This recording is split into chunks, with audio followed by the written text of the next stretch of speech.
event is moving beyond dialogue and going into actionable progress.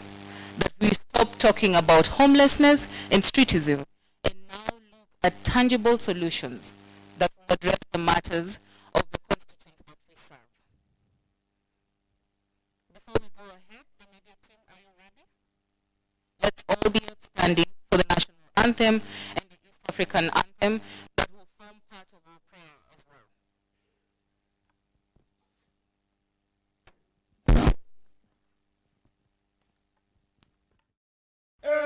Mungu nguvu yetu, ilete baraka kwetu, haki iwe ngao na mlinzi, na tukae na udugu, amani na uhuru, raha tupate na ustawi. Mungu twaomba uilinde Jumuiya Afrika Mashariki, tuwezeshe kuishi kwa amani, tutimize na malengo yetu. Jumuiya yetu sote tuilinde, tuajibike, tuimarike, umoja wetu ni nguzo yetu, idumu jumuiya yetu.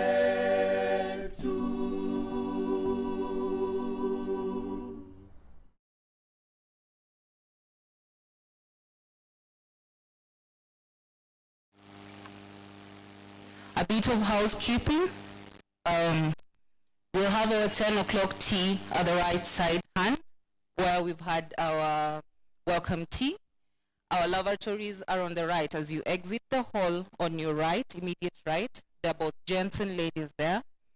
In the event that there's an emergency and you need any assistance, the USK team are on standby to offer that support, and most of us are either at the back or at the entrance point. So that being said, we remain available to make this a successful event for all of us today. May I take this opportunity to welcome the Executive Director of Undugu Society of Kenya to come and set the protocol and also give his open welcoming remarks. Mr. Eric.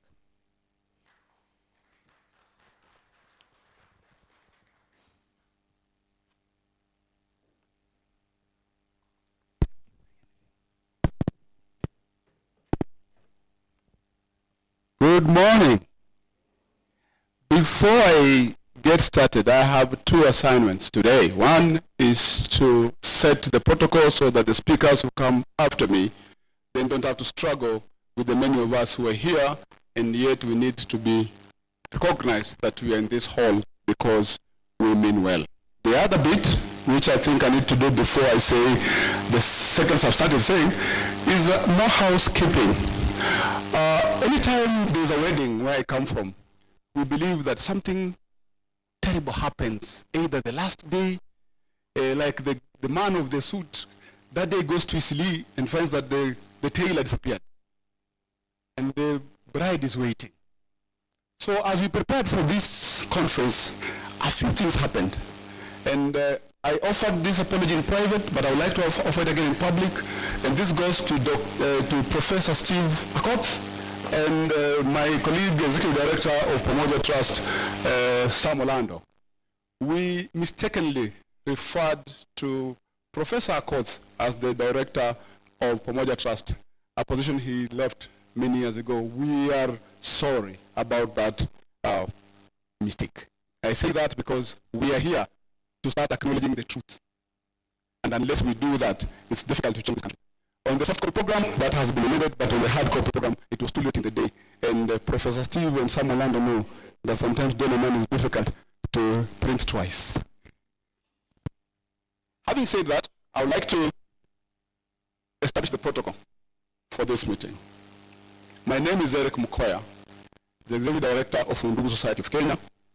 And in my presence, I would like to recognize the humbling presence of our friends with lived experiences, for whose honor we enjoy this hosting.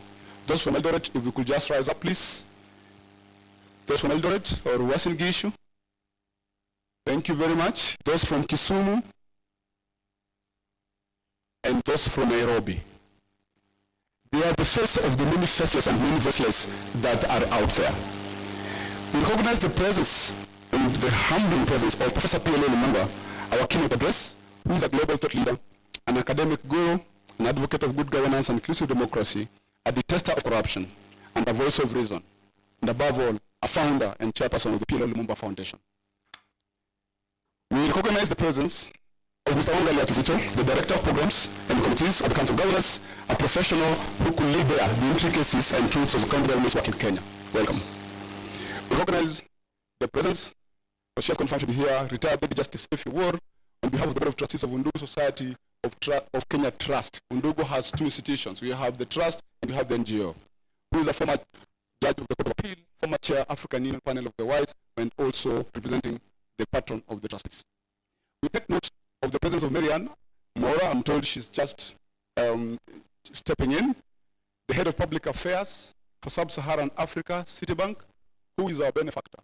They are the ones, their support has enabled this conference.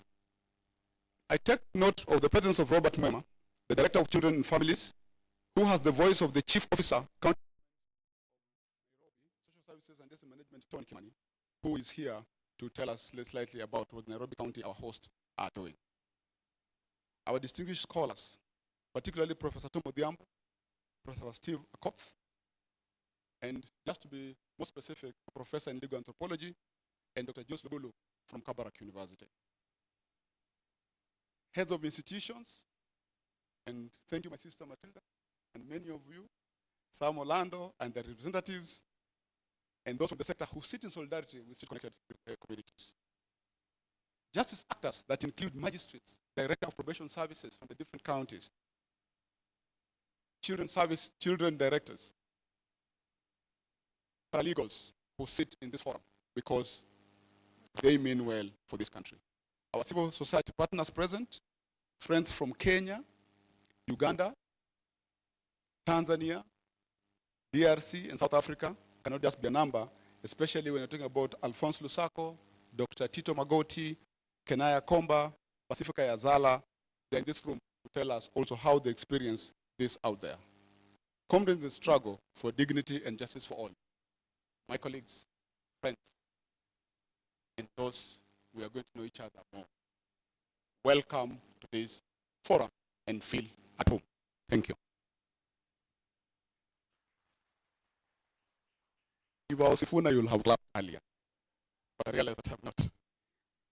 I would like to follow that with my welcome remarks. Before I changed my mind, I had asked my media team to play for me the Remi Ongala song that says Sauti ya Mnyonge. How many have heard of that song? Sauti ya Mnyonge.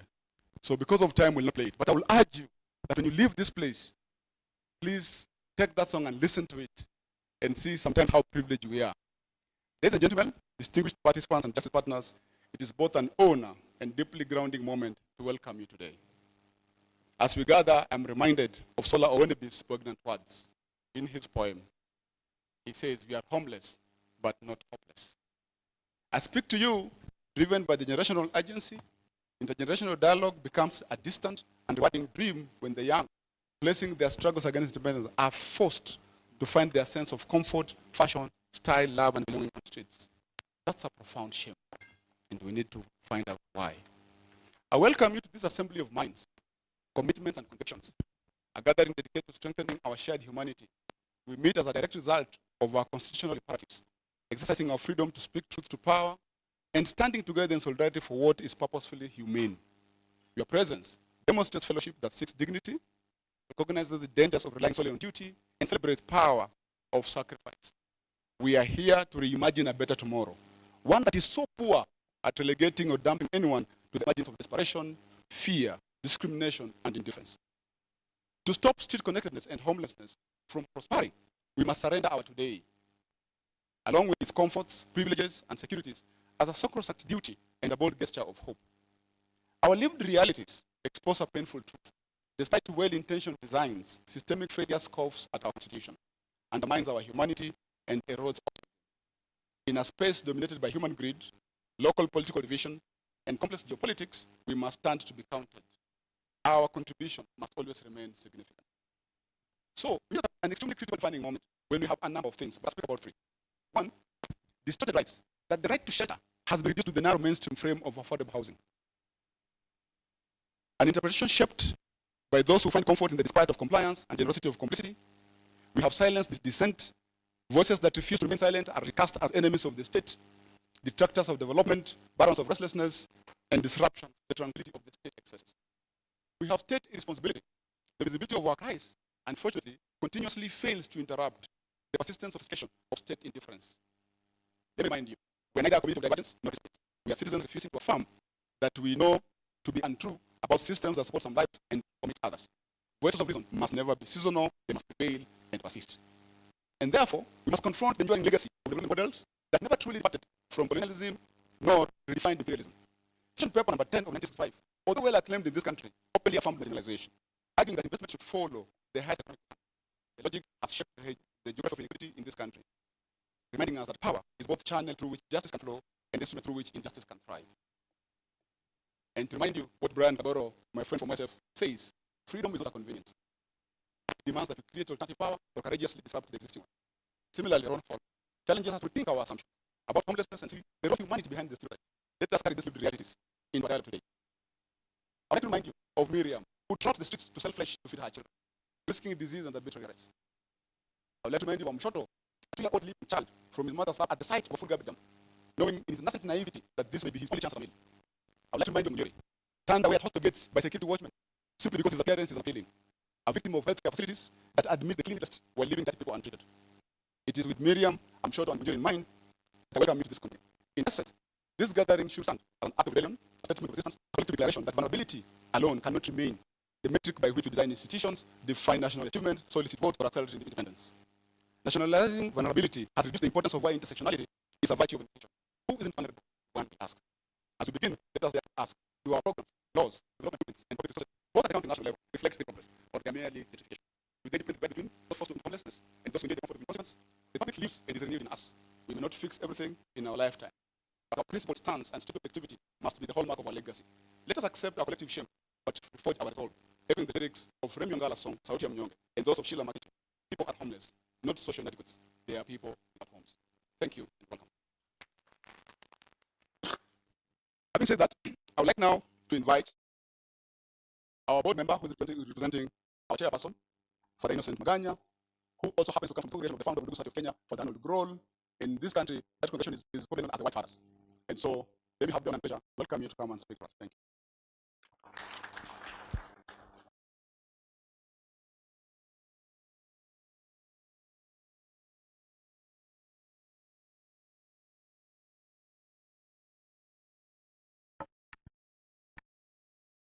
Dear distinguished guests and partners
citizens.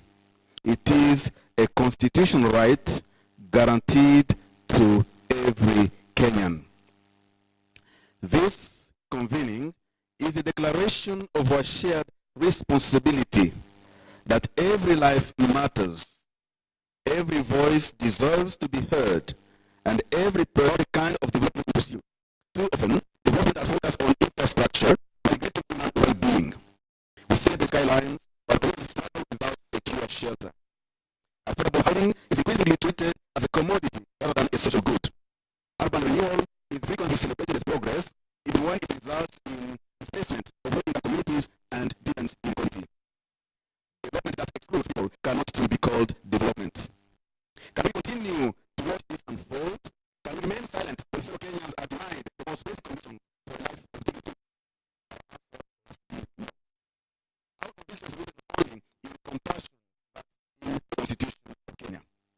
Homelessness is among the clearest indicators that the promise of our Constitution remains unfulfilled for many citizens.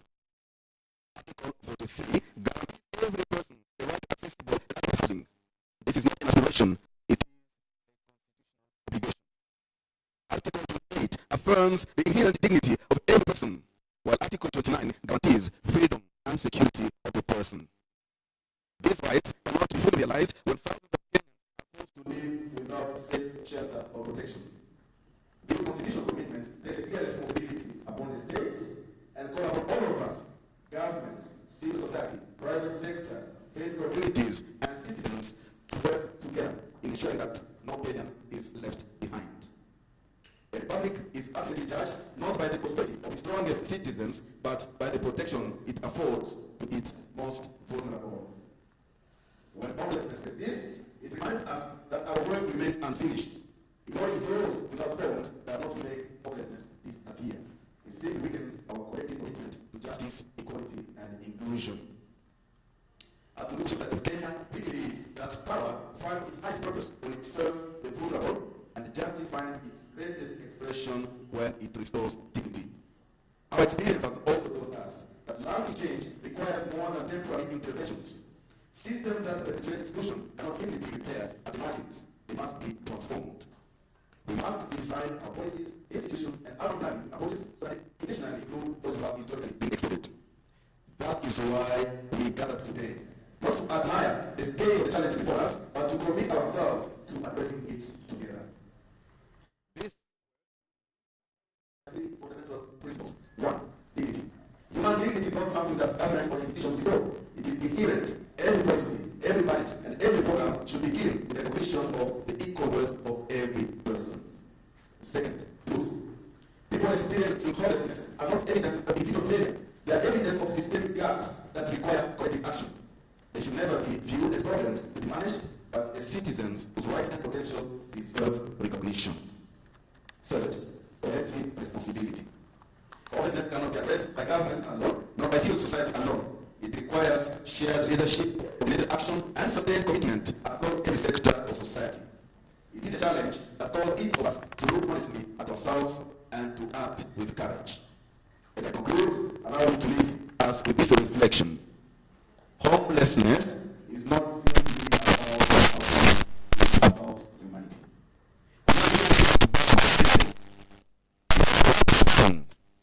It cannot be sacrificed for convenience of economic gain. Before being a complete people's destination, it must first be a home for all people. The strength of the nation is not measured only by its economic growth, its infrastructure, or the streets those with the least power. It's those most at risk, and whether every citizen can say with confidence, I belong. That is the challenge before us. And that is the purpose of this convening. And that this responsibility we must embrace together. Thank you. May God bless you. May God bless Kenya as we proceed with the conference. Thank you. Madam please. I'd like to invite to this podium Mr. Mula, who will introduce himself. He holds the voice of 2021, the Chief Social Services at Nairobi City Government to speak to us. Thank you. Kabisa Nairobi.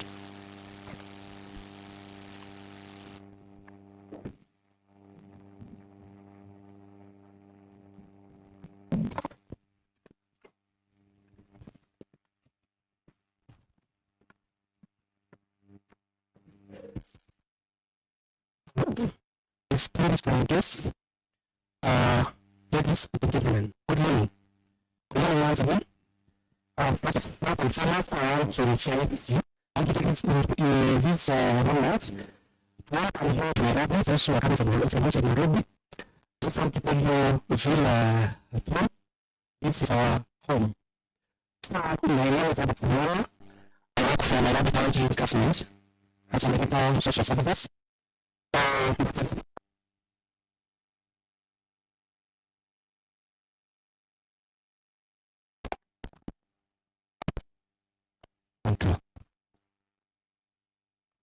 So, as I said, I am is over here. Oversee Commission of Social Services in the city county. I'm also here to present our chief officer who was supposed to be here and be part of this conference. But due to other engagements, he wasn't able to be with us. So I bring greetings from our CEC, Brian Lama, and our chief officer, and the city county fraternity. Nimepokea salamu zao. So we gather here today not to talk about numbers, but to speak of human dignity. Homelessness and street-connectedness again are not personal choices. Neither are they individual failures, but they are direct results of deep social gaps. They are as a result of economic pressures. If we may extend this, we can also say they are as a result of governance challenges. So today, homelessness is a reality in our county, Nairobi, in Kenya. We are seeing rising numbers of homeless persons. We are seeing increasing numbers of persons living in harsh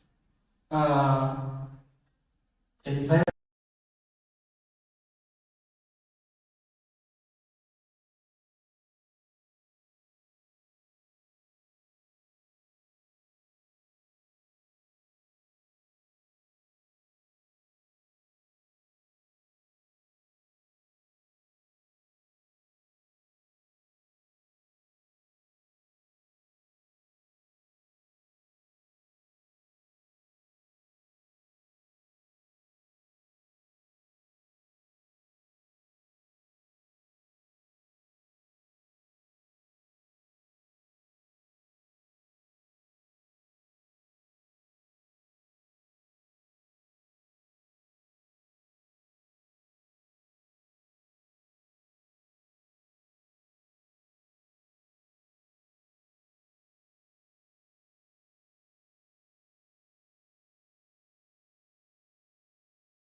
environments,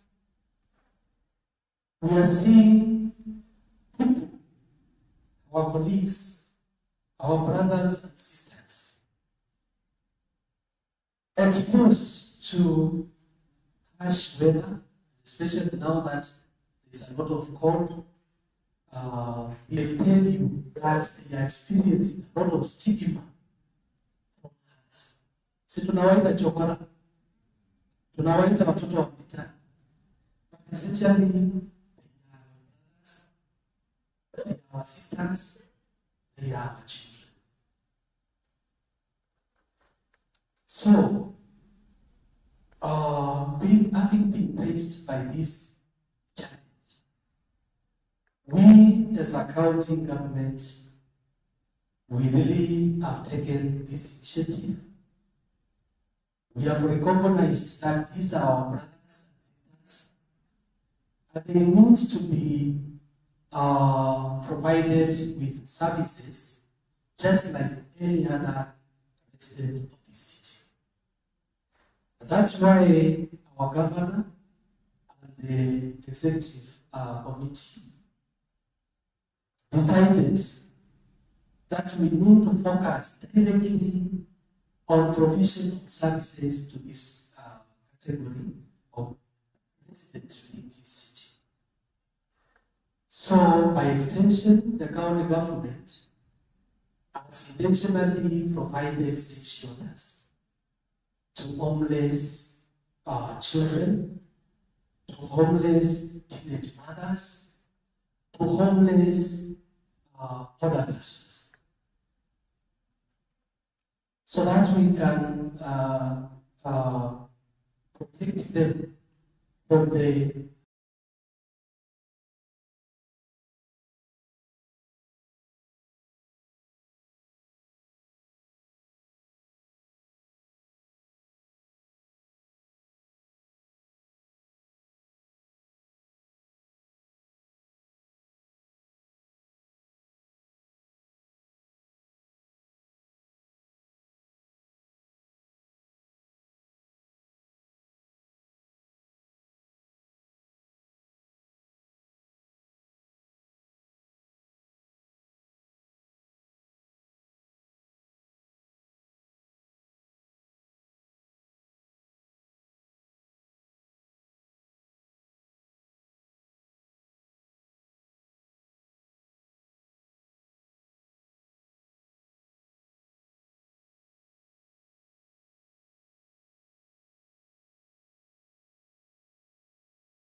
harsh environment they live in.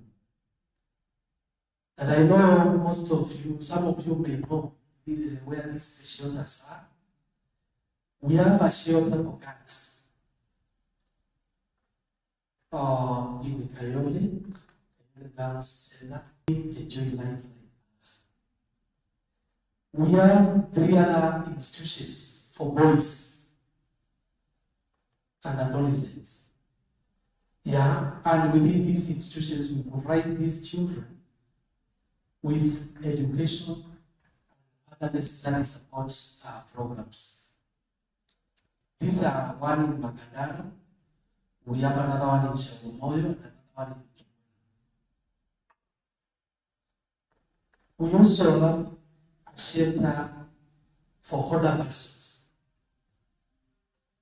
Yeah, those who are 65 years and above, providing services free of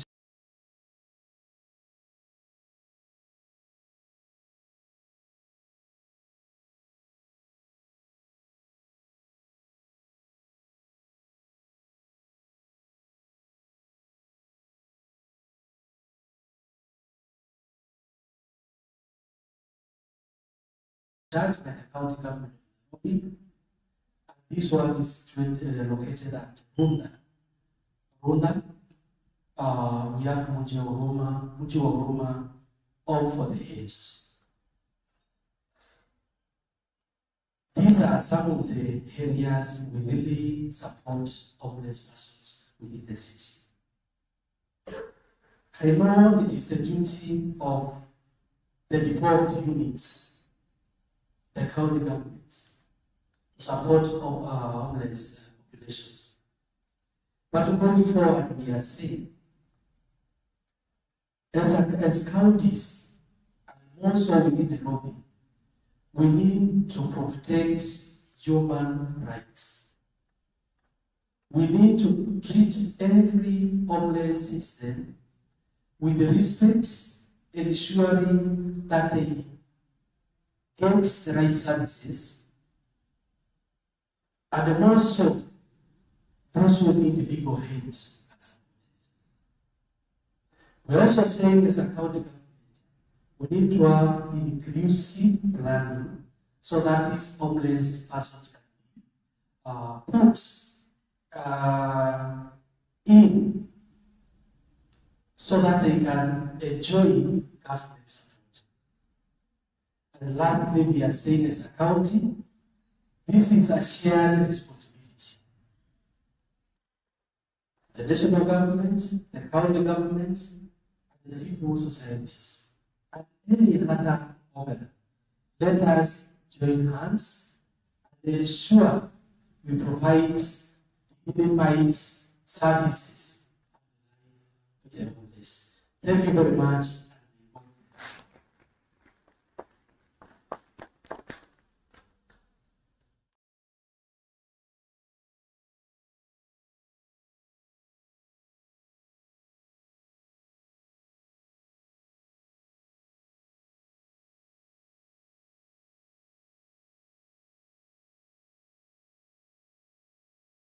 Mr. Angalo Kizito, look at them contextualize what Robert has just said. Thank you. Welcome.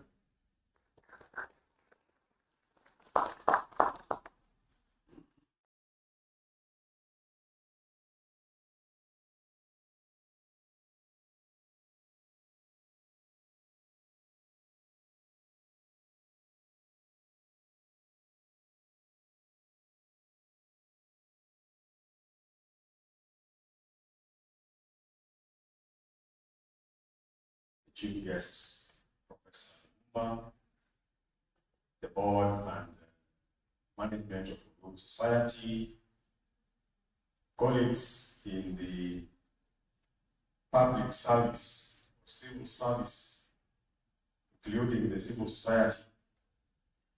My name is Kizito. I work for the Council of Governors. And I was very excited to be invited to this meeting.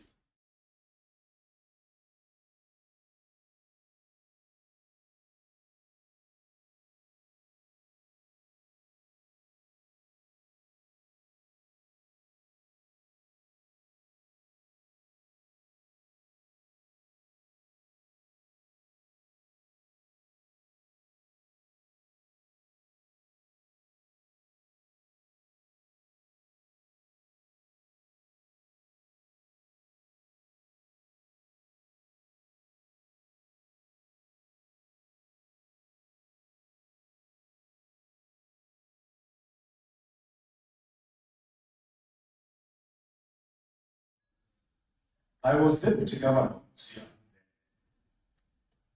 I don't remember the action that you took. I can't remember. But you are government Children have been dumped in our town. I don't remember if we did anything. That inaction itself demonstrates the dilemma that is in our hands and which we must resolve. I have been at the Council of Governors now. I'm now in my 7th year. I did my first time as Deputy Governor, surrendered, looked for something else, and ended up at the Council of Governors. In the 7 years, the 6 years I've been there, I manage 15 different committees. The committee that deals with social services, that deals with water, that deals with urban areas, land, all those committees, because the council is structured in committees. I listen into almost every conversation. I have not listened into a conversation on homelessness. The closest we have come is when I saw a bill on street vendors. That is the closest we have come to discussing issues of homelessness or street connectedness. So where is this conversation taking place there? Is it in the civil society or is it in government? If it is in government, then who is and how are they discussing the issues of homelessness and street connectedness? We could be a civil society speaking to ourselves and not enabling that conversation to get to the correct ears for action to be taken. Now, when we got the county governments in 2013, we must admit that all Kenyans celebrated, we have the county governments, we have devolved, everything else will work. We left structures in place that used to work on some things, devoid of an understanding that now we have governments that are supposed to be duty bearers, exercising sovereign power donated by the citizens. But we left some structures. For example, we have a street fund. I remember I was an officer in the Ministry of Local Government. There was a street fund pioneered by Manu Chandaria at the time. That fund is still existing today. How does it relate to the county governments? Zero. There is zero relationship. So they are doing their little parallel thing of the fund. But then the county governments expected to do something on something that has not been made clear.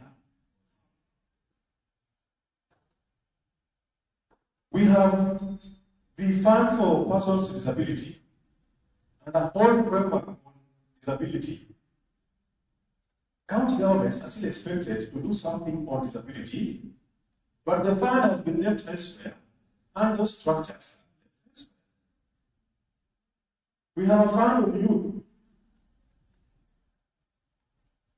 and a whole structure of youth.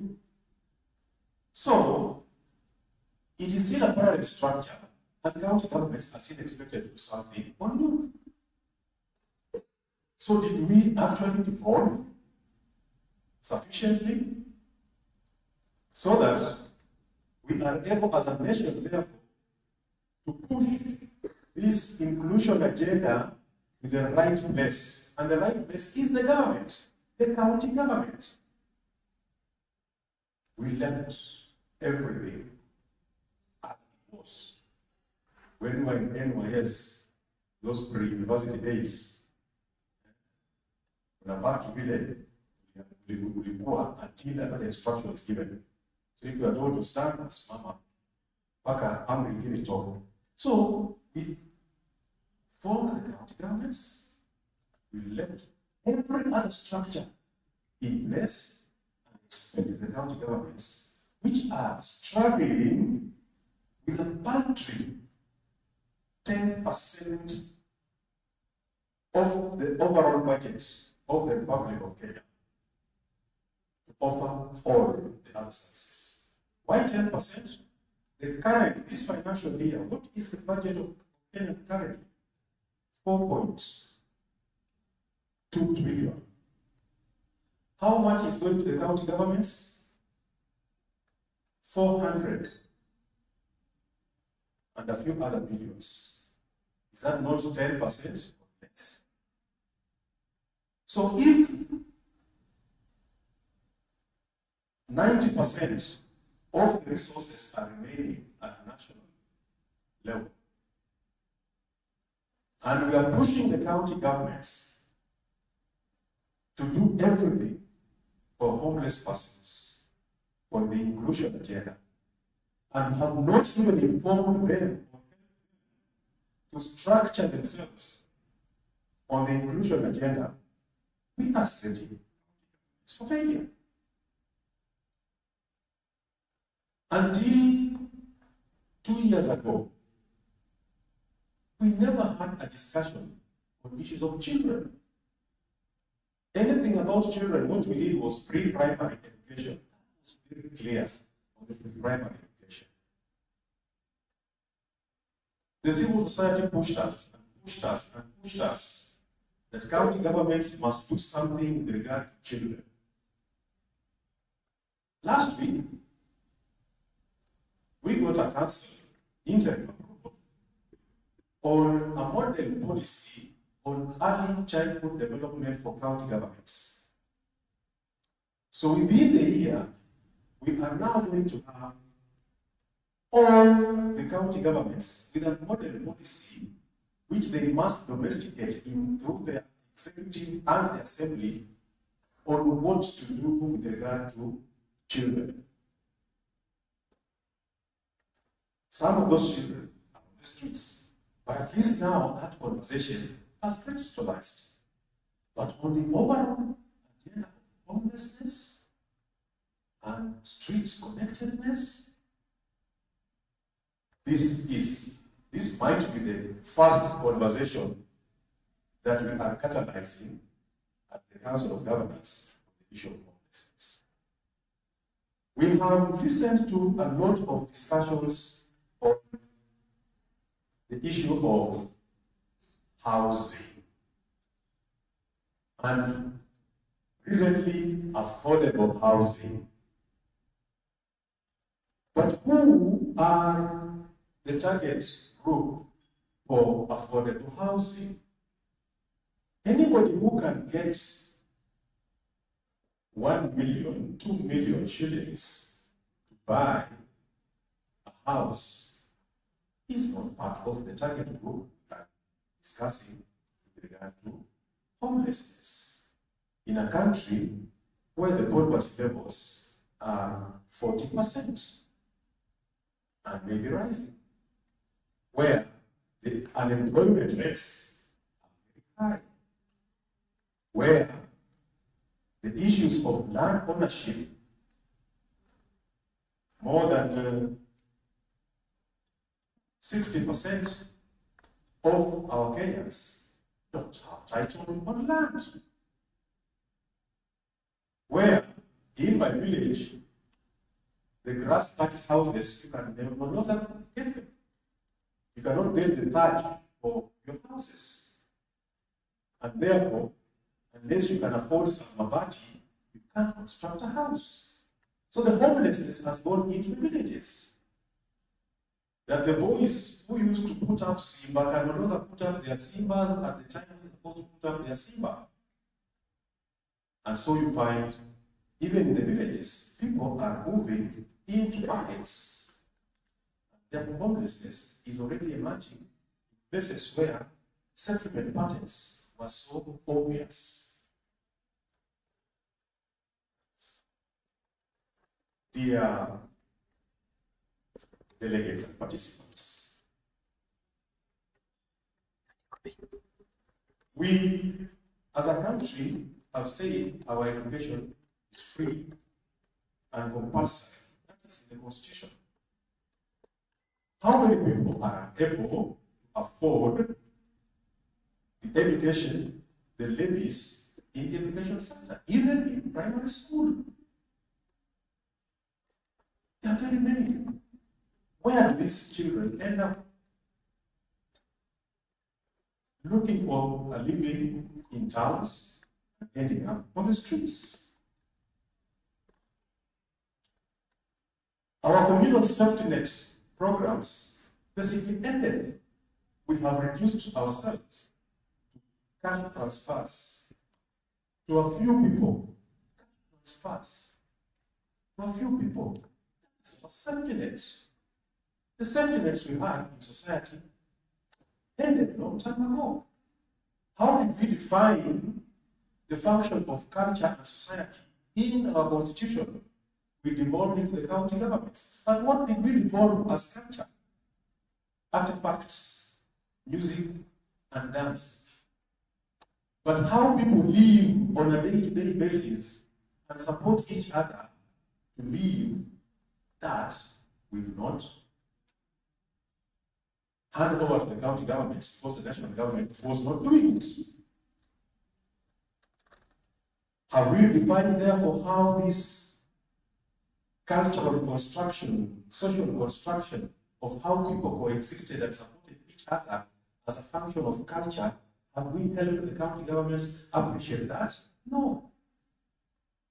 We are still grappling with whether the National Museum belongs to Nairobi City County or belongs to the national government.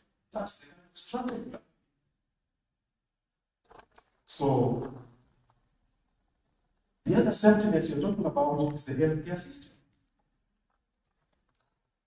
Medical bills have made people end up in impoverished, and maybe even on the streets. Mental health as a critical component of the healthcare system. It is still a debate. It has not been embedded as part of the healthcare system. See anybody on the street speaking papers, even when there's zero, and therefore they are party in society. We do not see that they are sick and they need care. So, ladies and gentlemen, as I conclude, therefore, we devolved. We created county governments, but we stopped guiding the nation on how these county governments can function. If today, as an officer working now in the Council of Governors, we are having a discussion on homelessness for the first time in 13 years, there is a huge problem. Thank you.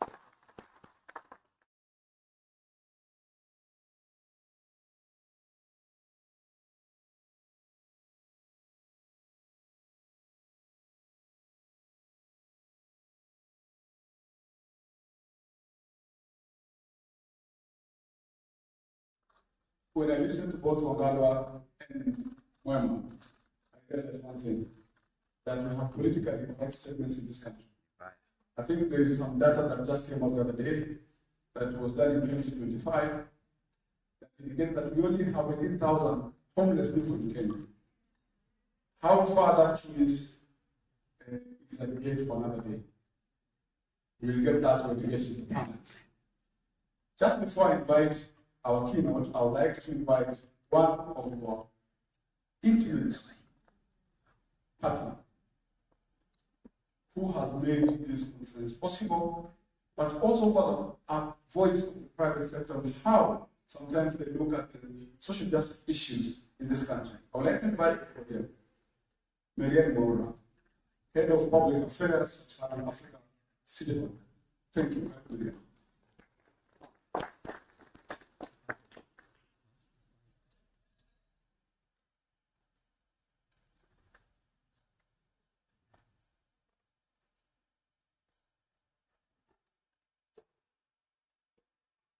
Good morning, everyone. It's wonderful to be here, and apologies for coming late. I was thinking about, because many of my remarks have already been said, and I don't want to keep repeating the same thing, so I'm trying to readjust my speech. But I was just thinking about a story not a story, but I remember the date exactly. It was on the 12th of July, Sunday this year, and my nephew, who's 11 years, it's his birthday on the 13th. And so I had promised to take him out for a treat. So I picked him up from church, father, and pleased to know him were Cosolata. And then we are coming up to Westlands and put it in,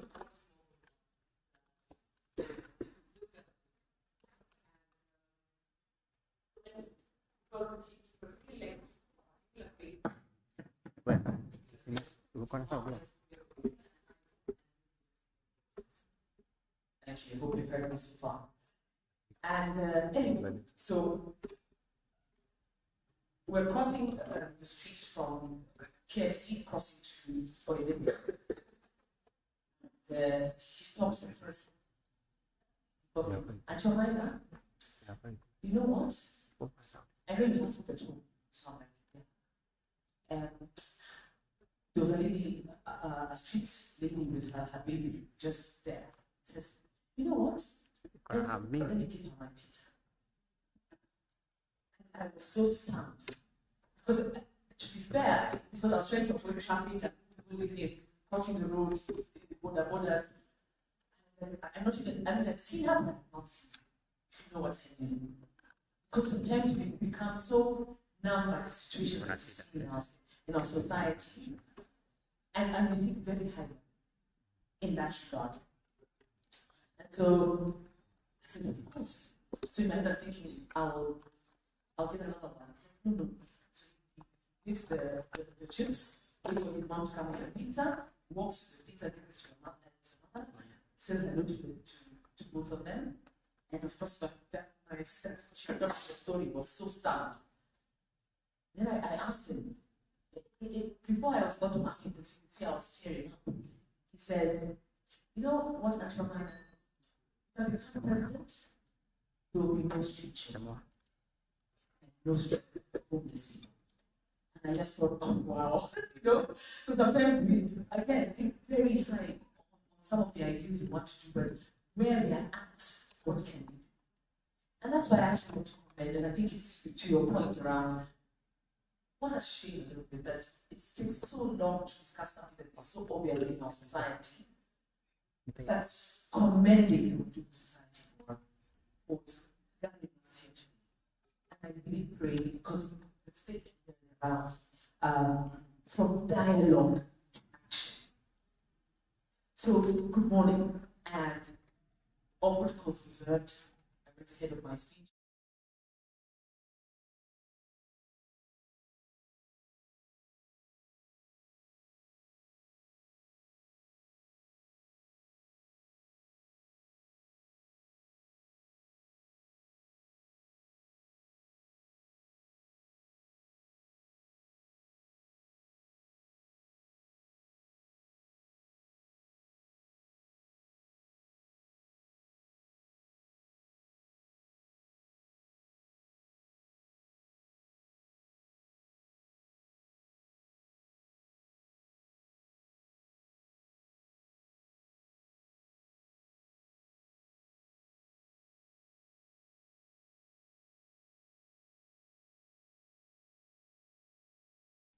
Urban societies.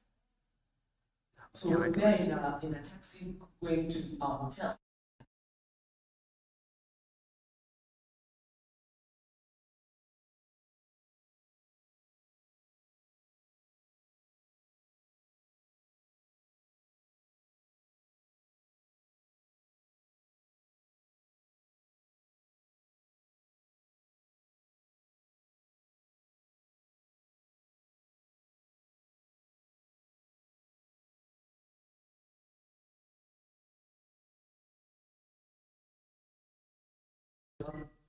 Dropping people into one place to another to cover their shame. That's what it is.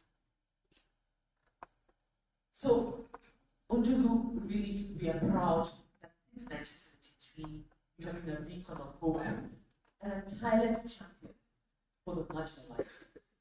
You work in mapping vulnerabilities, driving application pathways, and integrating connected populations is nothing short of heroic.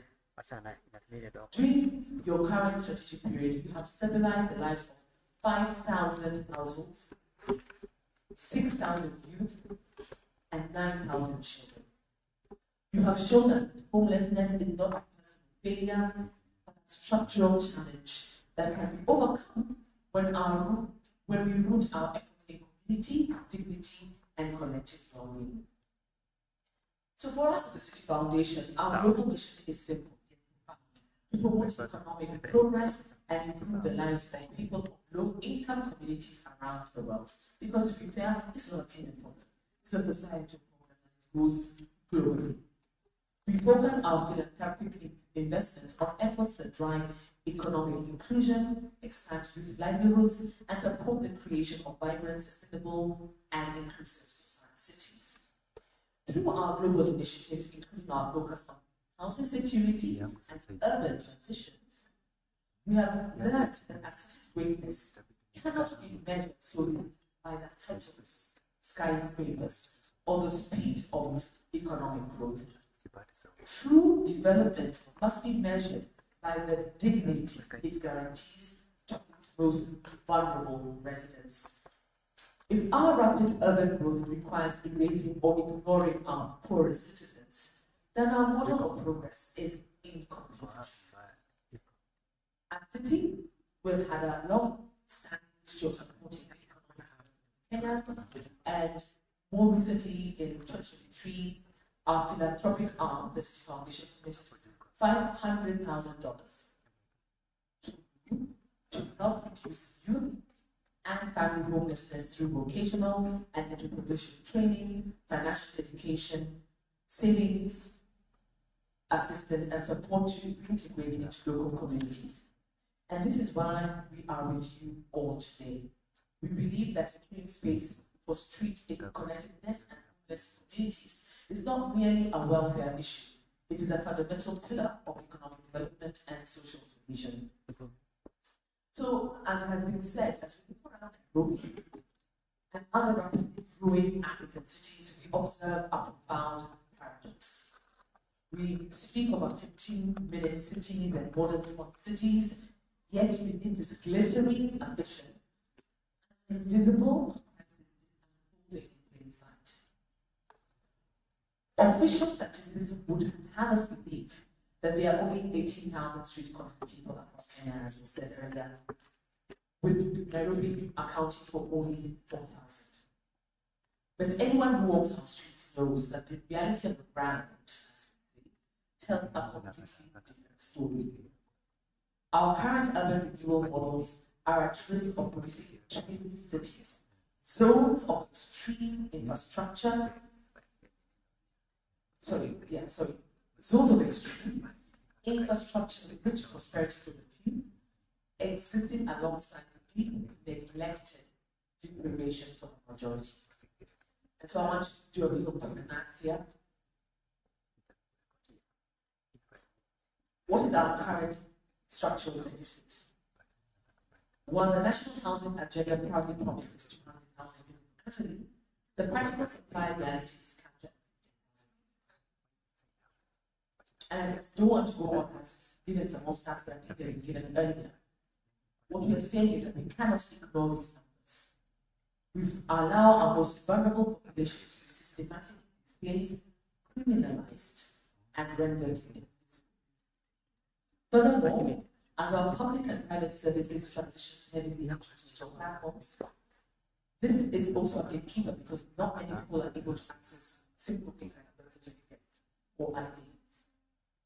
So we really need to be very cognizant. This topic is not only about housing homelessness, it drives what is going on in our society. This conference must be the turning point where we look past the spreadsheets and dismantle these exclusionary designs. We are here to drive actionable, task-oriented propositions across three major expected outcomes. reminder. One, a coherent national framework. We must move toward a unified national strategy. Articles 27, 28, and 43 of our Constitution guaranteeing non-discrimination, human dignity, and the right to accessible and adequate housing.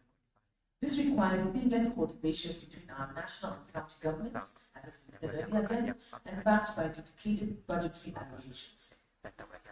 Our reoriented housing agenda. We must transition our focus from mere unit delivery to income-sensitive, inclusive, and climate-responsive settlement solutions. This means upgrading informal settlements for dignity and embedding intersectional programming that protects women, children, and youth. And third, strengthen governance and data systems. As we say, what is not counted cannot be budgeted for, and what is not budgeted for cannot be governed. We must invest in disaggregated data and transparent public finance management to make this crisis visible and therefore solvable for policymakers. In conclusion, no single organization, government, or corporation can solve this crisis alone. It requires a multi-sectoral alliance. It requires the specialized grassroots expertise of organizations, the policy power of our government leaders, and the resources and strategic focus of the private sector. And that is why at City, we remain committed to playing our part. We believe that investing in evidence-driven data, supportive, inclusive urban planning, and championing the right to shelter and identity, we can help build a Kenya where every child, youth, and family can return home with dignity at the end of the day. So, my ask is, let us move from dialogue to action. Let us co-create a future of shared prosperity, economic justice, and dignity. Thank you, and I wish us all a highly productive and transformative deliberations. Thank you.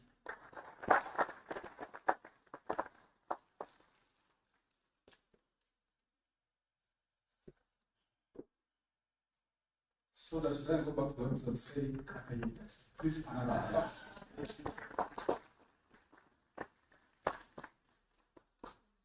time has come that we like to tell each other the truth. I began by saying that we must accept our collective shame. And all of us are working safely. And Baba has said that for 13 years, we only talked about homelessness really from the real sense. We're here, and the nurse actually shot her at the level of humanity that he carries. Many of us, I'm sure, when you see a stigmatized person, what do you do at first? When you just see them.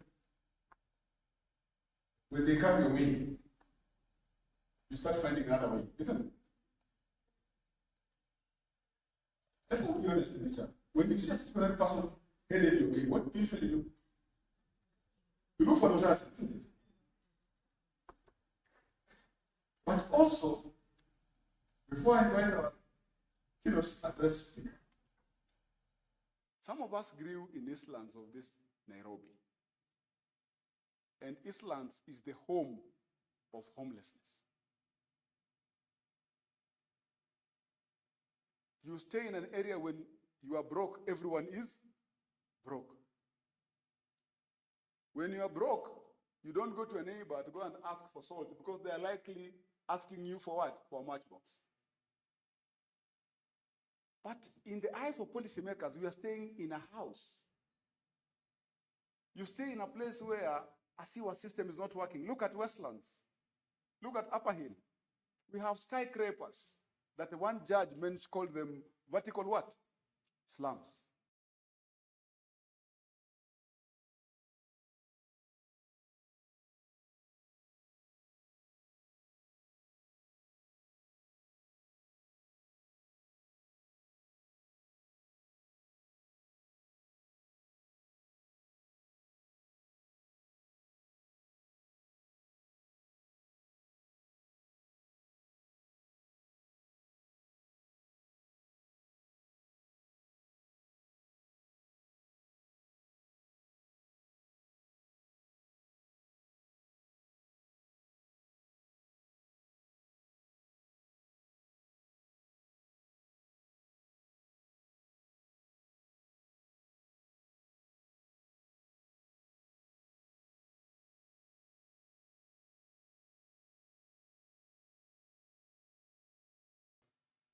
at a school called Still I Arise International School.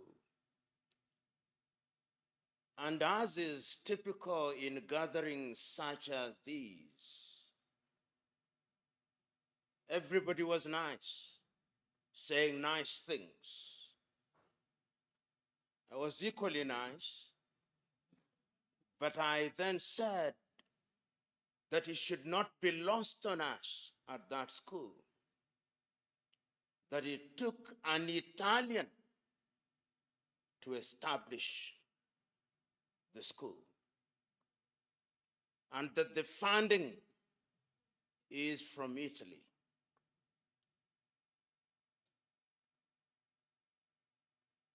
And it is not lost on me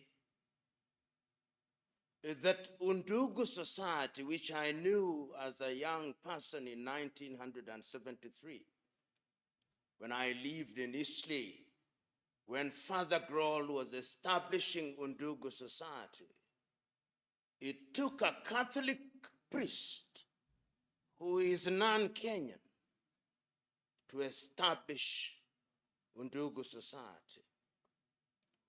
It is equally not lost on me that one of your largest funders is Citibank Foundation, which is from the United States of America, which tells us in the continent of Africa that we should be ashamed.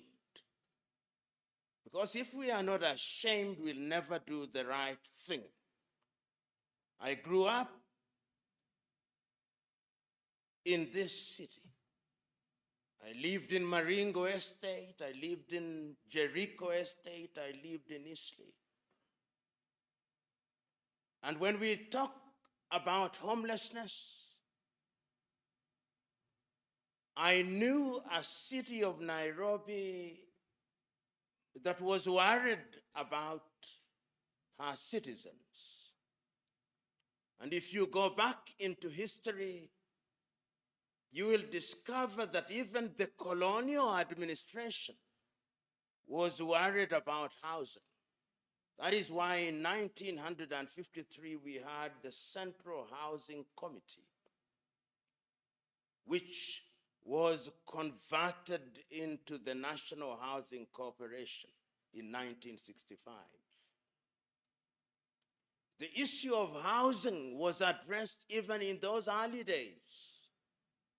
Many of you who now hear about Jericho and Jerusalem estates, they were affordable housing built between 1963 and 1959. And if you go to those estates designed by an architect called Hammonds, they even had provision for some green area, playgrounds. They were there. And if you look at the reason why the National Housing Corporation was established, was to address the question of housing not only in Nairobi, but throughout the Republic of Kenya. And that is how the Housing Finance Company was also established. Those of you who are students of history in Nairobi will remember a councillor then called Ambrose Ofafa. And if you hear about the Ofafa estate, they were named for Ambrose Ofafa. Whether Ofafa Jericho, Ofafa Jerusalem, Ofafa Kunguni. And Ambrose Ofafa, who died in 1953, was already speaking about homelessness. This is not a new conversation. And he sat where you now sit at Nairobi City County and talked about them. In 1973, the Housing Company of Kenya, in an attempt to eliminate the problem of homelessness, came up with one of the most iconic projects at that time, what you now know as Buruburu Estate, financed by the Commonwealth Development through the Nairobi City Council, which worked then, it doesn't now. And it had less funds. And if you look at what was happening in Nairobi at that time, whether it is Otiende Estate in Langata, whether it is Karanja Estate in Kibera, whether it's Ayany Estate, through the USID, whether it's USID in Kisumu, Oloaringo Estate in Siaya, our institutions worked.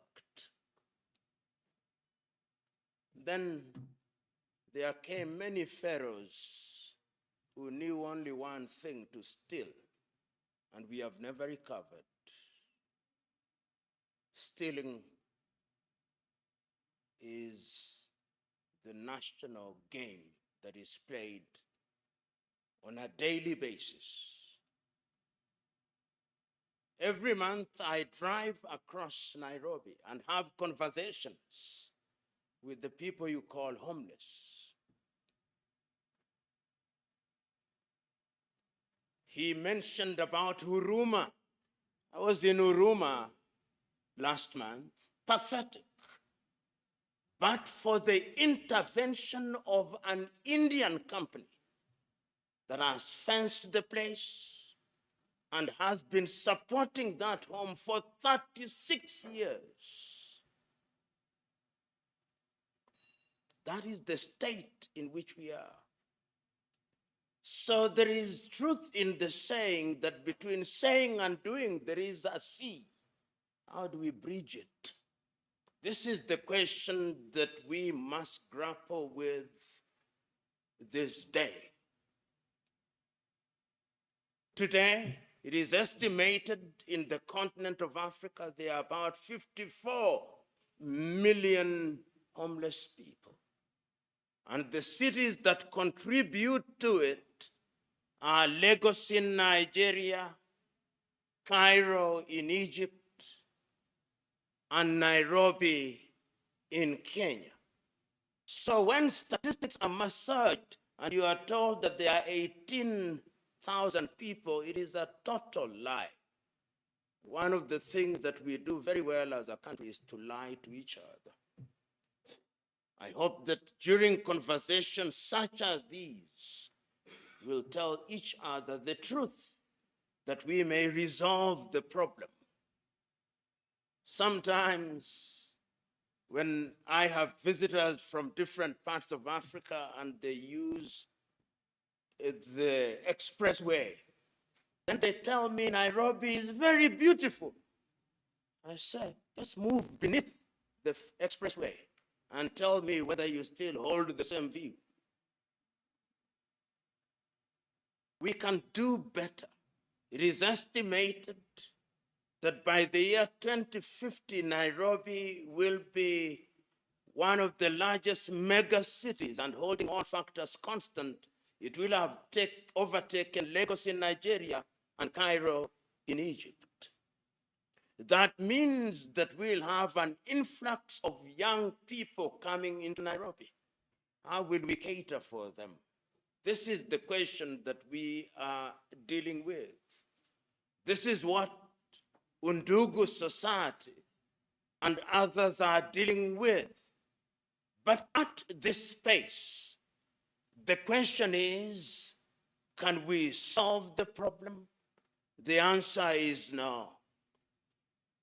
Today, we hear the government talking about affordable housing as if it is a new thing. It is not new. Affordable housing was here in 1963. The very reason why the National Housing Corporation was created was to deal with affordable housing, and it dealt with it. I travel across this country quite a bit, and I see what is emerging in different places as affordable housing. You have 9 floors. You install refurbished elevators, masquerading as new. Your families where the average size is 6, they are on the 9th floor. Your sewage system was last done in 1970. You have no playground. Those are slums that we are building. If there is fire, there is no provision of how people will escape. The toilets cannot flush.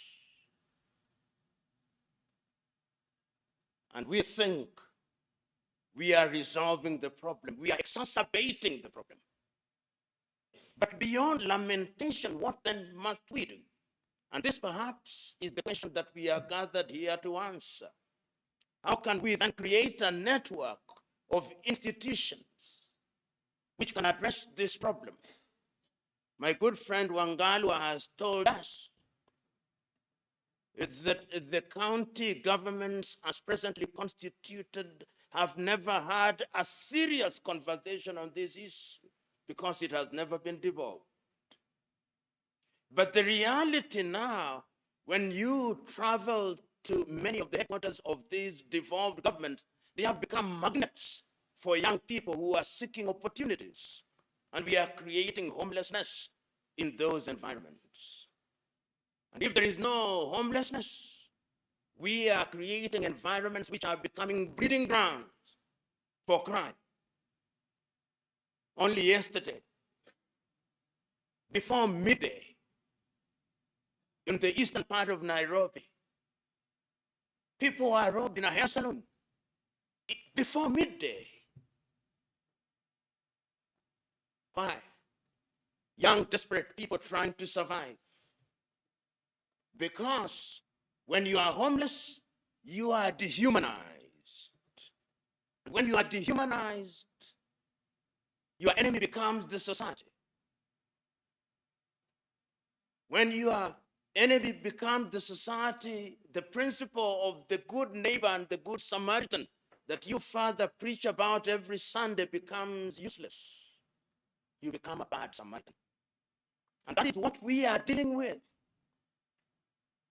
I remember when we were young and Father Grohl was at St. Teresa's.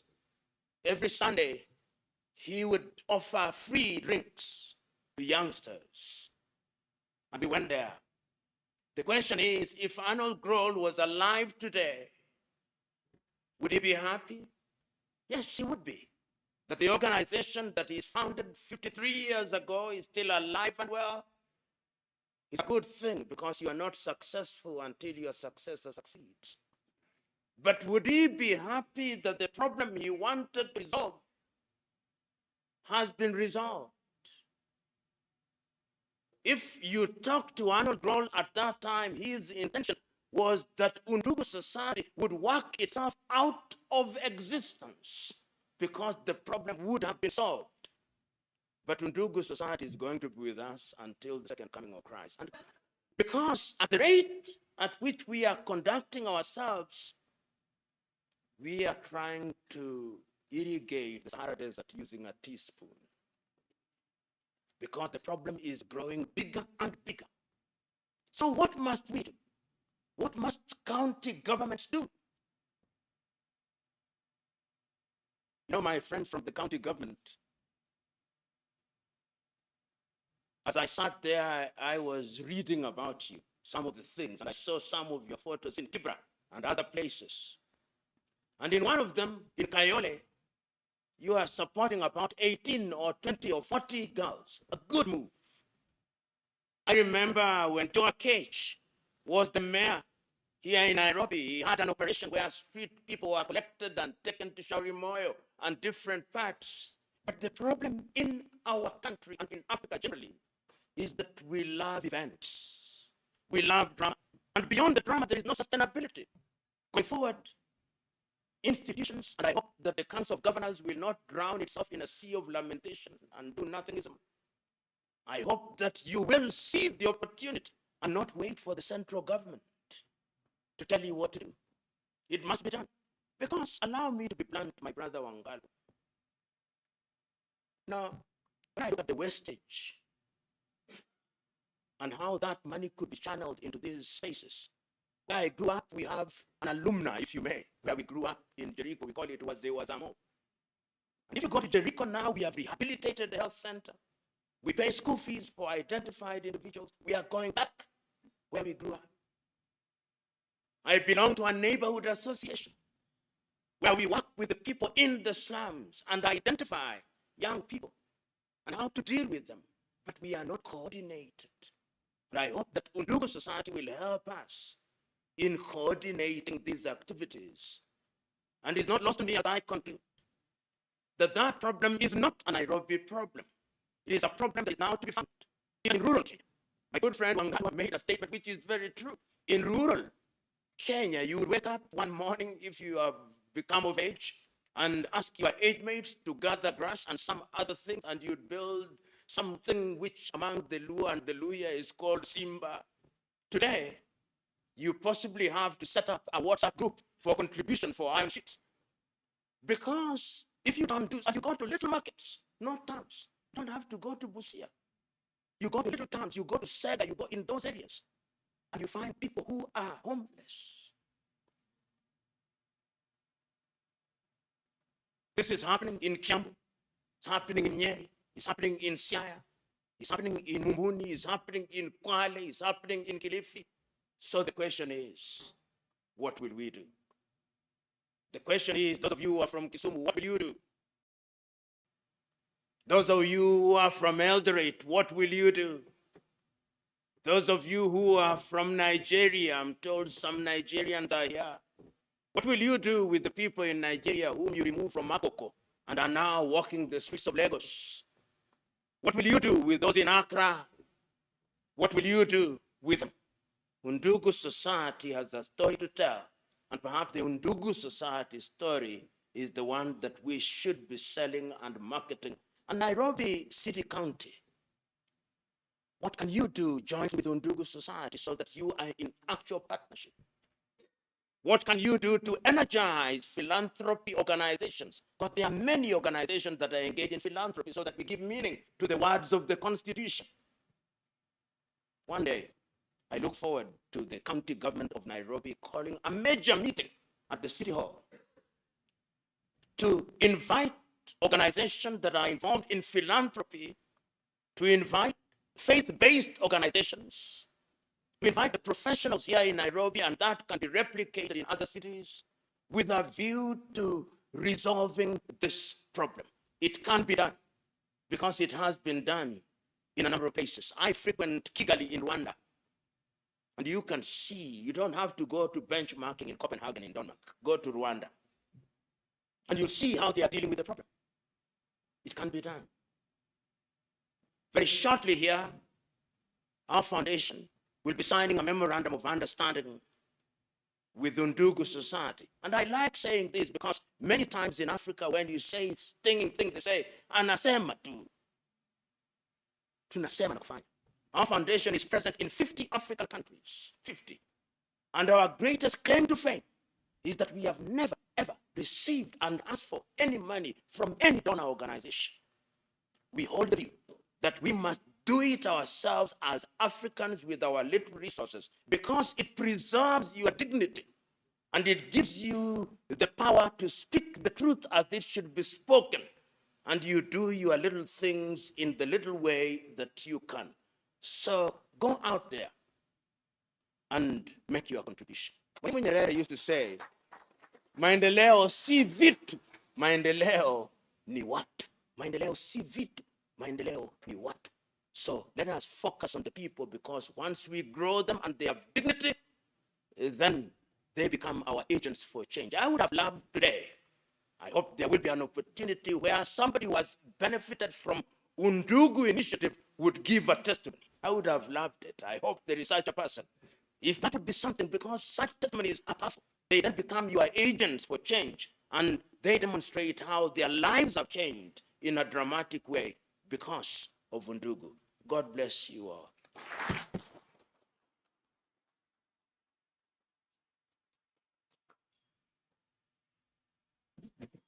Another round for Prof, please. Thank you, Prof. Just to let you know that you have people lead.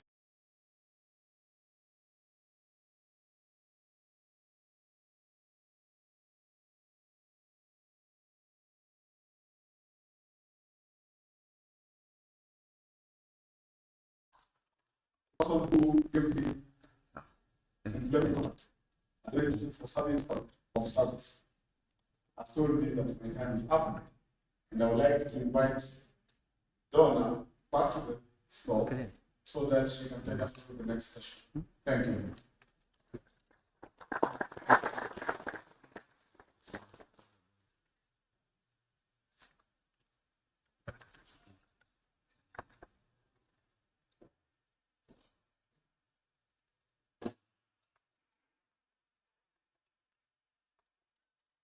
I'm looking at your faces to see if the speech from Prof has settled in. Has it settled in? What was your takeaway? What did he say last before he sat? Maendeleo sio? Eti? Maendeleo sio kitu maendeleo ni? Please take that. If you do not remember anything in this conversation today, please remember that. At this juncture, allow me to first appreciate, because now we've full. Thank you for honoring my invitation. I will not tire saying that. But it's also my honor that we have a defining moment, that we're building a relationship just not inviting Prof as our keynote speaker, but also binding two organizations or institutions that are joined by similar missions. That we're building friendship that goes beyond just conversations. That in this room, we action that between us. Today we will witness a signing of a memorandum of understanding from USK, between USK and Lumumba Foundation. And USK, you know, we have journeyed and worked alongside street-connected individuals for the last 3 years. And we are saying that we can't do this alone. We are confident about the fact that this cannot be done alone by an institution.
nimekosa nini Mola kunyimwa ndugu nikazaliwa peke yangu?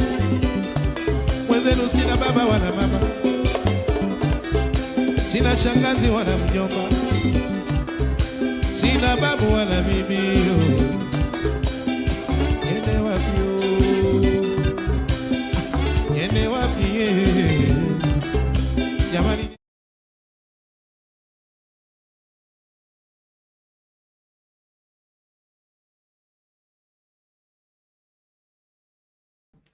Professor, Father, I want to invite you back again on stage for a group photo. I hope you will indulge me. It's also a very important phase of today's conference. So, Father, Professor Lumumba, Mr. Mukoya.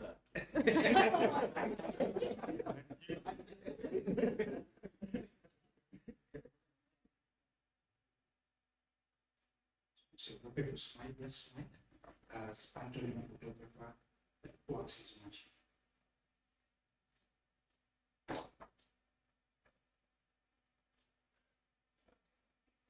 Thank you.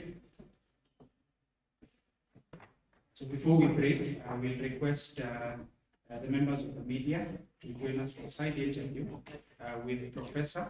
Kindly. True. We want to do a side interview with members of the media. Okay. Yes, with Professor Eric and Kisiku. Thank you.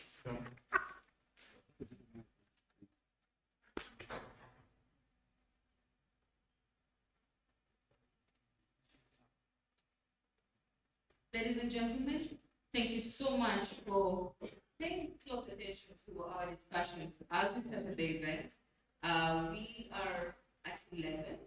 I'll request that we take a small break and have what we would have called teleports. Just right on your left, there's a door there, we can have access. Please pick up your cup of coffee or tea and let's be seated. 10 minutes for that break. Thank you. We look forward to seeing you in the second phase of this conference, and that is where the gist of the conversation begins.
Nataka kufanya interview. Nataka interview.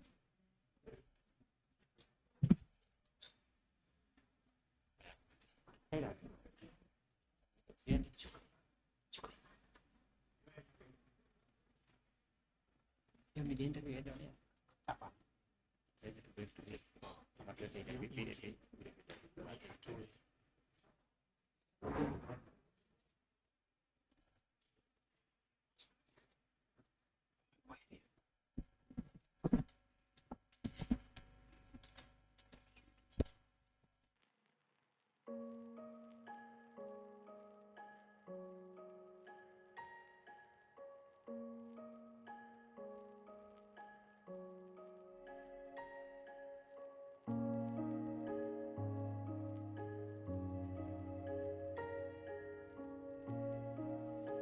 For the past 53 years, Undugu Society of Kenya has been addressing citizen and street-connectedness vis-a-vis homelessness in Kenya.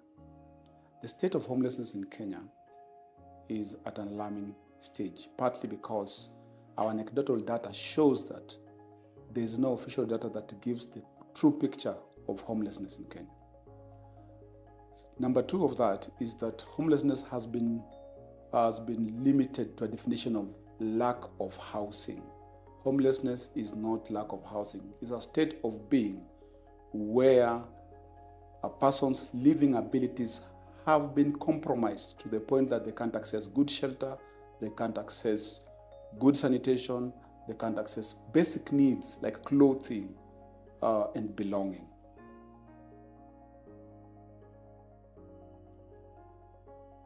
A number of things have changed over the years. First, it was that street was a place you'll visit to go and look for work and go back home. But over the years, streets have become homes for some children who were born on the streets, who don't know where their parents came from, and who parents maybe don't want to go back where they came from. Partly because street life has a support system. And the support system is the failure of the government structures. You'll find that most street-connected people don't have legal documents. They don't have ID cards, they don't have birth certificates, and most of them haven't gone to school. So meaning, Kenya being a paper society, they are extremely excluded. So street-connectedness has now evolved into homelessness because most of them have actually no place to go back to.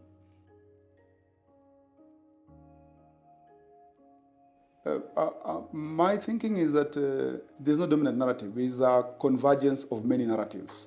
So one, it is where people think you lack a place to go and sleep.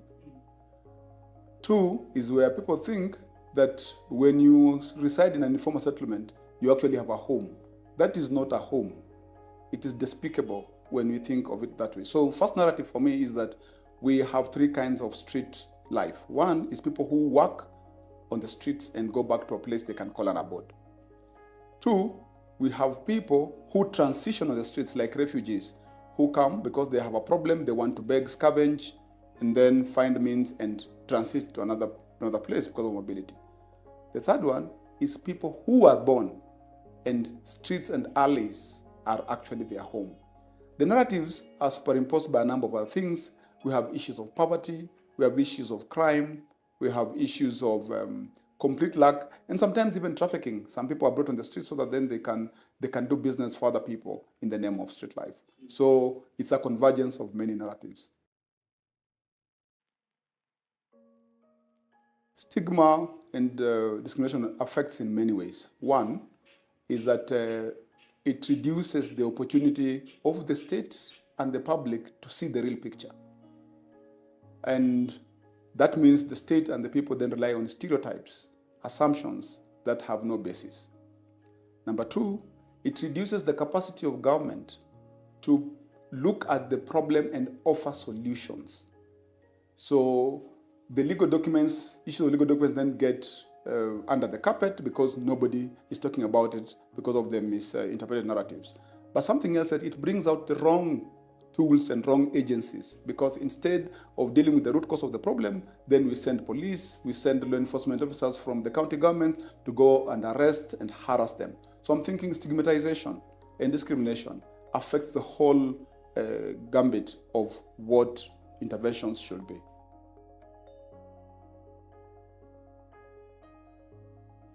Many things, but the first thing is denying that there is actually a problem. And why do we deny there's a problem? Because it's a failure of both society and the government. One, we have broken families, we have societies that are not functional, and that means there's no support system for anyone who may be getting challenges. But two, we have governments that have development patterns that do not respond to the needs of the people. Let me just pick an example of the current government. I mean, taxation is almost taking 50% of people's salaries. If you have other economic dynamics that you are dealing with as a person who is employed, you are just one event away from homelessness. You're just one event away from poverty. So my thinking is that we have generalized most of the programs and most of the laws. There's a need for us to look at it intersectionally and find out how does poverty, for example, or how do policies affect people differently because of the different identities that they hold. The prospects of thriving are almost nil. Why? Because number one, you need a support system to go to school. You are likely you have a parent who doesn't care about school. Because why? They are looking for basic needs. They need to find you food. Number two, your milestones health-wise get compromised because you need to have a parent who still thinks about you going to get vaccinations and all. That is not there. But number three, remember, most of these people, for coping mechanisms, are on drugs, substance abuse, and so they have disorders, mental issues. So when I look at the whole game line of what prospects are there, I can tell you out of 10, maybe only one is likely to get help. And why? Not necessarily from the government, most likely from an non-state agency like Undugu Society of Kenya. And if we do not get the policies right, and we don't get the programs right, and I'll give you an example. I think one of the county governments, whether it was in Uasin Gishu, they picked street children and dumped them in a forest. Why? Because they have misinterpreted the concept of what street life is about. As Undugu Society of Kenya, we have worked with street-connected children and families for 53 years. We have developed models which looks at a mind shift of street-connected children, of street youths. And these models are in three types. One, we have the Street Youth Association model, which then takes young people in their bases or where is their meeting places and start talks that cause mind shifting without removing them from the supply of drugs. And because we think resilience is built better when you are in the center of the supply and you can resist. The other model is the community child right clubs, where children that are out of school, that are in those communities, which are those bases, then are rescued and taken through some learning. That is human rights driven. Some of them will go back to school, some of them will get sponsorship, and some of them will have skills just to make them survive. Then you have village learning associations that deals with adults, especially women, that then we believe they have money because they buy drugs, but then work with them to channel that money in the right causes. So the perception that you see crime, you see trouble with street-connected children is because as a society, we are trying to run away from the realities that we face, the results of our development, but the results of our broken social systems.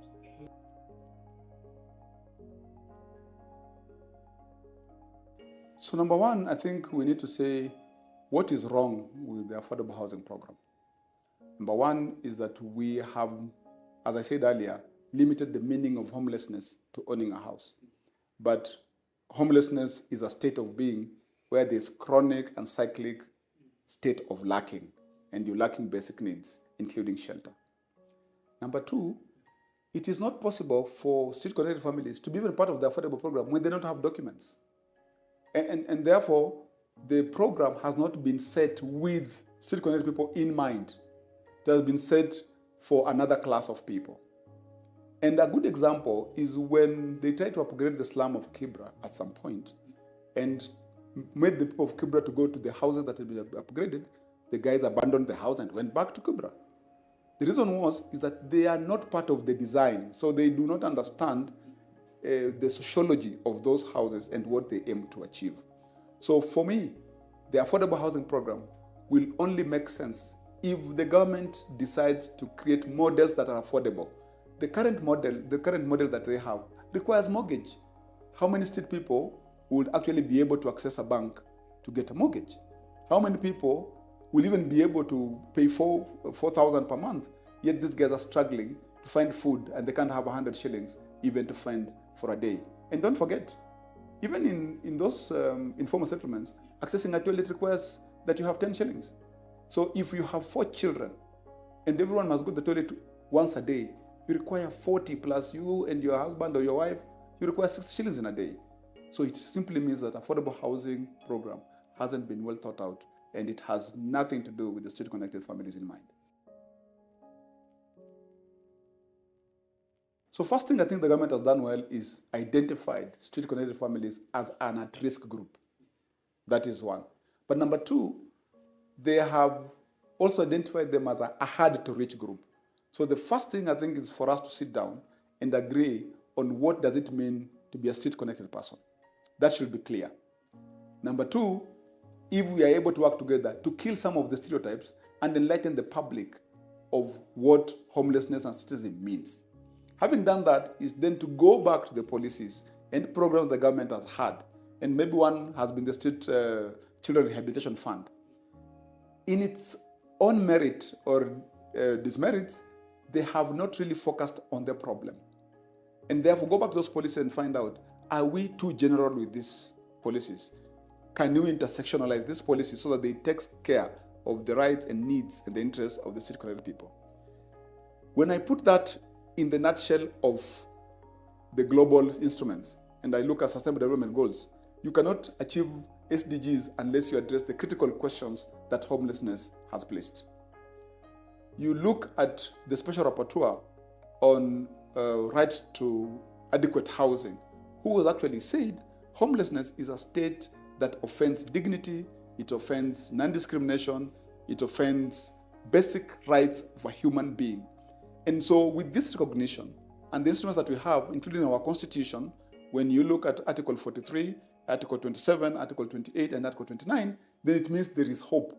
We just need what I can call political goodwill to then deal with this problem squarely. So partnerships with the county governments is the place to go, but also for the governments to be ready to be critiqued when they're doing the right thing. They're not doing the right things. We have, thank you for that. We have case studies.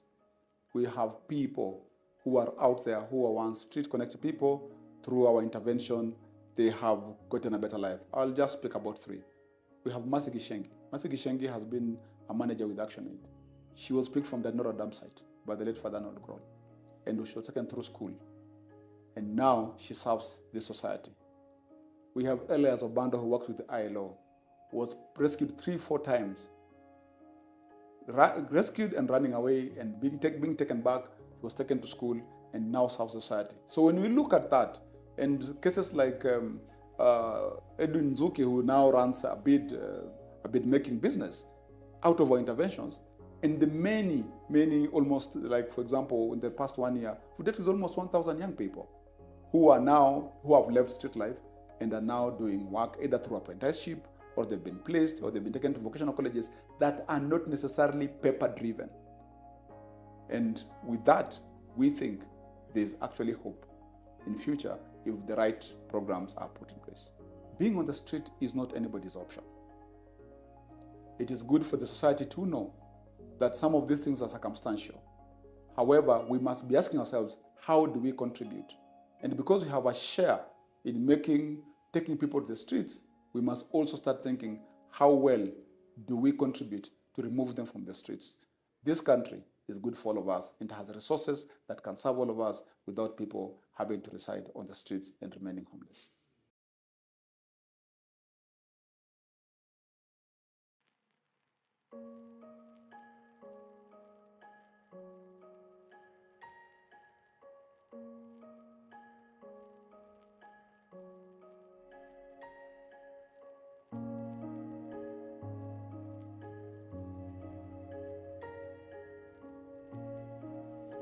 For the past 53 years, Undugu Society of Kenya has been addressing citizenship and street-connectedness vis-a-vis homelessness in Kenya. The state of homelessness in Kenya is at an alarming stage, partly because our anecdotal data shows that there is no official data that gives the true picture of homelessness in Kenya. Number two of that is that homelessness has been limited to a definition of lack of housing. Homelessness is not lack of housing. It's a state of being where a person's living abilities have been compromised to the point that they can't access good shelter, they can't access good sanitation, they can't access basic needs like clothing and belonging.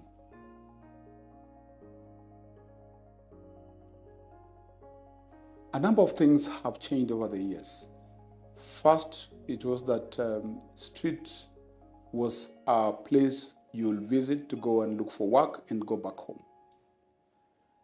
But over the years, streets have become homes for some children who were born on the streets, who don't know where their parents came from, and who parents maybe don't want to go back where they came from. Partly because street life has a support system, and the support system is the failure of the government structures. You'll find that most street-connected people don't have legal documents. They don't have ID cards, they don't have birth certificates, and most of them haven't gone to school. So meaning, Kenya being a paper society, they are extremely excluded. So street connectedness has now evolved into homelessness because most of them have actually no place to go back to.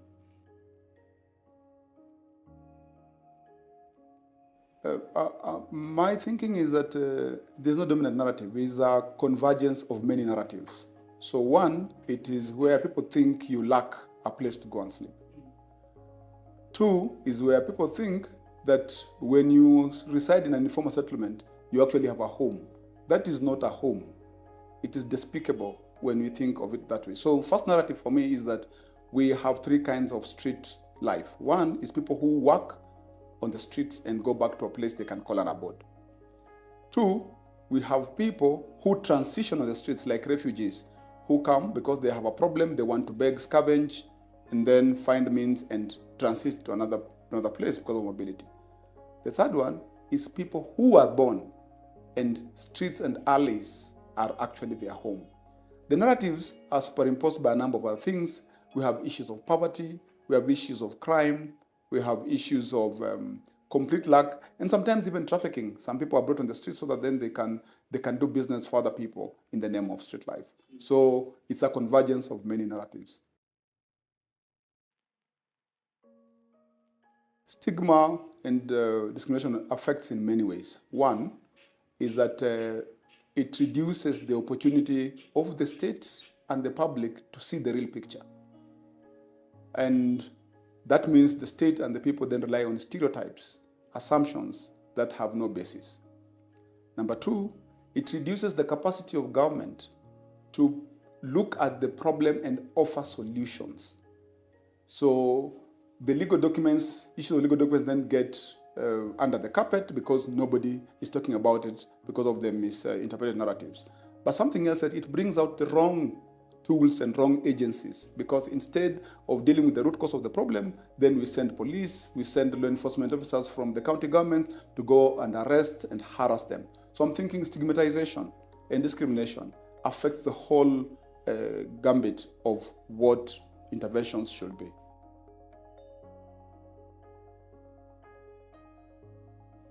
Many things, but the first thing is denying that there is actually a problem. And why do we deny there's a problem? Because it's a failure of both society and the government.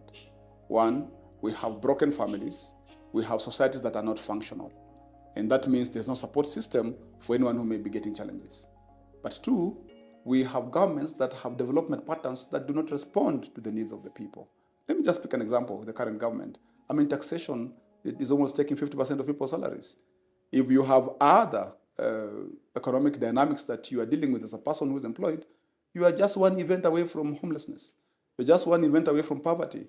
So my thinking is that we have generalized most of the programs and most of the laws. There's a need for us to look at it intersectionally and find out how does poverty, for example, or how do policies affect people differently because of the different identities that they hold. The prospects of thriving are almost nil. Why? Because number one, you need a support system to go to school. You are likely you have a parent who doesn't care about school. Because why? They are looking for basic needs. They need to find you food. Number two, your milestones health-wise get compromised because you need to have a parent who still thinks about you going to get vaccinations and all. That is not there. But number three, remember, most of these people, for coping mechanisms, are on drugs. Substance abuse, and so they have disorders, mental issues. So when I look at the whole game line of what prospects are there, I can tell you out of 10, maybe only one is likely to get help. And why? Not necessarily from the government, most likely from an non-state agency like Undugu Society of Kenya. And if we do not get the policies right, and we don't get the programs right, and I'll give you an example. I think one of the county governments, whether it was in Uasin Gishu, they picked street children and dumped them in a forest. Why? Because they have misinterpreted the concept of what street life is about. As Undugu Society of Kenya, we have worked with street-connected children and families for 53 years. We have developed models which looks at a mind shift of street-connected children, of street youths. And these models are in three types. One, we have the Street Youth Association model, which then takes young people in their bases or where is their meeting places and start talks that shift, cause mind shifting without removing them from the supply of drugs. And because we think resilience is built better when you are in the center of the supply and you can resist. The other model is the community child right clubs, where children that are out of school, that are in those communities, which are those bases, then are rescued and taken through some learning. That is human rights driven. Some of them will go back to school, some of them will get sponsorship, and some of them will have skills just to make them survive. Then we have village learning associations that deals with adults, especially women, that then we believe they have money because they buy drugs, but then work with them to channel that money in the right causes. So the perception that you see crime, you see trouble with street-connected children is because as a society, we are trying to run away from the realities that we face, the results of our development, but the results of our broken social systems.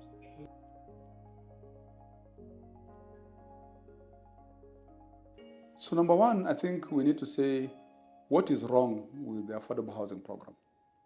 Number one is that we have, as I said earlier, limited the meaning of homelessness to owning a house. But homelessness is a state of being where there's chronic and cyclic state of lacking, and you're lacking basic needs, including shelter. Number two, it is not possible for street-connected families to be even part of the affordable program when they don't have documents. And therefore, the program has not been set with street-connected people in mind. It has been set for another class of people. And a good example is when they tried to upgrade the slum of Kibra at some point and made the people of Kibra to go to the houses that had been upgraded. The guys abandoned the house and went back to Kibra. The reason is that they are not part of the design, so they do not understand the sociology of those houses and what they aim to achieve. So for me, the affordable housing program will only make sense if the government decides to create models that are affordable. The current model that they have requires mortgage. How many street people would actually be able to access a bank to get a mortgage? How many people will even be able to pay 4,000 per month? Yet these guys are struggling to find food and they can't have 100 shillings even to find for a day. And don't forget, even in those informal settlements, accessing a toilet requires that you have 10 shillings.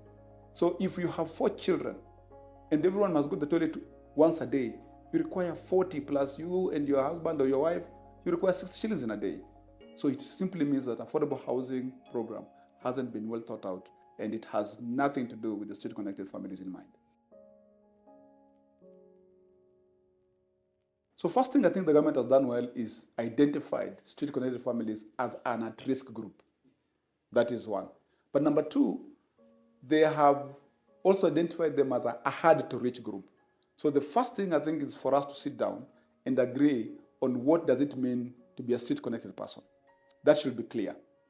Number two, if we are able to work together to kill some of the stereotypes and enlighten the public of what homelessness and citizenship means.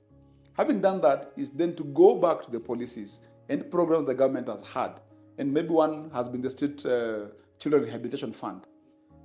In its own merit or dismerits, they have not really focused on the problem. And therefore, go back to those policies and find out, are we too general with these policies? Can you intersectionalize these policies so that they take care of the rights and needs and the interests of the street-connected people? When I put that in the nutshell of the global instruments, and I look at Sustainable Development Goals, you cannot achieve SDGs unless you address the critical questions that homelessness has placed. You look at the Special Rapporteur on right to adequate housing, who has actually said homelessness is a state that offends dignity, it offends non-discrimination, it offends basic rights of a human being. And so with this recognition and the instruments that we have, including our constitution, when you look at Article 43, Article 27, Article 28, and Article 29, then it means there is hope. We just need what I can call political goodwill to then deal with this problem squarely. So partnerships with the county governments is the place to go, but also for the governments to be ready to be critiqued when they're doing the right thing. They're not doing the right things. We have, thank you for that. We have case studies. We have people who are out there who are once street-connected people. Through our intervention, they have gotten a better life. I'll just speak about three. We have Mercy Gishengi. Mercy Gishengi has been a manager with ActionAid. She was picked from the Nora dump site by the late Father Arnold Kroll, and she was taken through school. And now she serves the society. We have Elias Obando, who works with the ILO, was rescued 3-4 times. Rescued and running away and being taken back. He was taken to school and now serves society. So when we look at that, and cases like Edwin Nzuki, who now runs a bid making business out of our interventions, and the many, almost like, for example, in the past 1 year, we dealt with almost 1,000 young people who have left street life and are now doing work either through apprenticeship, or they've been placed, or they've been taken to vocational colleges that are not necessarily paper-driven. And with that, we think there's actually hope in future if the right programs are put in place. Being on the street is not anybody's option. It is good for the society to know that some of these things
jurist. She's one of the architects of Kenya's modern legal history. She broke barrier, she has broken barrier after barrier. She became the first woman state council, the first woman magistrate, the first woman judge of the High Court, and the first woman court of appeal. Her career has transformed what was possible for generations of women in the legal professions. She was just sharing with us today, she knew Father Kroll personally. So beyond the bench, she has been a tireless champion for women, children, and legal reform, serving on numerous national and international officials, and more recently, she served in the African Union Panel of the Wise, one of the continent's most foremost peace and governance institutions. Her life has been defined by courage, justice, and principled leadership.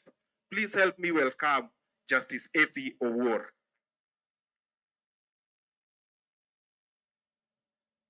Finally, and perhaps most importantly, today I'll be joined by Dickson Njuguna. Dickson brings something that no textbook, no court, no journalist has written before.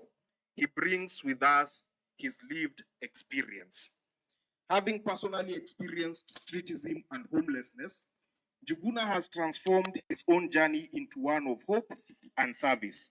Through Ghetto Hustlers, he works tirelessly to mentor, rehabilitate, and create opportunities for other young people who face the same struggles that he faced once. His presence is a reminder that those most affected by streetism and homelessness will not or should not just be beneficiaries of policies. They are experts in their own right.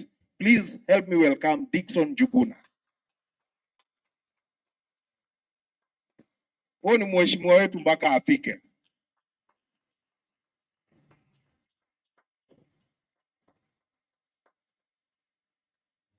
Karibuni sana, our panelists. We are honored to have you. And without taking much of our time, we had shared conversations with you and what you'll be reflecting with us on. So we'll start with Mr. Jamin. Please, karibu sana Jamin. You can do your remarks as you're seated. Yes, I think when you're seated, it's much better, right? Or you want to stand here? Please then.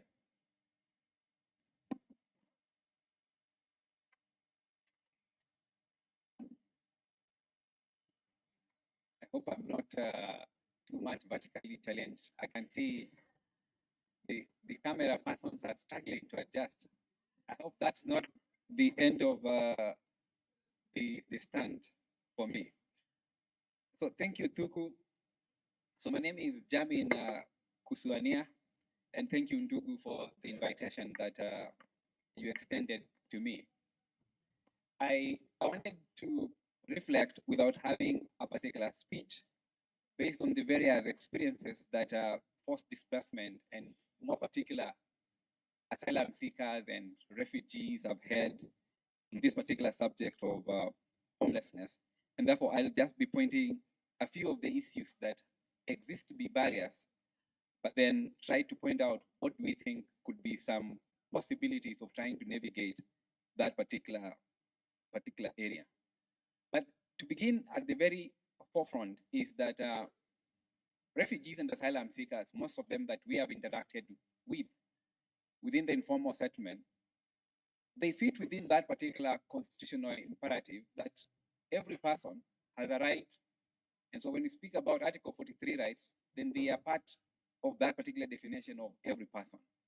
And the reason I begin this conversation this way is because access to services, access to amenities to this population for the longest period of time has been seen as charity, as philanthropy, that they don't deserve. It's out of the goodwill of governments, of institutions, for this to be able to happen. Across the globe, various countries handle refugee issues and asylum issues differently. And this then is the determinant about what then becomes the result of these neighbors that then we welcome within our various neighborhoods. Does it matter that we think about refugees when we speak about the context of homeless people? If we don't plan for this kind of population, then it affects then our population because they are living within our neighborhoods. And therefore, if we were only going to plan only for the citizens of the country, not plan for this other population that has actually joined us, then it's a zero effect when we look at it. Kenya has a population of 857,000 refugees. About 400,000 of this population lives in the Dab refugee complex, and about 318,000 live in Kakuma refugee camp. Then we have about 120,000 living within Nairobi. When you look at these two camps, we have a population density of about 12,000 people living per square kilometers across these two particular camps. Them being low housing, then you can then be able to imagine the kind of conditions that people live in this particular area. We have, as a country, access to legal identity, which is the processing of refugees in the country, as a challenge that then limits the access to services. And this rigidity in terms of access to services in the country then locks out refugees from participation in both social and economic fronts. many a times when we speak about homelessness and we have interventions towards that, we are mainly treating the symptoms of a bigger problem. So people don't have food, give them food. So people they don't have water, they can get water once in a week. And so we think we are actually then dealing with the main issue. But my view has always been that if we do not address the economic aspect of the people, then they become vulnerable, and therefore they cannot be able to access services they cannot then be able to afford. In the refugee space, though housing can be viewed as an element of access, and many times we speak about affordability, we speak about availability, but also within the refugee space, it's also the question of permissibility. Are you allowed? Some earlier speakers spoke about, is it a choice aspect? For this population that I'm speaking about, the forced displacement, how we have run our own refugee engagement policies in the country, then it's not a choice. You can't move away from this population density of 12,000 people, whether you have the income that you can then be able to afford, or you can't be able to do so. And so the question would be, what then are the existing legal and administrative barriers that then hinder this population from access? I'll begin to point out from this particular stage that we have good case studies across the globe in terms of what exactly is happening. But then we have very limited goodwill for countries when you compare across various jurisdictions. Last year, we were in Cairo for the World Urban Forum. And one of the very first time they were actually having a conversation about refugees and the discussion about what exactly are migrants doing? What is the contribution within the urban menace that we see? And so, as the other observer admitted, we have this population within our own borders, but we have taken long before we can then be able to begin rethinking about what do we do for this population that is found within our context. In Kenya, the management of refugees has remained the prerogative of national government for the longest time possible. Even with the new constitution, that particular role, the national government have been hesitant to extend this to the county government. Even when we realize that a lot of this particular service access are actually functions of the local government under Schedule 4. And so one of the limitations then is that we have not planned for these populations. We don't plan for them. In areas where we have attempted to do so, like the Nairobi County, where we have included them within the CIDPs, and even in Turkana, and now the DAB has, Garissa has them within the CIDP, we have not catered for them in the revenue allocation. And therefore, yes, the city of Nairobi will say, yes, we have factored them within our CIDP. But when we don't get money from the CRA to be able to accommodate this extra population that has not been accounted in coming up with the formula, then we can't be able then to do anything with them. So we have this as a barrier that, yes, we are not being able to plan for these particular categories of people within our plans or even allocate money towards this. The second aspect, and because I pointed out that homelessness is a result of many other underlying aspects, including the inability for persons to be self-reliant, is to observe that the limited right to work for refugees, especially those that find themselves within the camp context, limits their possibility of even affording aspect of housing within our neighborhood. In Nairobi, equally, the informal sector is where they would then be able to survive with limited aspects in terms of how one can be able to grow their enterprise or business because of the limitations in terms of documentation that hinders them and is even a danger to how they are able to access housing and aspects of accommodation. We have Kakuma and the DAB municipality that have then been established, and one then would be able to think of how they change the entire social amenities that exist. We have in Nairobi, the Nairobi I hope it's not an indication of something. So we have the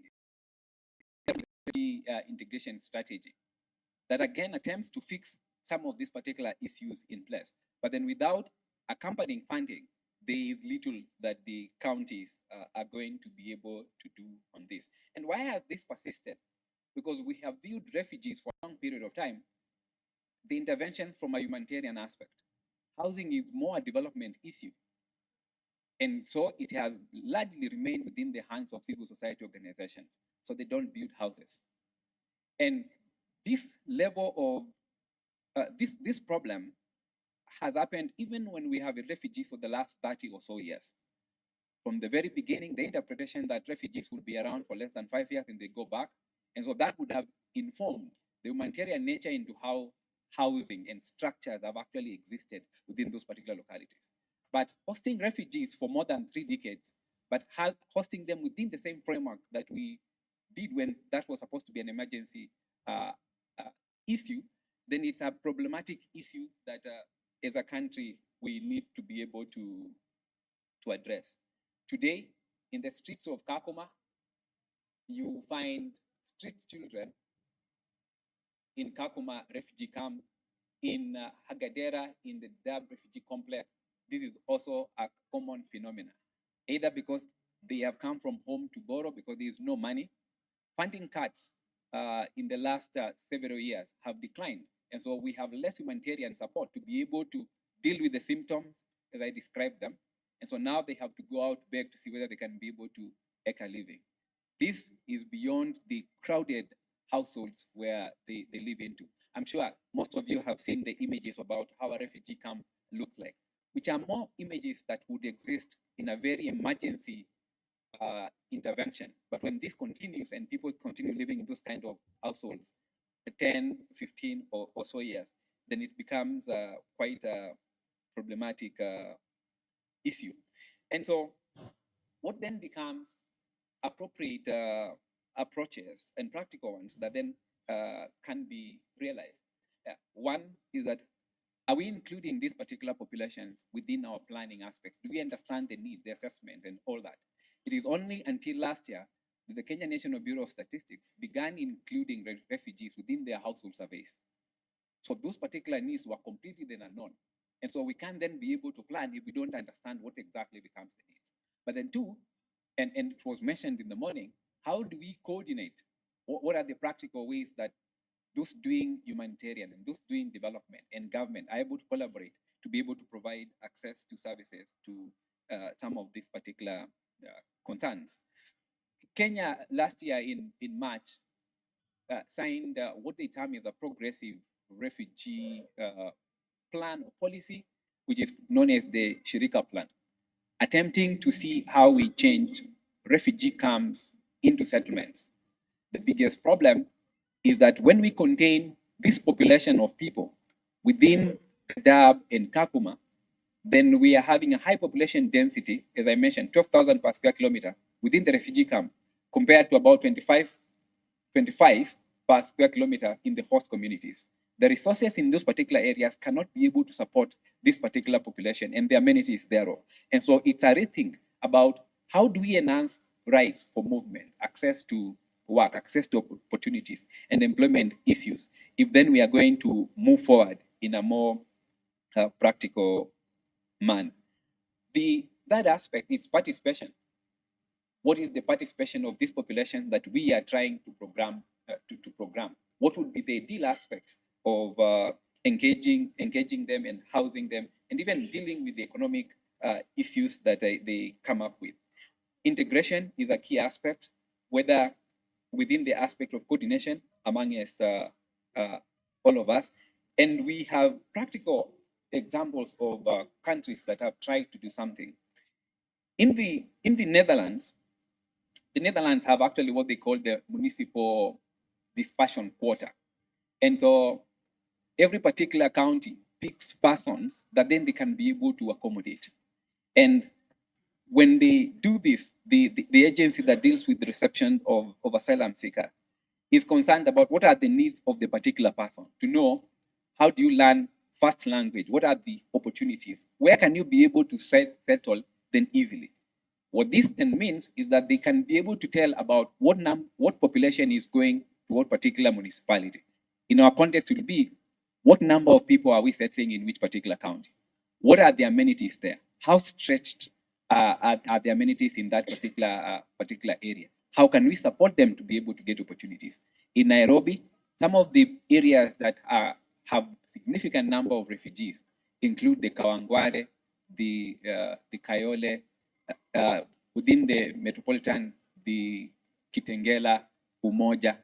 And one of the reasons you find this is because they are easily affordable housing within those particular areas where they can be able to afford. But what does this do? These are the same areas that are synonymous with low amenities, water, sewage system, and that. So they come to pile pressure into this.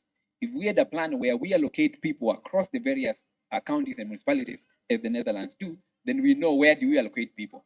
Are they going? Nairobi had an interesting conversation a few years ago about having various boroughs. So then you would know what particular borough are you sending people? Where are they going to be? If we need to allocate markets, Nairobi County allocates markets to people within those particular settlements. But refugees are not people that are allocated those particular markets. If then they are able to survive, how then do they survive?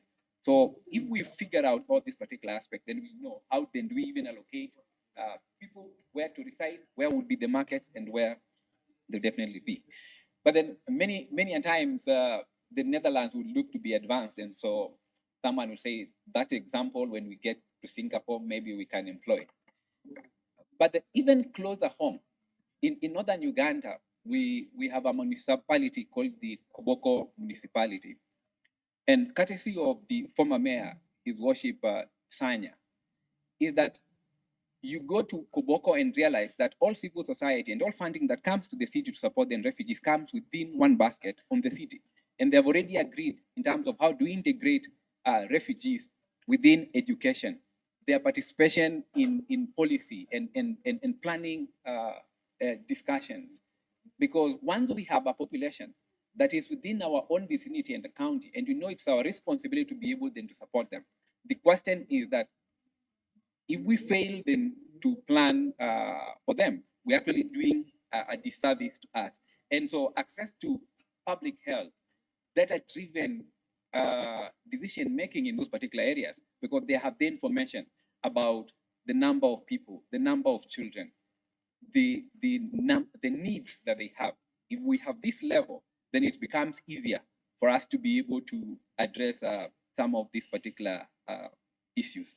And so I'd like to sign off at this particular moment by just the observation that if we continue treating refugee response in this country as a humanitarian issue, then we would have problems that stem from the developmental aspect nature of it. The second aspect is that if we do not involve then the county government in the day-to-day running of refugees, then they'll then have a problem in terms of access to the very basic amenities that are actually provided by the county government. It's good to see the gentleman from the COG a few months ago in his office after the devolution conference. He also asked the question, but why are you guys not involving us in this kind of conversation? How then can the county of governors be able then to support? And especially because he's here, I'll remind one aspect, that the funding of those particular counties hosting refugees, by ensuring that the CRA allocates, acknowledges that particular number of forced displacement in the allocation is critical aspect. Because no matter how much we speak to those particular county governments in those areas, no matter the goodwill that they have, they come back and say, yes, we understand these are our brothers and sisters, they are within our vicinity, but how do we fund them? And so it's a planning issue, it's a goodwill issue, it's a national government, it's a county government, it's a civil society, but a collaborative effort that then we can be able to address and see how to deal with this particular issue in totality. So thank you. I sign out on this. Let's appreciate Mr. Jamin. Thank you so much.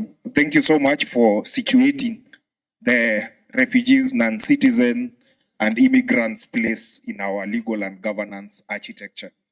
Jermaine, thank you for reminding us also that the provisions in the Constitution is that it's for every person, not every citizen. And I think that is quite important. And thank you for the practical examples on where it has been done. Therefore, we can see what we can do here.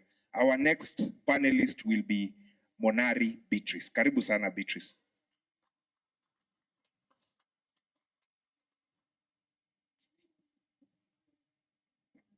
Hello, everyone.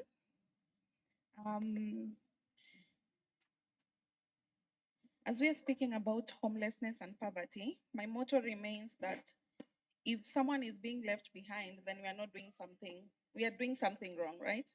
In a society where we have a very bountiful constitution, it's very wrong that we are able to, as our speakers talked about, we are able to host refugees, we are able to make sure that they have everything they need, but the people within our country are actually being profiled and left behind. Undugu Society, in collaboration with ICJ, launched a project in which we were conducting legal aid clinics. And in these clinics, we were talking to the community and trying to find out what is it, because at the end of it, we are doing it for the community. And the community told us a lot of things. We know that policy takes a while, litigation takes a while. And then we sat down with Undugu and discussed what can we do now as we wait for policy to take root. And they decided that we need to empower people with information, especially on Article 50. The lawyers in the house, Article 50 talks about, it talks about the rights of an arrested person. Article 49, yes. So we sat down and talked about how these people can be able to deal with arbitrary arrests while policy is being structured. And these people brought a lot of problems in front of us. And the most common problem was understanding our laws. Also in this room, I'm sure there are some people who don't really have a grasp on our laws like the lawyers do. And I think the funniest and saddest part of these clinics is when you ask them, do you know about petty offenses? They say no. They just know sweeps, they know arbitrary arrests, they know profiling. But then in English, if you tell these people this is what it means, they laugh in your face because this is not supposed to be a crime in the first place. For example, how would you call idleness in Kiswahili? Si Kiswahili sanifu, Kiswahili ya mtaa. Idleness ni kungedhia, kuzuba, jaywalking. Jaywalking ni kuranda-randa. It doesn't make sense when you tell these people, umeshikwa kwa sababu ulikuwa umezuba. How does that make sense? And in the thinking about it as a lawyer, you know, of course, this is a crime. What are the elements of a crime? Actors' rights but then when you tell someone you need an act and the mental capacity, if someone sleeps in a public place, what are their crimes? And then if you go ahead and tell them that we have to conduct sweeps because the UN is coming, it means that the system in itself has failed its own people. And then if it has failed its own people, it makes them more visible to arbitrary arrests, sweeps, and profiling. There's also another crime that came, I don't know if it's in the law, but there's a crime called preparation. They talked about it a lot. In that, kama we ni fundi, sorry for those ones who don't understand Kiswahili, kama we ni fundi na umetoka job, umebeba nyundo, umebeba msumeno, na jembe maybe, a police will arrest you saying that you are preparing to commit a crime. So it's very laughable, but we laugh about these things as lawyers, but the people on the ground are actually facing these things and they don't understand why and how. And we can't tell them, we are working on policy. We are working on litigation. We are rounding off to an election year. Political goodwill itaanzia wapi? Or how do we rush around trying to tell these politicians we need to decriminalize petty offenses when in the end of it, it's the same failure that actually benefits these people? When we talk about poverty and homelessness, we have to ask ourselves 4 questions. Who does this law actually target? I remember us talking about hawking. Hawking, kwa normal mwananchi, munaita hawking. Matajiri wanaita aje? Thrifting, sindio? Ama something else. For those ones who've been around, I don't know, Muthaiga area, especially during COVID times, kulikuwa na people parking their cars, opening the booths, and selling things out of their cars. They were not being targeted as a hawker who is selling things in town. And then this is a vicious cycle because you conduct police sweeps, you get these people out of the street, you put them in cells, but then half or 3/4 of these people do not end up before a magistrate. And most times their holding is more than 24 hours. How do you tell this person you're not supposed to be in jail for more than 24 hours? Where will they go, considering they've been out of work for more than 1 week? They've been evicted because most of them do not have leases. Most of them do not have permanent abodes or permanent place of work. So by the time they get back to the streets, you find that the life they once knew has been swept away.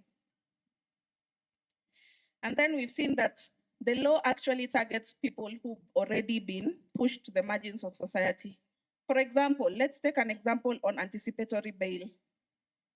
If hata tusiende mbali, mimi nikishikwa leo, will they offer me anticipatory bail? They can't, because I'm not prominent enough or rich enough to have anticipatory bail. So what happens to the people who have already been pushed to the margins of society? Moving on, as we've said, there's a cycle. Police come and sweep. This happens a lot in our informal sectors. Police wanakuja maybe kwa game ya, after game ya Arsenal na Manchester. They target, they know this is the day we will find a lot of people. So once you are leaving the game, they'll do police sweeps and put you in cells. And then they'll say, tuonge tu hapa. Hakuna haja uende mbele na tukuwestie time. Alafu wanaomba 5K. 5K ni rahisi sana, hata si kwangu. Ni rahisi sana kwa nani? Because once you borrow this person 5K, hawezi toa your 5K. This person does not have a mobile phone. Next of kin unajulia wapi? Most of these people maybe are orphans, or people can just, and then when they want to make calls through the policeman, actually there's a loophole. Wanasema, when they arrest you, they take your phone. And then when you want to make a call, wanasema tupatie credit tukupigie simu. And then when you call, wanakutime. Tulisema ni dakika 2. Ulipigia nyanyako. By the time atoe, anze kuangalia, dakika 2 zimeisha. And then there's arrest, brief detention, release. And that happens every other month. Especially for Dandora, they told us that every month there has to be police sweeps. And then they've profiled and targeted some known people in the community. For example, when we were conducting clinics, there was a rumor that police will send in malls. At one time we went there when there had just been a shooting the previous day. So there were police lingering around. And then for CSOs, once they come and start doing capacity building, wanasema ni, it's criminal. Like, it's a crime for people to have information. And then when these people are arrested, once you've empowered them with this information, I remember telling them, polisi akikushika, anafaa kukuambia mbona amekushika. Na anafaa kuwe na uniform. Anafaa kuwe na the service number. Afai kukuchapa. Wanasema ni uongo, hiyo ni uongo. Because kichapo ni kawaida, sindio? And it's so sad. Because now, they don't know any other way because there's no information that has been offered to them. We have a very bountiful constitution. We have the Constitution of Kenya 2010, which provides for dignity, equality, liberty, and security, fair trial, and socioeconomic rights. We also have Article 23(2) that also provides for, it compels the government to fulfill these economic rights. Homelessness has not started today. Even during Uhuru's time, there was Boma Yetu. I don't know how the program was called, but people actually contributed into that program. But where did the money go? It's a systemic issue. When we conducted these legal aid clinics, we targeted Nairobi, Kisumu, and Eldoret. In Nairobi, we attracted approximately 480 people, and they had a lot to say. Profiling is a problem.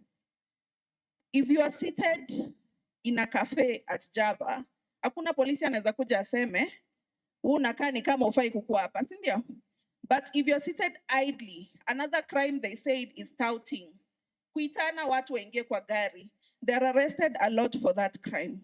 So when we talk about profiling, we can't just say, even if we decriminalized all these petty offenses tomorrow, police will still be the same.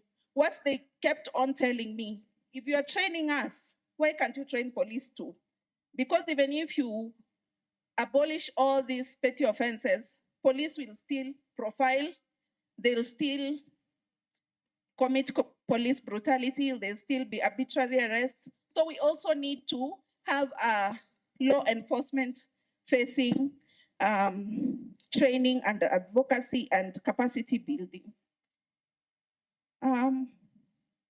Sorry, my voice is breaking. And we've noticed that criminalization obviously comes from poverty. Adequate housing has been defined in General Comment number 4 of the UN Committee on Economic, Social, and Cultural Rights. They provide for security of tenure, availability of services and infrastructure, affordability, habitability, accessibility, location, and cultural adequacy. The thing I argue most about adequate housing is that it's not supposed to be equal. It has to have equity. You can't just put out one policy that targets people in Marsabit, people in Kilifi. If you've been to Kilifi, you've seen the adverse effects of homelessness and poverty.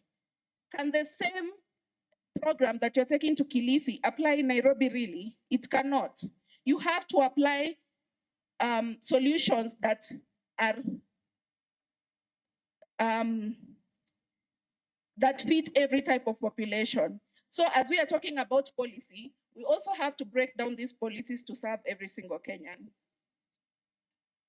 And then we have forced evictions. This has happened recently in Dandora. There's a road that is passing through Dandora that people were evicted. There were no notices, nothing. People woke up in the morning. It was done in 2 phases. People woke up in the morning, their houses were being torn down, and then others were coming from work, and they found their houses not there. What has the government done? Of course, Ruto has come in. Oh, sorry. Our president has come in and provided us a very good program, the Affordable Housing Program. The only thing it fulfills is availability. They are available. But then all these other things that have been provided for in the general comment, like accessibility, acceptability, and adaptability do not apply. Of course, they're accessible, but they're not accessible to the target audience, as many speakers have put before us. And in doing this, what is the use really? And then you've seen how these houses are being built, especially the ones in Kibera. Where is the drainage? Where is the infrastructure? Where is the way of accessing these houses? There is none. They're just building these houses to tick a certain box. We've seen jurisdictions like Uganda, Malawi, who have abolished crimes like rogue vagabonds, and idle and disorderly. So Kenya really doesn't have to start from the ground up. We can borrow from other jurisdictions and try to abolish these petty offenses. Because in as much as we say Kenya has a large population of middle class, in as much as we say we are safe, look at the economy right now. We are one paycheck away from being homeless, from being profiled. So never say it cannot happen to you. And as civil society actors and lawyers, we need to sit down and ask ourselves that it's not only litigation and policy change that can work on this. We can do a lot while we wait for this, while we wait for maybe another government or the same government with a different policy, but wajue kwa ground mambo bado inaendelea. Capacity building, advocacy.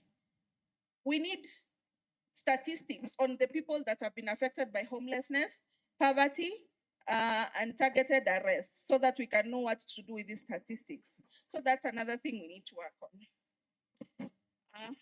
We've seen also in the US where there was a case that said that you cannot actually arrest people who are homeless when there is no place for them to go.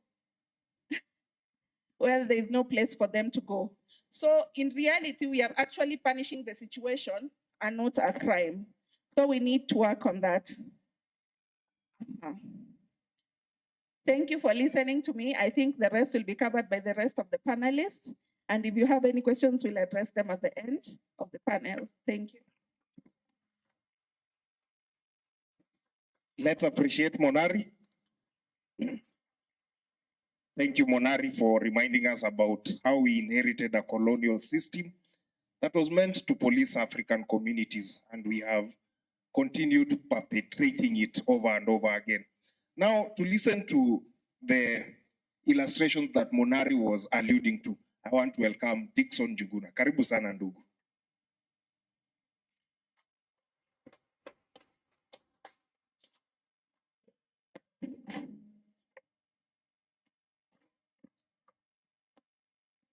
Good afternoon, all. So as I start, I was born in the street, I got myself in the street. So nilijipata kwa street nikiwa myang, at the age of 8 years. So nilijipata nikiwa mzazi wangu, my mother was a hawker, she was a hawker. And then my dad, can't tell the job he was doing by then, lakini alikuwa. So kenye ilinichangia niende kwa street, tunaona hasa my mom yeye ndo anatushughulikia, mzae ndio. So at the age of 8 and mimi nimezaliwa hapo Kiamaiko Mathare. So through the environmental factors na social factors zilinifanya nihepe home na nikajipata mimi niko tao. So the place where I was sleeping, that is my home, ilikuwa hapo skate park. Sijika watu wengi wanajua hapo skate park. Hapo karibu na next to the Ministry of Education opposite. So hapo ndio skate park. So my first arrest ilikuja jumi nimesacumcised in the street. I was circumcised in the street. So arrest yangu ya kwanza ilikuwa ndio wakati nimetoka kutairi, that is circumcision. So after hapo nimejipata ndo nimemaliza siku kama 3. Arrest yangu ya kwanza ilikuwa ni hata sijarecover, siko nimepona fiti. So ya kwanza niyo harassment, ile harassment yenye nilipatana nayo. Unaona mimi ni mgonjwa sijapona, ndio hiyo na sasa niko yangu unaona. So mtu mwenye anani harass tuseme ni budangu, is my he or she is my parent, the one who was harassing me. So at that younger age, so kitu nilikuwa na experience ni harassment. So when nilipelekwa police station Central, through your harassment, ya kwanza nikachukuliwa nikaambiwa uko na wazazi. Yeah, do you have parents? Yes. So at that age, nimeenda home, nimeoneshana huyu ndio madhangu nini. So my mother jule kumsumbua nikiwa kwa street. So when nilipelekwa juvenile court, my mother was the first one to sema kama nikula kichwa kasongeka kisonga. So after hapo nikapelekwa approved nikaka like 3 months hivi 4 months, huyo tena nikatoroka tena nikarudi tu tao juu ile ndo ilikuwa base yangu. So after then tena jule maisha ya street ilikuwa ishaniingia. Tena mimi nikakaa nikaona nimerudishwa huku. I was rearrested again and then taken to approved. So after that nikaona huku you have to be a good example ukiwa umerudishwa approved. So sikugoja tena hiyo kichapo, nikahepa tena nikarudi street. So by then so hiyo madhangu tu ako tao hoka lakini ajui, anasikia kijana alitoka approved ako tao lakini anipati. So after hapo juu nikiwa hapo class 1 2 3 nilikuwa mwerevu kidogo. So approved when nilipelekwa class 4 sikusoma. I didn't study class 4. So because I was bright, even if I was in the street, I was a little bit brighter. So by then, kutoka hapo class 5, because I was still sniffing glue. I was sniffing glue kutoka kitambo, hiyo ni maisha ya street nilikuwa nayo. So nikiwa hapo class 5, saka kabla nitoke kwa street at that time nikiwa class 5, but ya Mwenyezi Mungu nikapata mtu amenishikilia mkono sponsor, lakini juu nilikuwa kichwa ngumu, primary nilipelekwa Marsabit. I was taken to Marsabit primary. Then nikakaa mwaka mzima huko without coming home. So imagine 1 year mzazi anaona wewe kwani mtoto wangu alisha tupo kwa kichaka. So by class 5 nikangangana. Still I was still sniffing glue. So by bahati mzuri huyo sponsor akanichukua nikapelekwa secondary. So I stopped sniffing glue when I was in form 2. Baada ya kuona hii maisha gam itanipoteza kabisa. So siona bado wazazi hawana ule uwezo, ni juu ya sponsor ndio nilikuwa at least alinisaidia, unaona. So after form 2 I stopped sniffing glue. So nikangangana juu nimepata hiyo usaidizi. Lakini when I finished form 4, but this time when I was at high school, sijaiona from form 1 to form 4, I didn't have any visit to the school. My parents, juu atoido, mzazi si anasaidiwa kulipa shule. So hakuna do hata shughuliki na mtoto wake anasomea wapi, anafanya aje, juu kila kitu ni ya bure, unaona. Hakuna do anatoa. So ilikuwa ni mimi na God, nikangangana, nikamaliza form 4. Lakini bado maisha ya street iko imenitoka. Jilo wazazi wana support walikuwa wananipatia, ilibidi mimi mwenyewe after kumaliza high school ilibidi nikuwe peddler wa bank.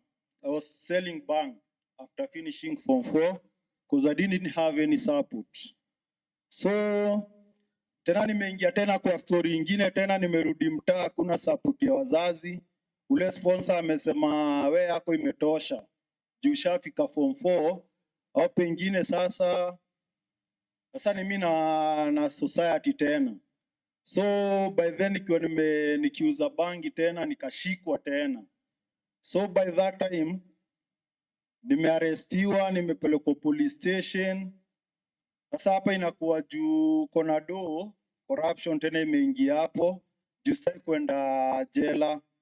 So by that time I corrupted the officers, I give them 5,000, but the game, unajua mchezo ya makarau ni ile ile.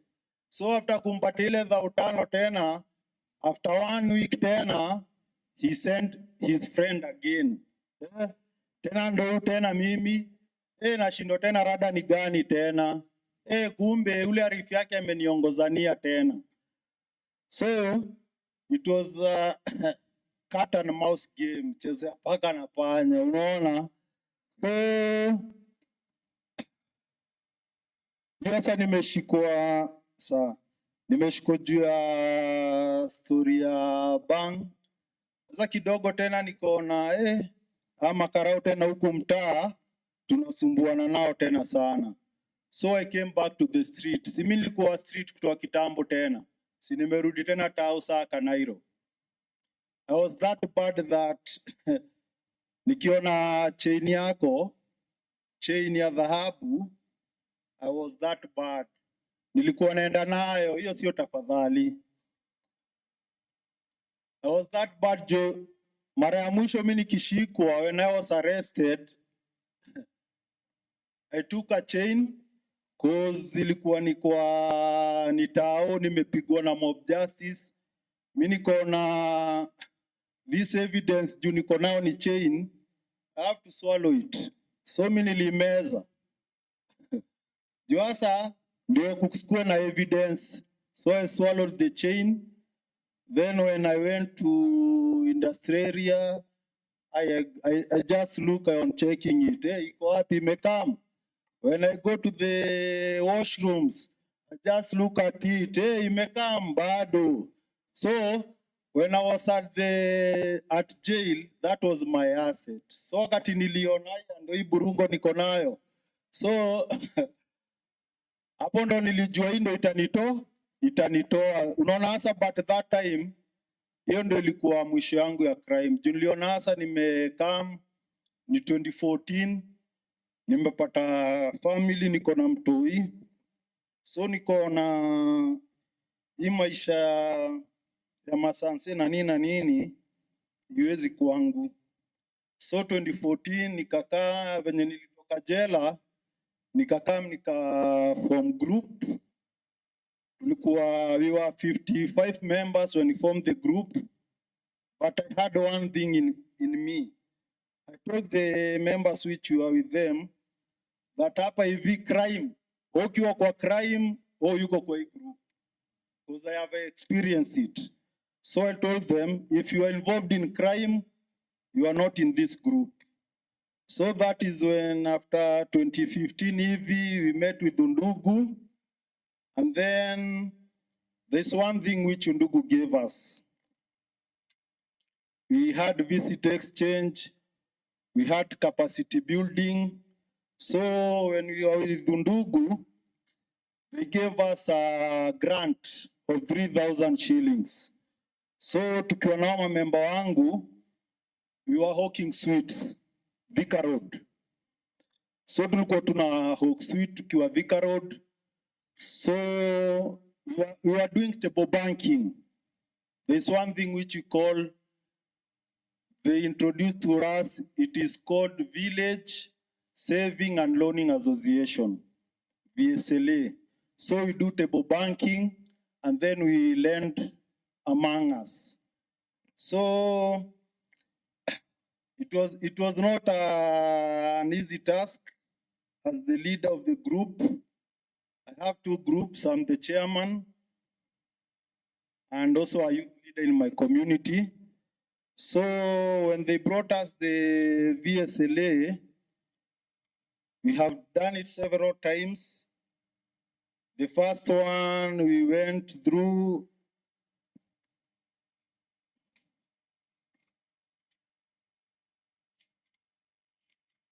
we have been trying it, tunajaribu, because the group which I lead, all of them are reformist. You see? So ni mavichwa ngumu, unaona? So ni watu lazima ukae pia wewe ukuwe tu kichwa ngumu na unaona? Because this book, hii ndio iponi yangu. It is a saving book. Hata nikiwaonesha, for now like 23rd mwezi wa 7 2026, it was last week. So ukiangalia kulingana na venye tumeng'ang'ana na hiyo VSLA, hata savings zetu ukiangalia, so we have almost like 100,000 but I am the pioneer. And so by that, jua sasa ndio ipo nenye kwa maisha yetu, ndio kitu tunafaitingi nayo. VSLA. Jua undugu, kama si watu tungefika hapa. Asanteni.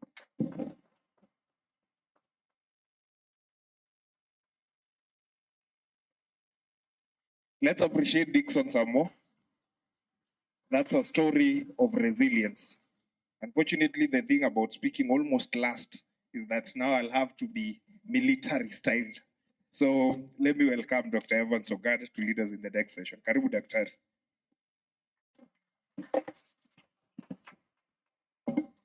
Ladies and gentlemen, I think we can clap better for Dixon.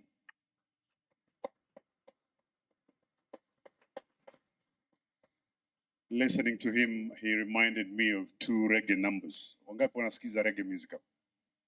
Asante sana. Kuna ngoma ya mtu anaitwa Richie Spice, Street Life. Na kuna ingine ya ndugu yetu moja ya kuhepa jela, anaitwa Jack Ua. Yake ni ngoma inaitwaje? Hard. The pressure we had. Life on the streets is not easy. Si ndio? Haya. Maneno ya reggae imekomea hapo. Tusalamiane. Salamu za Afrika Mashariki. Asante sana. Profesa Lumumba alituambia kikao hichi ni cha kutathmini, cha kufikiria kwa kina, fikira tunduizi. Nimemwona ndugu yangu Tito Makoti yuko hapa. Tito yuko hapa? Asante sana comrade. So we are going to do critical thinking. Apart from Professor alisema nini? Sea of lamentation and do nothingism. Kizungu hicho. We intend to see what we can practically do with what we have. And that is a conversation we had prior to the year 2010. And in the year 2010, after years of misery, bad governance, we drafted unto ourselves a constitution. Tujipigie makofi. That constitution ina kifungu kimoja pale, Article 43, Social Economic Rights Clause. Now, that Article 43 is supposed to address what we face here today. So Article 43 imposes a positive and enforceable duty upon the state to progressively realize economic and social rights for every person. Rais wenyu wa Kenya, naitwa nani? Dr. William Kipchirchir Samoei Arap Ruto, PhD, University of Nairobi, relies on this article mostly. Article 43 empowers me on affordable housing. Oh, organizer. I also teach at Kabarak University. Musinieke shida na wenzangu wa Kabarak. I teach at the University of Nairobi and Kabarak. And Nairobi has produced better people. I'll only say that. Article 43 and Article 20, Sub-Article 5, 21 to 21.3, read together, require the state to take positive steps to realize housing. Kwa kawaida nikifunza darasani, I always like to tell my students, Why is Article 3 in the Constitution? Why? To be brief, Article 43 represents what we call state welfareism. At some point post-industrial Europe, Europe realizes that the effects of runaway capitalism, the system of market that we borrowed wholesale further from the West, Adam Smith, ndio kwa maana mwanasiasa ambao unakaa nao every day, wanaiba buying 10 vehicles. Wengine tunawashika kwa nyumba zao na hundreds of millions. Capitalism, ubinafsi, ubepari. You want to gobble as much. So the West realizes, no, this capitalism market is not so good for the weak, the marginalized. So you go to constitutions like in Germany and in the UK, they have that welfare component.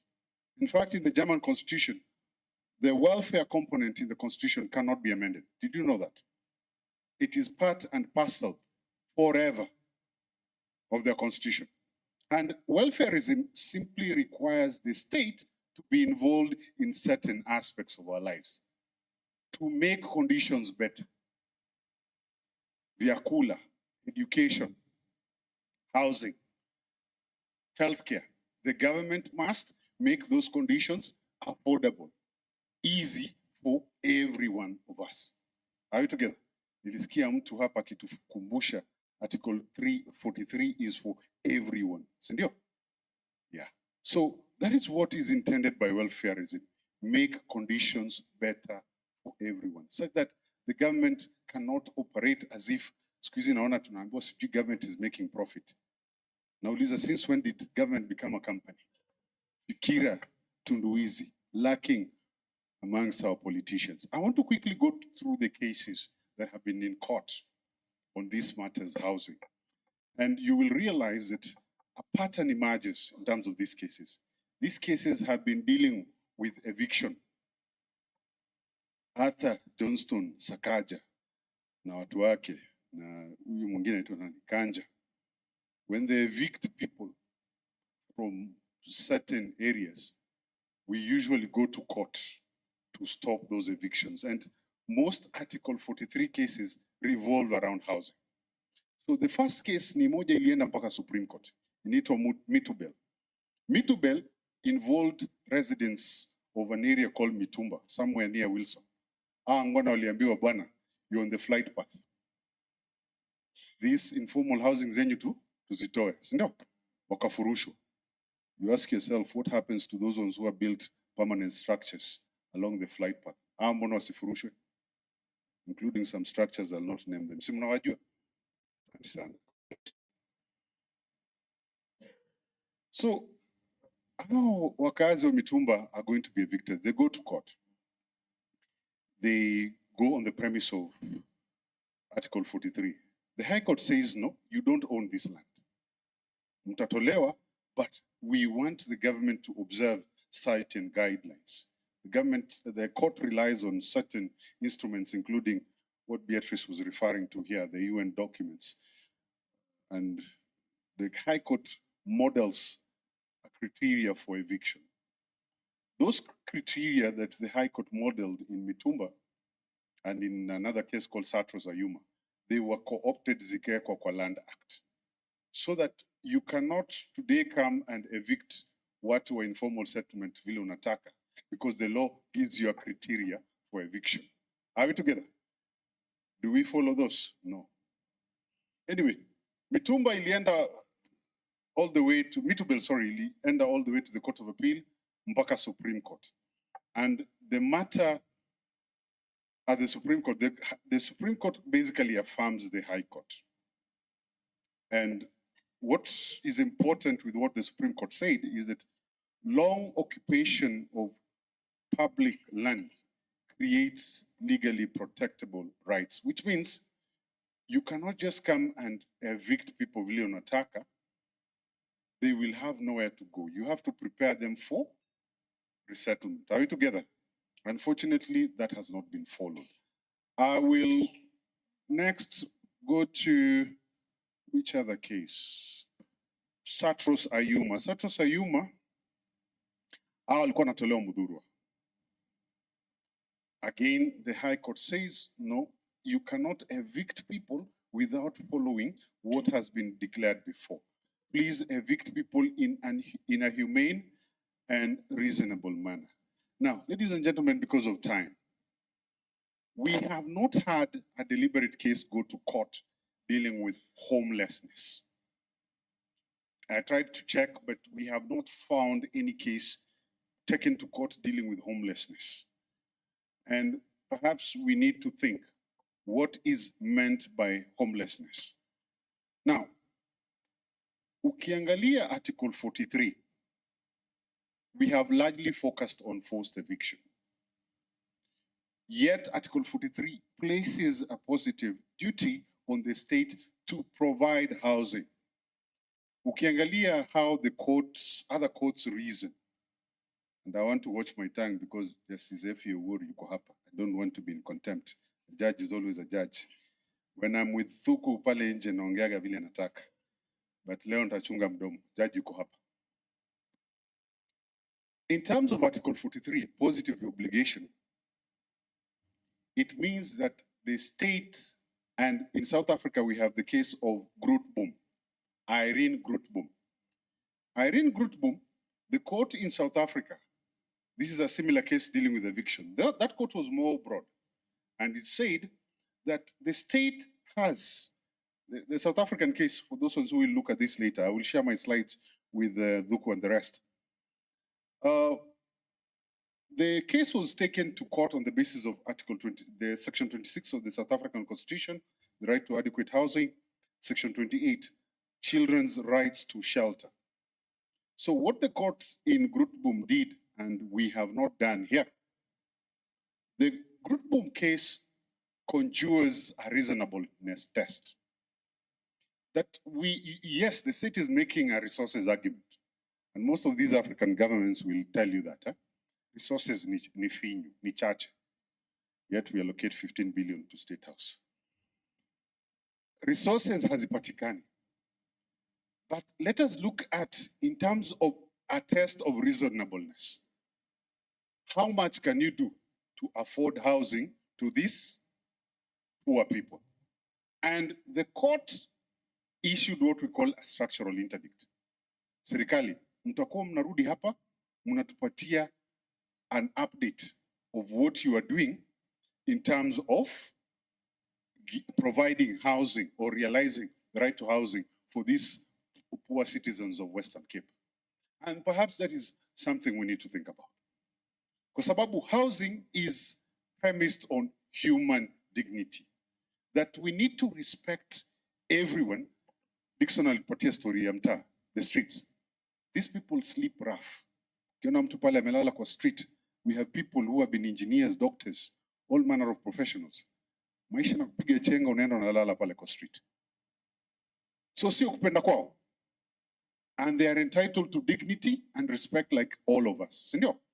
Pesa yetu ya kodi ya serikali sio ya kununulia Arthur Johnson Sakaja Mercedes 15 wao pampering themselves wako kwa ndege kila saa.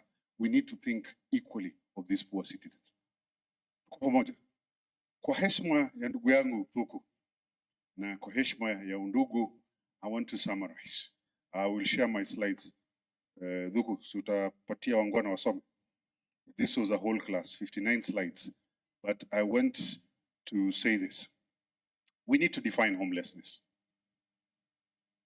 We cannot leave it empty. And I give here Section 175 of the Housing Act in England, which defines homelessness in a manner we can look at. Said that homelessness includes even persons who have structures that are below par. If you look at within this statutory scheme, homelessness can be construed in context where, yes, you have a structure, but haifiki kiwango fulani. And I think that's test ikiletwa hapa Kenya. Most of us will fall into that category. Because Professor Lumumba was born in the east of Nairobi. Hizo mitaa zetu huko Salem, Jeri, Ofafa, wapi pale, Marish, Ziwa, all of them will fall into categories, shida. Are we together? So, to summarize, what do I propose? Wacha tuangalie. We need to change how we think.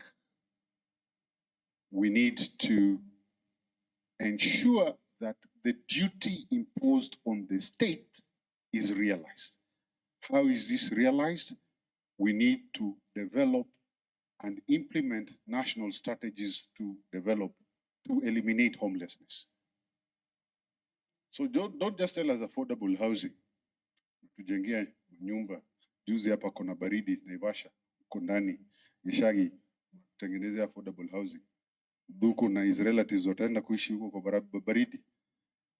We need to intervene early and provide social protection measures.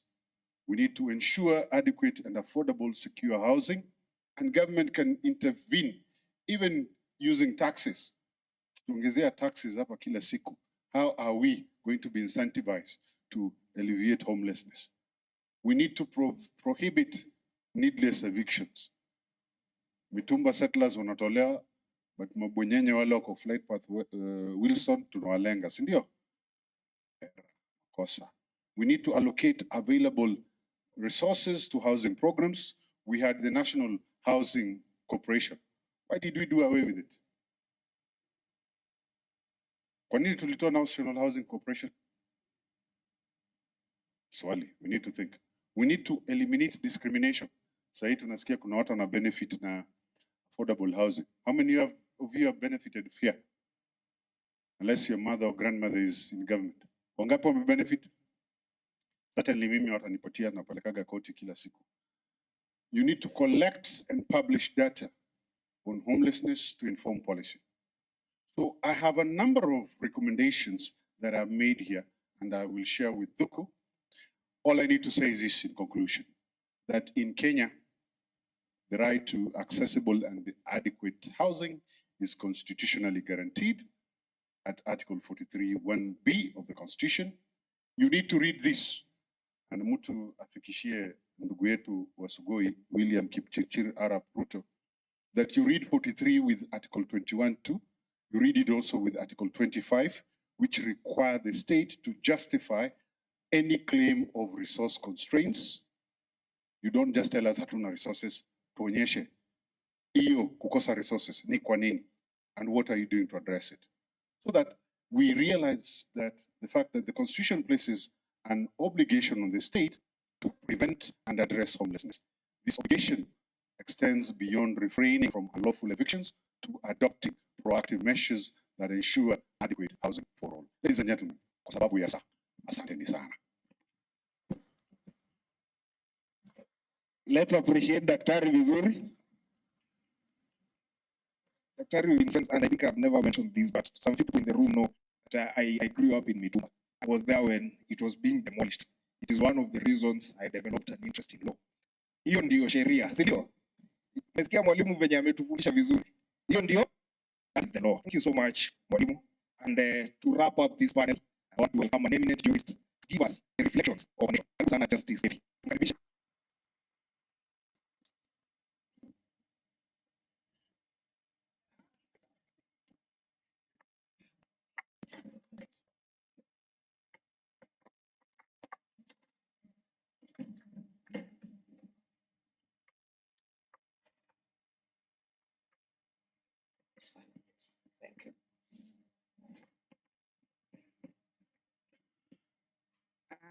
Mimi ndio Effie Wall.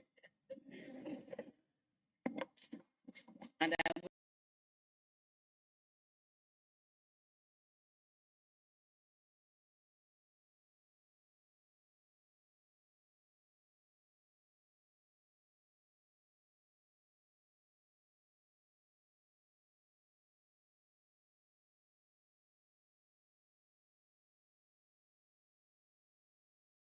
watching from Sifuna. So I 50 years ago, I was younger, and I used to speak like all these people speak. But then with years, I've tampered down a little bit. That's why I would have had people like Father Kroll, my friend, because we would be in the streets together looking for street children. I don't have much time, so I have only a few thoughts that I put on paper so that I don't stay the whole day here talking, because in the middle of it, at 83, I'll forget what I said before. Distinguished guests, valued partners, colleagues, and friends, as I've told you and you have heard, I'm a trustee of the Undugu Society of Kenya, and I have been for almost half a century, and I'm a former judge of the Court of Appeal of Kenya. I'm also a member of the African Union Panel of the Wise, not unwise, but wise, and co-chair of FameWise Africa. I work on mediation, preventive diplomacy, and mediation across the continent. I thank you very much that at least I can come here and stand. All those people you heard, they're all lawyers, and they're all called advocates, including Dixon, who is also an advocate for what he does. As I prepared today's panel, my thoughts traveled back more than 50 years to the very beginning of my judicial career, and very soon after that, my association with Father Grohl and the Undugu Society. In the 1970s, I was a magistrate at the very lowest. My court was full every day with people.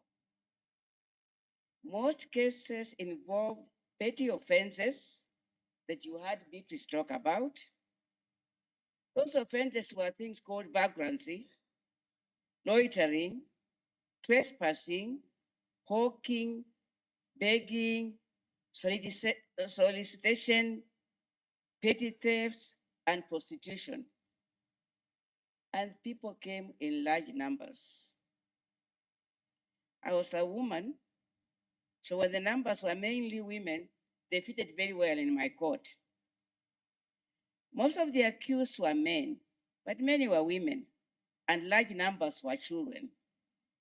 Even as a young magistrate, I could see one thing. Almost every person before me was homeless. They had been pushed into judicial systems that was poorly equipped to address their underlying needs and concerns. The legal framework was colonial in origin. The law did not ask why a person was on the street, or why a woman was hawking, or why a young man was sleeping in a corridor.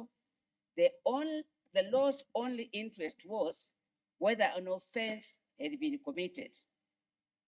The punishment was very limited. It was a fine or jail, and as you heard Dixon say sometimes, foster institutions for children. There was no space for dignity or justice or humanity. At a very early age, I did what I could. I reduced fines where possible. I shortened the sentences where possible, and especially for women and juveniles. I also knew that my piecemeal approach to homelessness was not enough. A judicial system cannot depend on the kindness and discretion of individual officers. It must be built on laws that reflect the realities of people's lives. As time went on, change came, but it was slow and it was not always straightforward as it should have been. In the 90s, I chaired two very important task forces. One was task force on laws relating to children, to women first, and later the National Task Force on Law Relating to Children, which were both created after Kenya's ratification of CEDAW and the Convention on the Rights of the Children. These international instruments recognize the right to adequate housing and required states protect women and children from conditions that lead to homelessness, but our laws at that time did not meet those standards. The Women Task Force clearly established that women faced unique, they were a bit more vulnerable than other people. A woman could be evicted from home when her marriage ended. Unfortunately, most women in those days who lived in the cities, we lived in houses which were located to our husbands and your fathers because they are working with the government or with constitutions, with the companies. So as of right, no woman had a house. So when divorce came, or a man ran away to get a younger wife, you would have to leave his house and find a place with your children so that the old man can have the space. Some of the women in the rural areas, they were removed from the land, they known as their homes, upon the death of their husbands. These gaps placed millions of Kenyan women and their children at risk of losing shelters and becoming homeless. Our task force recommended the immediate reform of property laws, land laws, marriage laws, succession laws, and burial laws to give women more secure rights to a home. Then came the Constitution of Kenya 2010. It went further. It entrenched the rights to accessible and adequate housing for all citizens.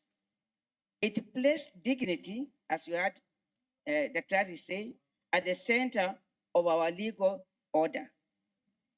It recognized that justice is not only found in courtrooms, it is found in how we plan our cities and allocate land and design social protection and treat people who live on the margins.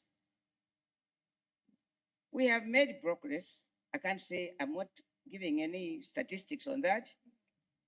Kenya courts today are more aware of the realities of poverty.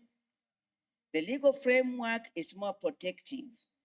There are more non-custodial options and much more public interest litigations going on in our courts. Fortunately, it doesn't need all these lawyers. As we know, the person who litigates most in this country was a former priest, and God bless him. Many challenges remain. By the way, I was referring to Senator Omtata. Many challenges remain. We all know that constitutions cannot implement themselves. The law may recognize a right and the courts may protect it, but the full enjoyment of that right ultimately depends on sound governance, thoughtful public policies, careful planning, and the allocation of adequate resources. That responsibility sits with us all, not just the courts. I left the judiciary more than 2 decades ago, but somehow our judges never retire. I now work with the African Union Panel of the Wise, dealing almost exclusively with conflict resolution, and this has added another dimension to my experience and my thinking about homelessness. I thank you, Jemlet, for what you provided. As soon as unrest breaks, it could be law, it could be war. In places like South Sudan, Eastern DRC, people lose their homes. Homelessness is the first impact of conflict. Families run and hide.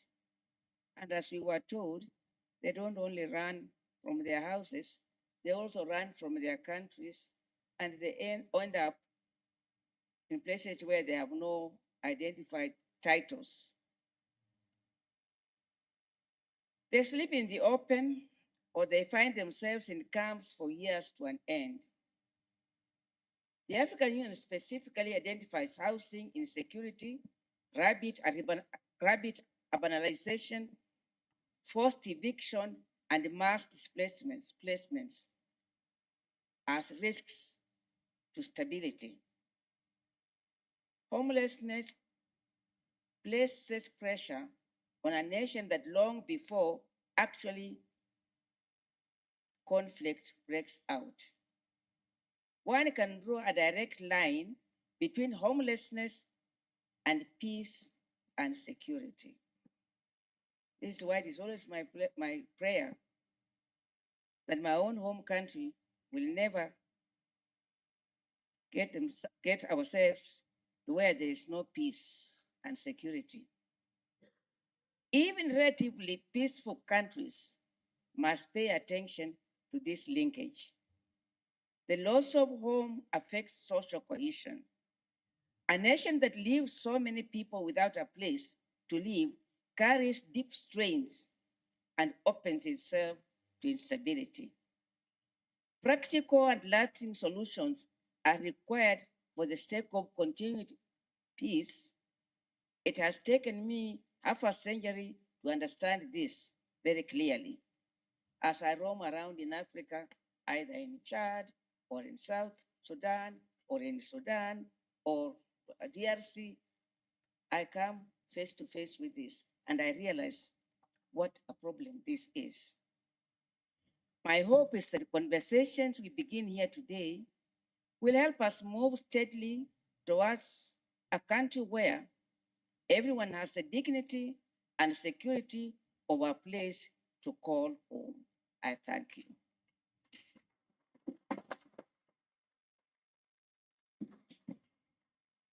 Let's appreciate Justice Effie again.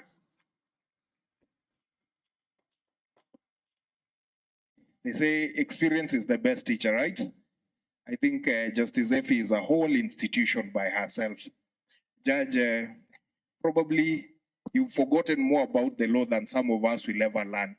But fortunately enough, you are here to remind us just in case we forget. And we appreciate you. Thank you for taking us through reflections of us as a nation. And this panel has been wonderful, right? Let's appreciate this panel. You might not have many age mates in this room, but your stomach is your age mate. We are going for lunch. So what we'll do is that the questions we have for this panel, we'll reserve them, all right? So we'll go for lunch so that we come back for the rest of the panels. It's 1:15. Can we do 45 minutes? Is that okay? So that we are back by 2 and then we've started by 2:05. If that's okay, let's raise our hands. By a show of hands, I'll be whipping people in the dining room. Thank you so much. Enjoy your lunch. Bon appetit. Directions for lunch are that there's a wonderful lady at that door that exits. That her name is Carol and she has a team and she'll be giving lunch vouchers. And then they'll also show you directions to the restaurant. Thank you. Before you break for lunch, I don't want to stand between you and Chakula. Duku, just lead the panelists in posing in front of the stage so as we can take the group photo for this panel. Thank you.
is a member of the Undugu Society of Kenya and the Federation of Women.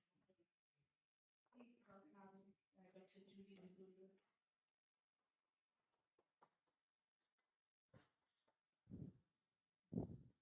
Also, my distinguished honor to invite talk on Undugu.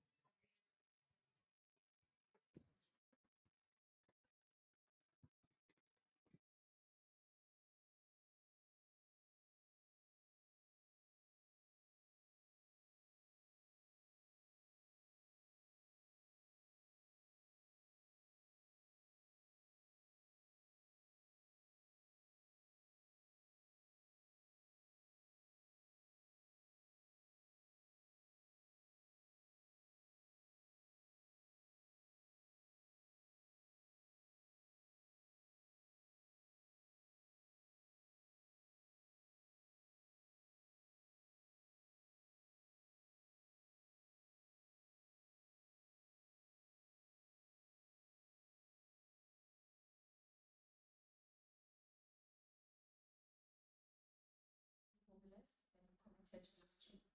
Ms. Jessica Akon is a businesswoman based in Kenya. She sells clothes and she delighted to be the past. Karibu Jessica.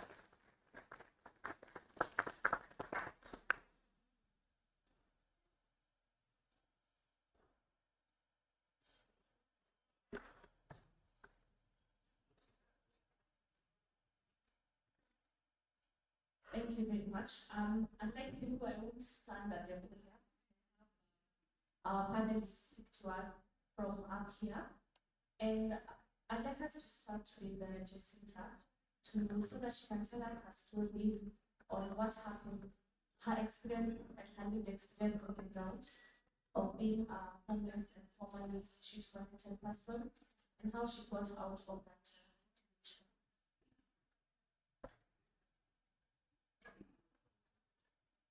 Thank you very much for giving me this opportunity. Distinguished guests, the Undugu Society of Kenya, leadership, ladies and gentlemen, I greet you all unbound. Okay, my name is Jacinta Akon, born again Christian. I was invited here by Undugu Society of Kenya. So I'm here to share with you my story. Okay. Nikianza kuongea kuhusu vile nilimeet Undugu. Ilikuwa ni 2025 Kisumu Nyalenda. So nilikuwa hapo. Life ilikuwa imenibamba. Nilikuwa tu nimekaa. Sababu shida mingi nilikuwa napitia sana. Singeweza kulipa nyumba. Bwanangu hakuna kazi mzuri alikuwa akifanya. Sasa nilijaribu, singeweza. Mpaka ilifikia wakati sana nilikuwa give up. Sasa ikafikia wakati yenye nilikuwa na watoto wagonjwa wenye wako na sickle cell. Saa kidogo wako ward, saa kidogo wako out. Sasa ilikuwa inanishinda kabisa sababu saa zingine nakwama hospitali hakuna vile naweza toka. Hakuna chakula, hata 10 bob ya kununulia mtoto sweet sikuwa nayo. Sasa nilikuwa nimeshindwa kabisa. Shuleni hawezi enda vizuri, wanafukuzwa. Sasa nilikuwa nimekaa tu, singeweza chochote sababu nilikuwa tu hivyo.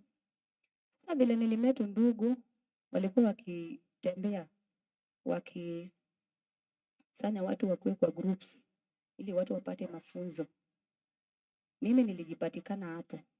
Tukasanyiwa, tukakuwa groups, tukaanza kuwa trained, tukatrain vizuri.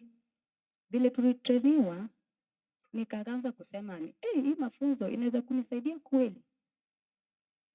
Mungu ni kama umeniona, mimi ndio umenikujia kupitia hiyo Undugu Societies. Wacha nijaribu. Sasa tulifundishwa vizuri sana kufanya VSLA. Village Savings and Loaning Associations. Tukafundishwa kufanya biashara vizuri sana. Nikashika hii maneno nikaona imeniingililia vizuri. Nikasema nataka kujaribu vile hao wanasema. tukafundishwa maneno mambo na OVC, vulnerable, offering for vulnerable children.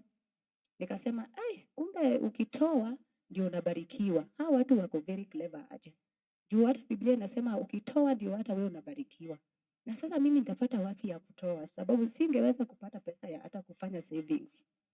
Tukafundishwa mambo na tena IGA, income generating activities. Nikaona hawa watu wako vizuri. Sasa ukitoka kwa chama unatoka kama umebeba hata kama ni salad, shopping umefanya ya kutosha.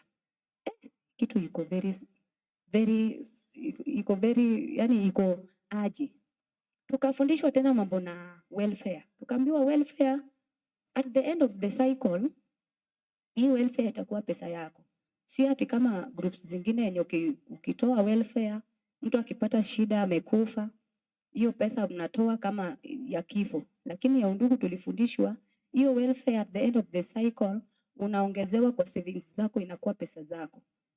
Unaweza ikopa tu kama kuna emergency, unakopa na unarudisha without interest. Nikaona hii ni kama challenge. Saa nikasema na nitapata pesa wapi ya kuanza savings. Bahati mzuri kumbe Undugu wakiita watu, wanaita watu lakini kuna vile ukiitwa kuna pesa unapewa.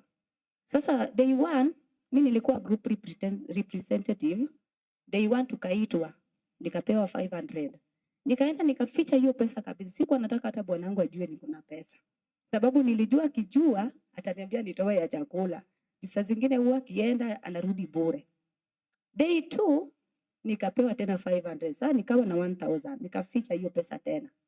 Na siku hiyo alirudi bila kitu. Akaniambia dada, amependa kuniita dada. Dada, leo hii tutafanya aje? Sina chochote, nimerudi bure. Nikamwambia tutafanya tu jinsi tumekuwa tukifanya. Sababu mimi sina. Lengo langu ilikuwa ni ili hii pesa nisanye na nianze nayo biashara ya mtumba.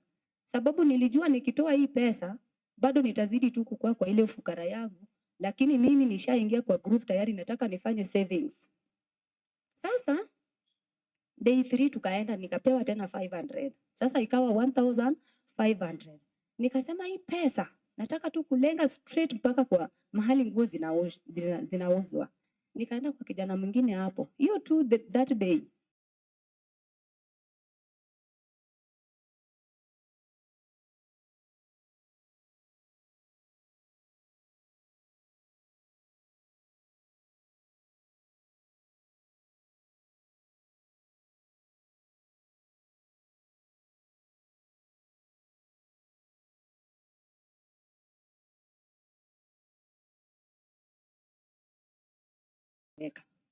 Asubuhi kesho yake nilianza kubeba nguo zangu nikitembea kwa mtaa nikiuza mbao 30. Niliuza hiyo siku, jioni ikafikia nikaenda kwa soko zingine hizi ndogo ndogo. Nikauza 2000 hiyo day 1. Nikasema kumbe kuna kitu hapa ndani. Nikanunua chakula, nikajipanga vizuri, nikaeka zingine. Day 2 tena nikatoka. After kitu 4 days nikarudi tena na 1500, nikachukua tena zingine. Nikaleta tena nikaanza kuuza. Sasa nikapata njia ya kufanya savings na nachukua loaning, nafanya savings, watoto ndio hiyo sasa nikaanza kuona improvement kidogo. Niliendelea tu hivyo mpaka nikasema kumbe ukifundishwa na uchukue mafunzo weke kwa matendo, utaona at least una improve. Nikaanza kuimprove kwa live. Nikasema Mungu ni asante kwa kunisaidia tena kwa kuleta Undugu Society hapa Kisumu. Mimi ndio ulinikujia kupitia hii organization. Sasa nikaendelea hivyo, nikafika mahali sasa nachukua fagi ya 5000. Nikatoka kwa 5000 nikaingia 6000. Nikaona sasa hii hapana, hii sasa ingefaa nianze kuangalia maneno ya kuchukua bail. Sasa nikachukua bail, nikaenda nikafanya savings, nikachukua loan, nikaongeza na zile niliuza, nikachukua bail ya kwanza. Vile nilichukua bail nikasema Mungu unishike tu mikono usiniache. Na hii nataka kushikilia hii kitu kabisa. Sasa unajua tukitoka kwa chama pia saa zingine tumebeba IGA. Umebeba ngano, umebeba vitu, at least nyumba imeanza kuwa na furaha sababu mafunzo imeshaanza kuingia sasa. Hata hesabu tulikuwa tunafundishwa, tunapiga hesabu. Mimi nikipiga hata ugali saa zingine nasahau, nasema sijapiga hesabu. Hata nikilala naota tu hesabu juu Undugu Society kuna hesabu sana.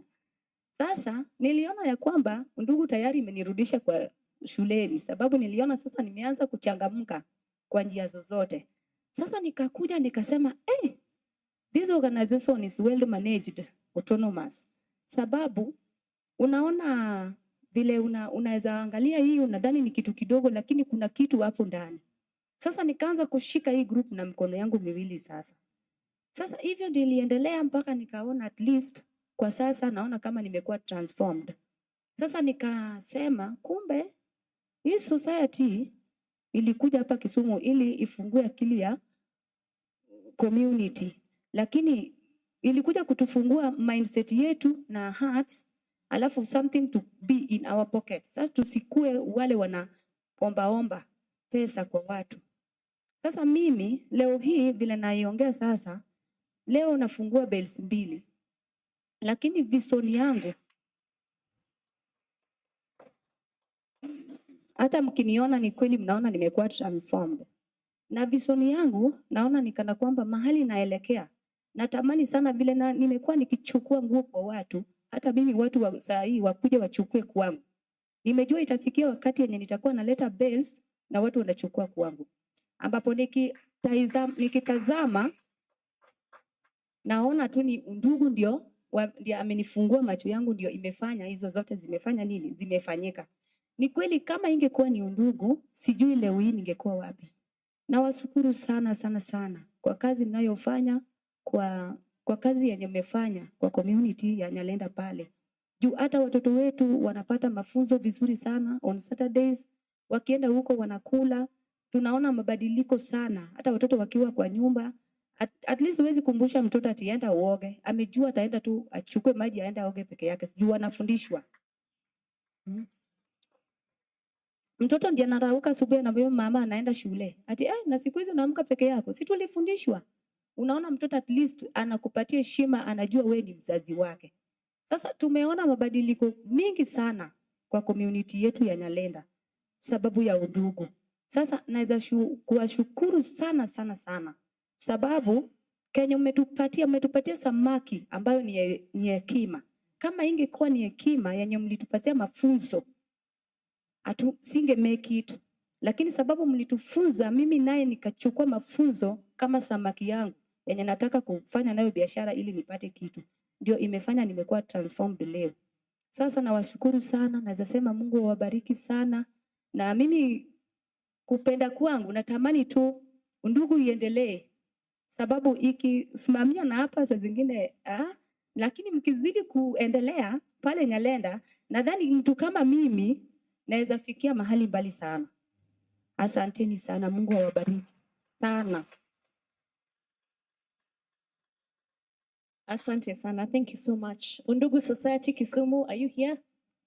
Are you here? I need to let people see you. Thank you. Thank you so much, Jacinta, for that beautiful testimony. And today's conversation is framed around the topic out of sight, out of mind, and how Kenya's social economic systems generate and perpetuate homelessness and street connectedness. And we have Dr. Lugulu, whose academic focus is that of statelessness. And my question to you is that of how does lack of legal identity or documentation intersect with homelessness and access to essential services? Good afternoon, distinguished guests, colleagues, and friends. As a teacher of law, please allow me to stand.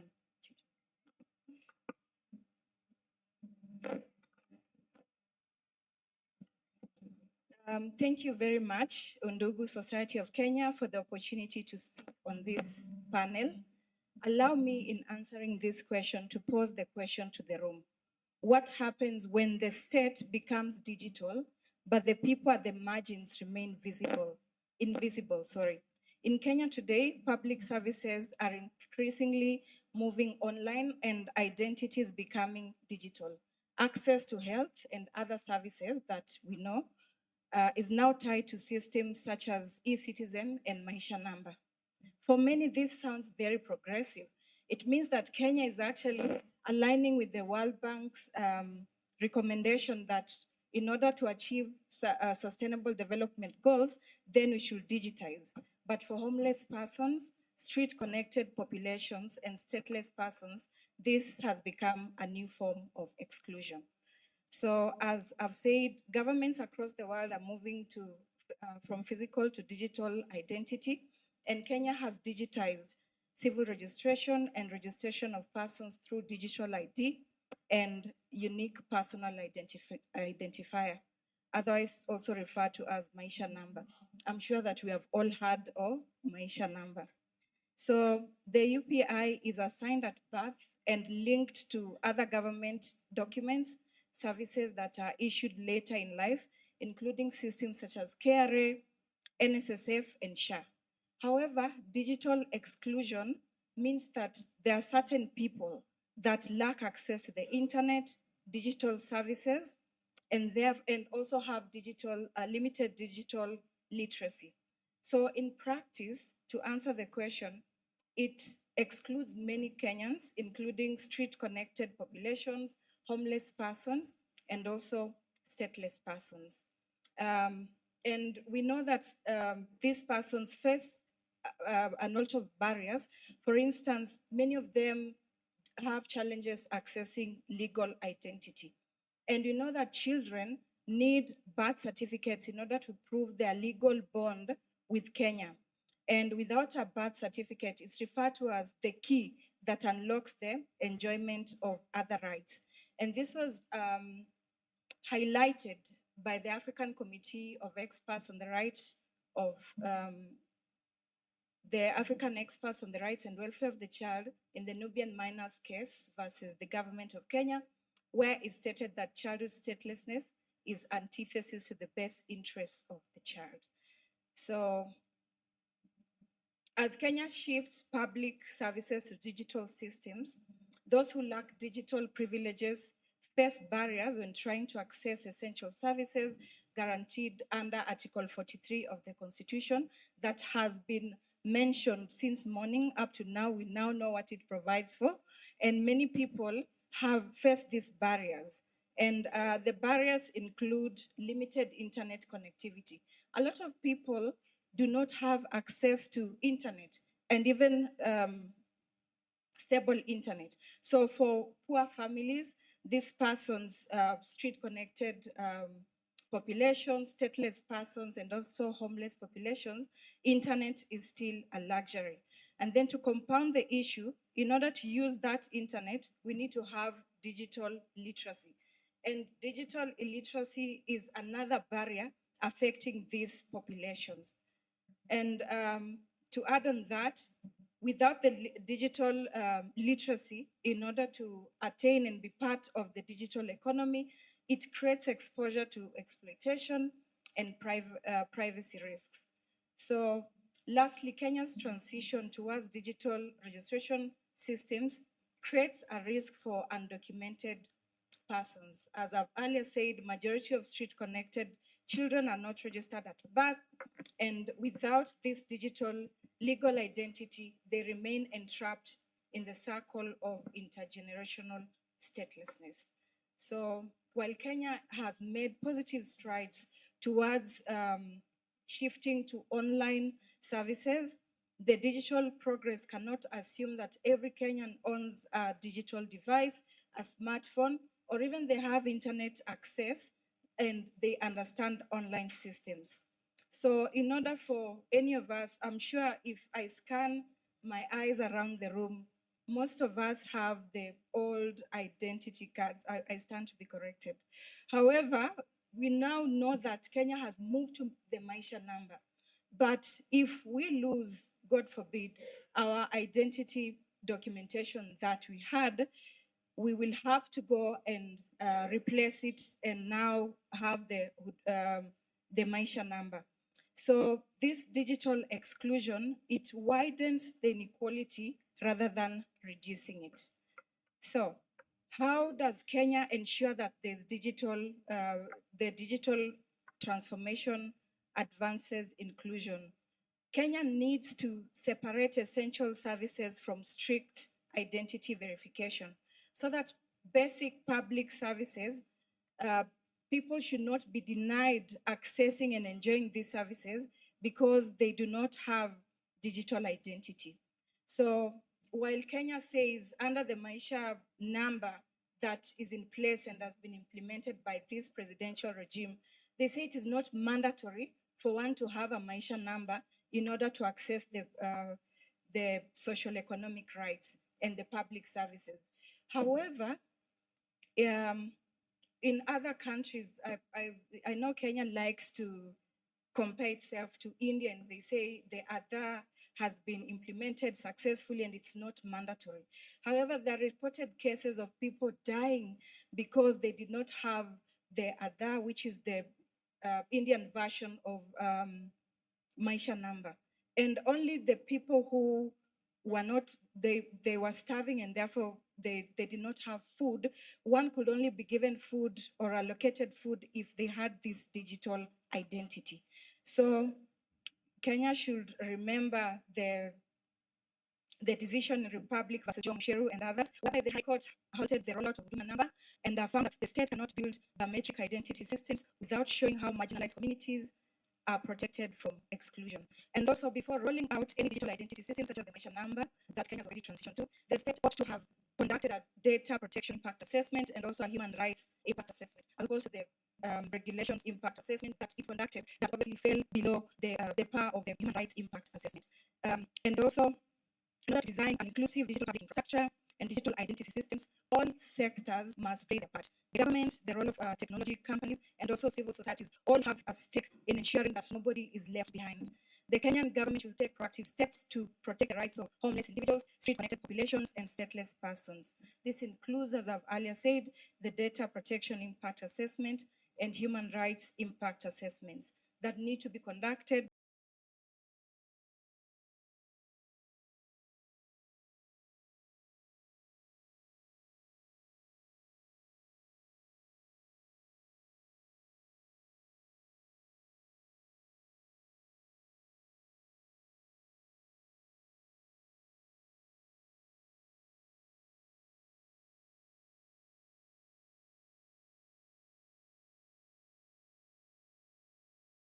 before any digital identity system is implemented.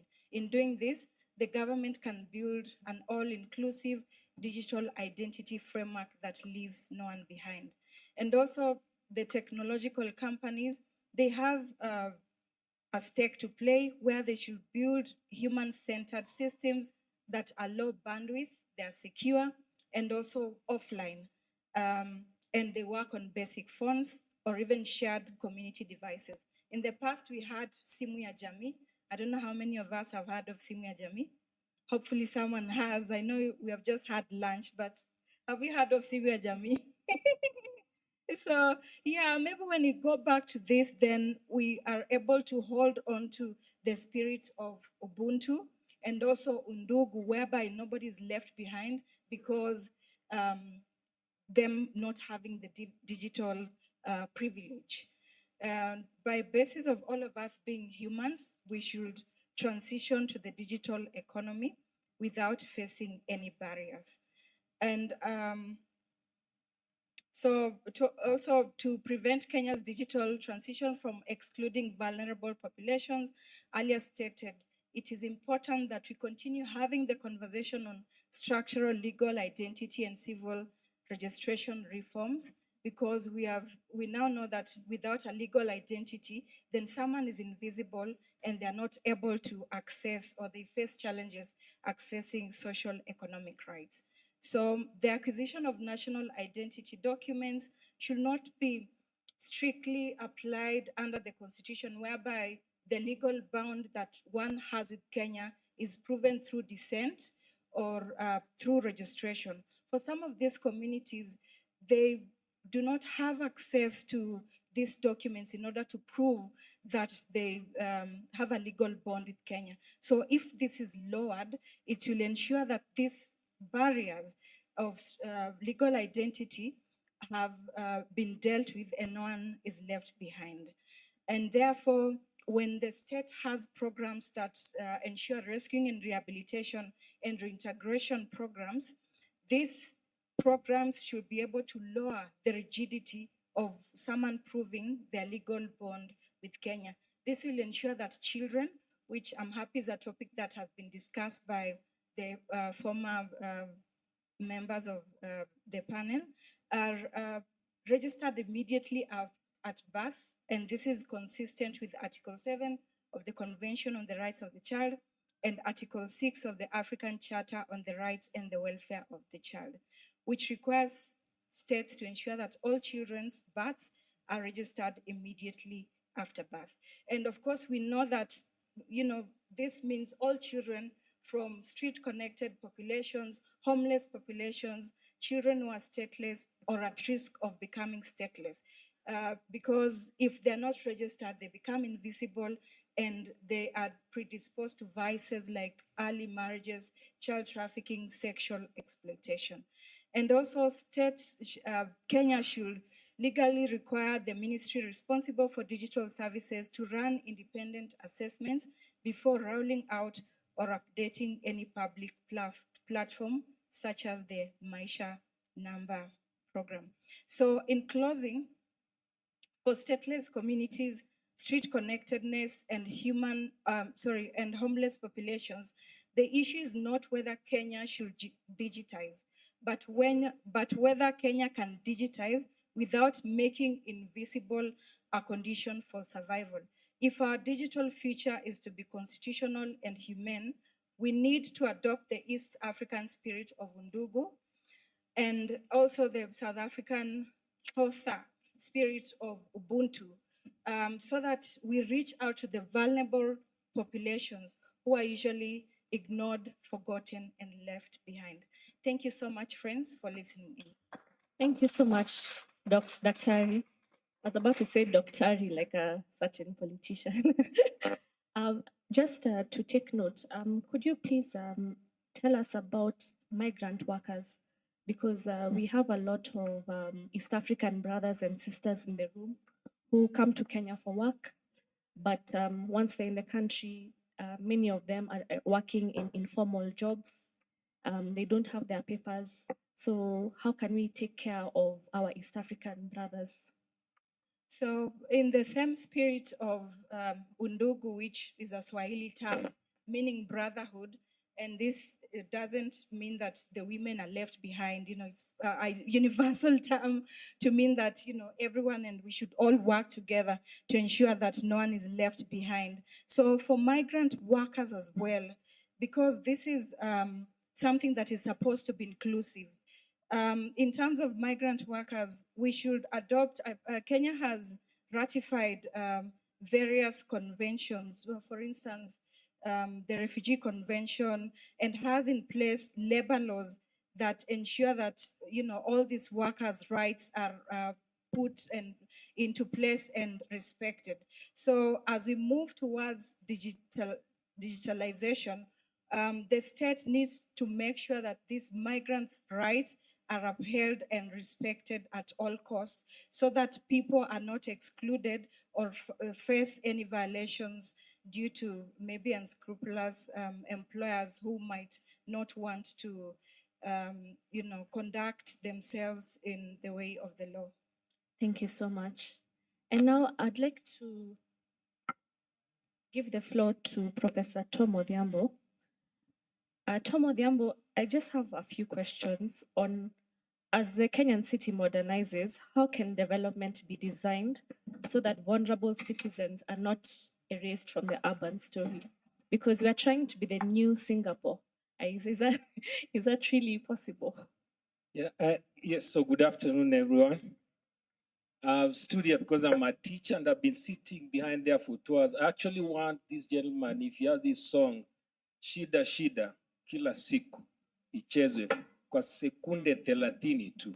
Manake tumekula nzuri sana, nusu ya jumuiya inalala, lakini tunazungumzia shida hapa. Kama unao wimbo, shida kila siku. Uwe nyumbani, barabarani, shuleni, kwenye kongamano kama hili, kuna wengi wana shida, manake ni mwisho wa mwezi, sivyo? Ni kulipa kodi, sivyo?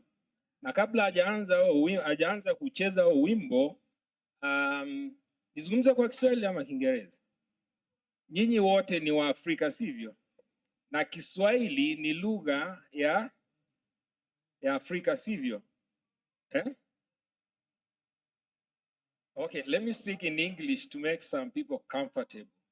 I think I have two friends here who will feel very uncomfortable if I speak in Kiswahili.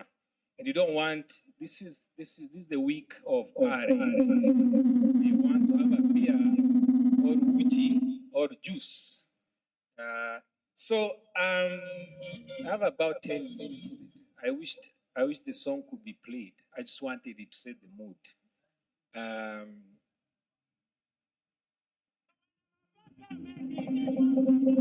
Can you sing along?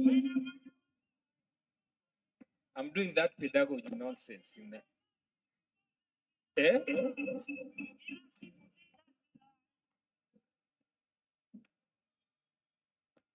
Be louder.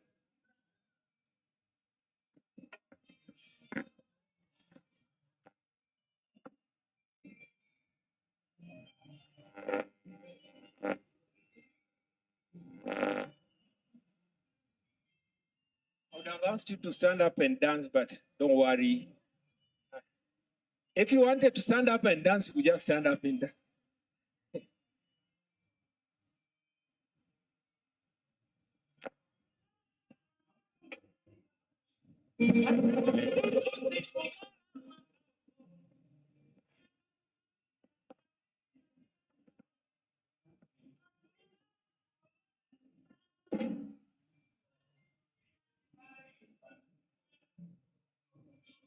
Maybe stop it there, because I only have 10 minutes. Just stop it there.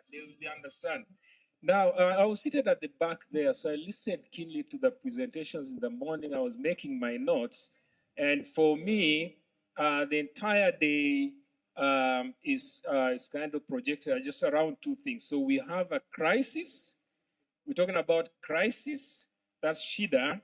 And we're talking about pedagogy, which she captured in very interesting terms. She said, every time you are dealing with the Undugu Society, they are just calculating. They are making these calculations.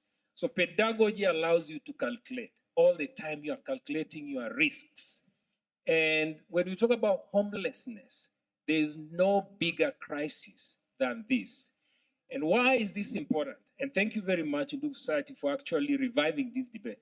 This is important because let me see again. I like referring to a number of things in society. Let me see again. And if you raise your hand, think before raising your hand.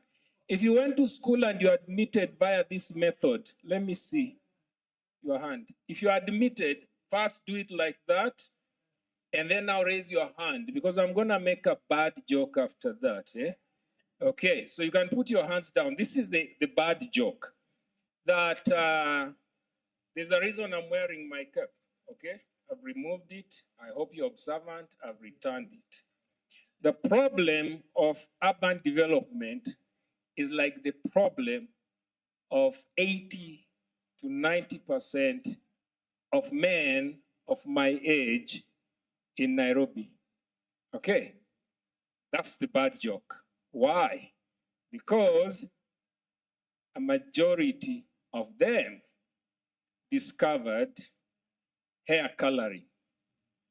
The problem with hair coloring is that you can never color the age. The moment you leave the barber shop, the age starts to age. So you have black all the way until the age where the age becomes white. And that's why if you sit in a pub and you observe somebody of my age whose hair is black properly, you will see the girls looking at the age to figure out, is he 50 plus? That's the bad joke, and it's a real joke. So the solution by people of my age who don't want the white hair is that they shave it all off. And once they shave it all off, you have to use other mechanisms to identify their age. And in a typical biological process, you look at the unaangalia nini? Mashavu. Watu husema kwa mashavu ya wanawake ndio uchoka. Hata wanaume hufanya nini? Uchoka. Na ukimwona akitembea alafu anafanya hivi, unajua ana miaka. Cool. That was a bad joke, but it's a factual thing. And that's the best way I can illustrate how we cannot develop in the urban sector unless we think quite much more seriously, like the guys who shave the entire head of the surrounding areas of the urban sector. Why? Why are there homeless people? Because they've been thrown off the socioeconomic grid. The socioeconomic grid, we still obsess. We actually still obsess even in Nairobi. You can see Sakaja. He's doing the downtown thing. We obsess. This is a global thing. When I lived in Joburg for 7 years, I was shocked that these town planners kept on saying renewal of the downtown. And I'm saying, who is going there? I used to go to downtown Johannesburg to buy cassava and kunde. And I would find this music playing. I knew very much it was Luo Benga, but they used to call it Kanindo music.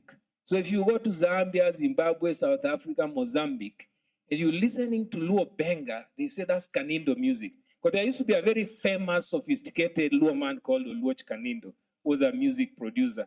And the music, Benga in other parts of Africa is called Kanindo music. But I never saw younger people wanting to live in the downtown. What I saw were hundreds of homeless Mozambicans, including Kenyans.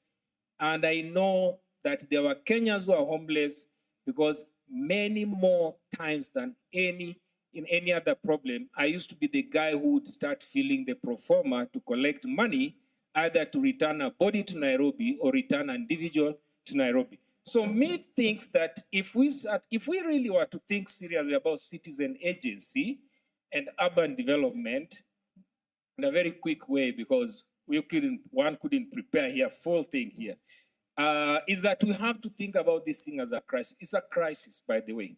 So just like the hair will continue to grow, there's not a single day. Mudi Awori, people praise Mudi Awori for sweeping our streets, clearing them of street families, isn't it? But Mudi Awori had hardly retired. The street families were there. They are all over this country, as Lumumba was saying. Methinks that the way this session was structured is interesting, from dialogue to practice. But I want to flip it back and say I think we are not dialoguing enough. Because if we are dialoguing enough, we are able to theorize. And if we can theorize it the way Lumumba was arguing, we can see these things in material senses. So a lot of street families in Nairobi from Kiambu are people who actually sold their lands. They sold the land. And the mzee then took somebody, you know, this train has really spoiled things in Nairobi and in Kiambu. Because you just pay 1,500, you're on train and you're on the beach and you eat all the money and the family is struggling up here. So me thinks that we have to think about how do citizens own the city. The street person actually pays tax. There's a tax. Whether it goes to the government or no, that's another story. And by the way, we agree that the tax that we assume goes to the government through each citizen, we now know that a percentage goes to somebody we don't know. So we got to think about how do citizens own the city. We got to think about, as people who co-live in this, we co-live in this city with policymakers, right? We co-live in this city with politicians.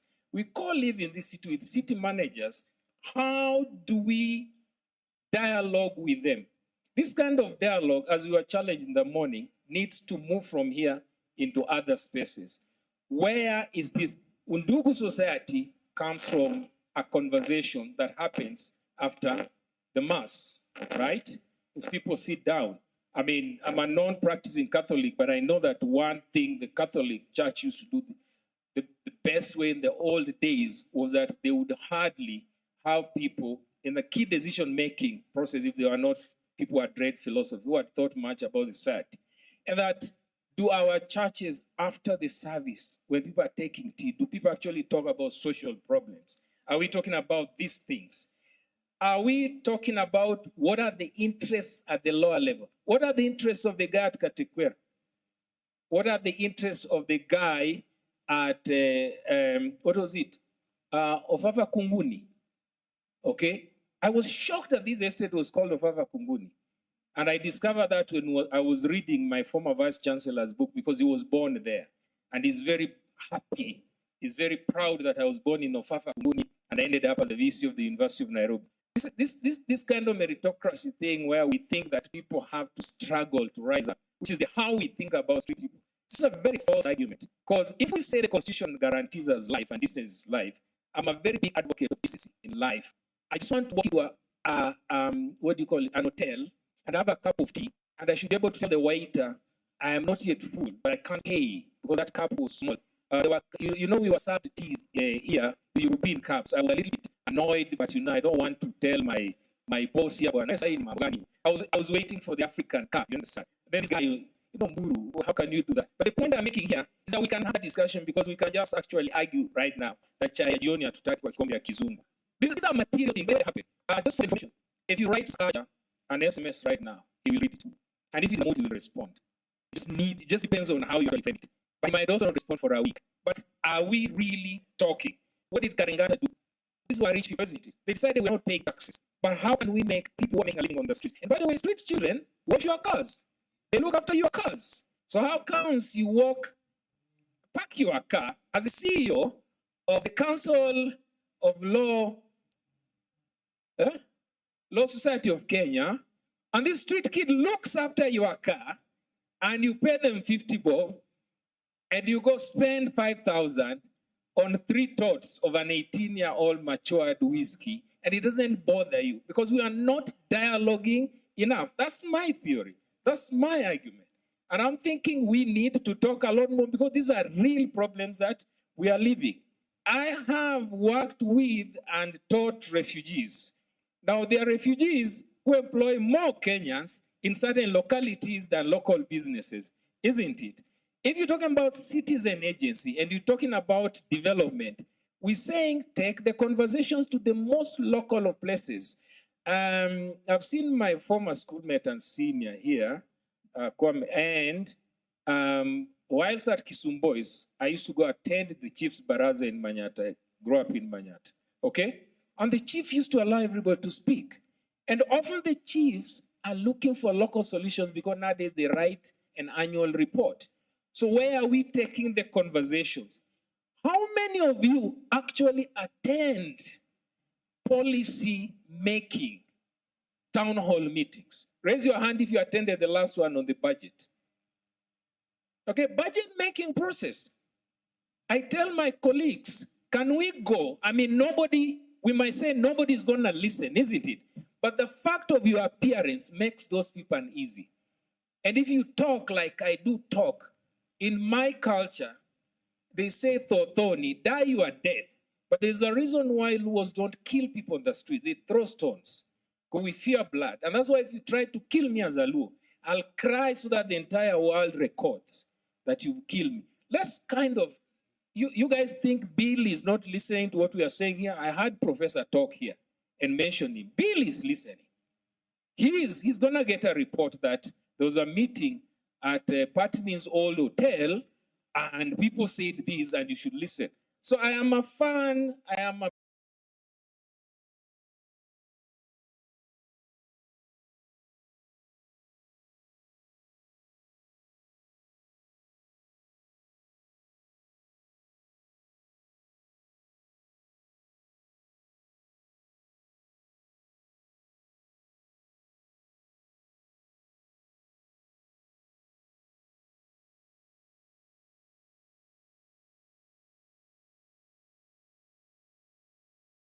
big follower of the idea that people need to continually talk.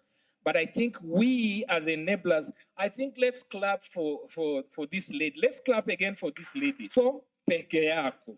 You understand? I think the Congo peke yako. You understand? I think the conversation in the morning told me something. We are all looking for decent life. But I think I want to end it by saying, I call all of you here the knowing class. That's how I've always called people who have gone to school. I call them the knowing class. Why? Because they ask questions. They want to know why this thing has happened. I think The knowing class owes this country continuous pedagogical efforts. Even if you say stupid, something stupid, say it. Whilst I was seated there, I was following a discussion on the philosophical conversations about bullshit. Okay? People accuse me of dismissing a lot of things. But the reason I like bullshit, even if you're saying bullshit, is because it allows me to think. Like, how can somebody who has actually gone to school, and I meet a lot of people, I've even sat in a room and my ex-student was bragging that they have 4 degrees now. I just seated there in my jeans. And those days I used to have a coat. Now, because of bills, taxes, I can't afford a coat. That's why I'm in a sweater. Just listen to my student. After she finished, during the tea time, I asked her, but why were you educating those of us who have degrees better than yours? Why don't you go out there and educate? I think you guys must do this, eh? To go back to the spirit of the founder of Undugu, you must be like the old evangelists. Think about it this way. Take what I'm saying now, much more serious than my earlier jokes. The old evangelists arrived in your village, your grandfather's village, who was speaking Portuguese. He was a young Catholic boy who had been trained somewhere in Spain to become a priest, and he arrives in the village speaking Portuguese and bad Kiswahili, or the little Kiswahili he has, not bad Kiswahili. And your grandfather is speaking Gikuyu, and they are both looking at each other, and like, what are you saying? And what are you saying? And what are you saying? The guy says, let's say, bring him water, isn't it? Then the guy says, I want to go to the toilet. Those days there was no toilet, so the guy would just be taken to the bush and he would do his thing. And then thereafter he would teach the locals that you can dig a pit, latrine. How comes these guys were successful? They built churches, they built schools, they built clinics, they set up trading centers. They were successful just exactly the way you are successful in establishing, maintaining, sustaining, and possibly marry in a romantic relationship with somebody who never spoke your language. It's called commitment, Baba. Okay. We must just recommit ourselves to actually offering the pedagogy to our own people, whether on the streets. Gifting them is fair, but arguing every day in the newspapers, on radio, in conversations, and often, and I'm going to challenge Mburu here, that him and I must have some undertaking to have some session in real spaces where in the evening people meet and all they can do is to share tura and a cup of tea. We must recommit ourselves. I think that's the only thing. And I'm saying recommit ourselves because I'm starting to recommit myself as an academic. Why am I publishing abroad? Who cares if I'm talking about Msanda, Kaluo, where my mother came from? Who cares really in America about that? I want to publish locally, as Lumumba would say. Who cares if I attend a conference in Lisbon to speak about street children in Nairobi? Who really cares? Do you think the funding, the donor funding manager at Ford Foundation really cares when you say, I want to ensure that in the next 5 years, we have reduced street families to 40%. We must recommit ourselves, you think so, the way the old church had committed itself. And by the way, the civil society movement comes from the old church, when the church decided that it's going to do its spiritual thing, and the civil society movement is going to do its kind of physical thing. So for me, as somebody who is as old as Undugu, I'm 53 years old, I think I am recommitting myself intellectually. And I thought when Mburu invited me, I said, hello, I mean, these guys are recommitting themselves socially. And that's a great thing. Let's clap for Undugu. Thank you very much. And you can forgive my bad joke about the hair dye. Okay. The first person I saw dying was Raila. And I was looking at him when he came down from the salon. I'm like, Mzee, you travel around so much, the hair will be white before 11. And it was true because in the afternoon when we met, come back. Thank you. Thank you so much, Mwalimu. Thank you so much. And it really does matter where we tell our stories and who we tell our stories to. Unfortunately, we won't have a chance for questions. And I'm really sorry because this was meant to be a place of dialogue. I'd like my fellow panel members to come to the front so that we can take a photo. And then we'll invite the next panel to assemble, led by Professor Steve.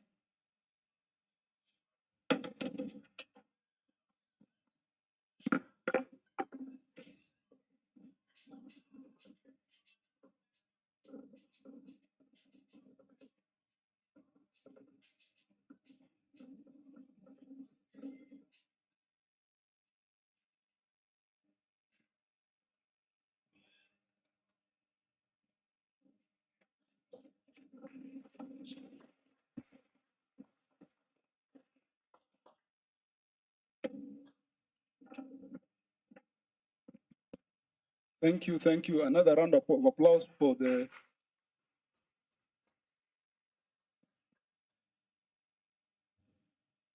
I have stood because I want to apologize that this was supposed to be dialogue. But as I said, time took the better of us. Maybe individually I can talk about myself. Maybe I was a bit excited. The room was so full so early in the morning and wasn't keen about time. But we'll make amends for that next time because this conversation has just begun. And thanks, Prof, for saying we haven't dialogued enough. So we open this space for dialoguing. We'd like to get to our last panel. And the reason also I'm standing is I love talking about Professor Steve Akoth because he's an epitome of many things in a modicum of the things we're talking about. He's not just a professor. And I like saying that in this country, it's only when you've succeeded that people say you come from humble backgrounds. Let us learn to say you come from humble backgrounds, even if you have not succeeded. And that means that our value system is quite different.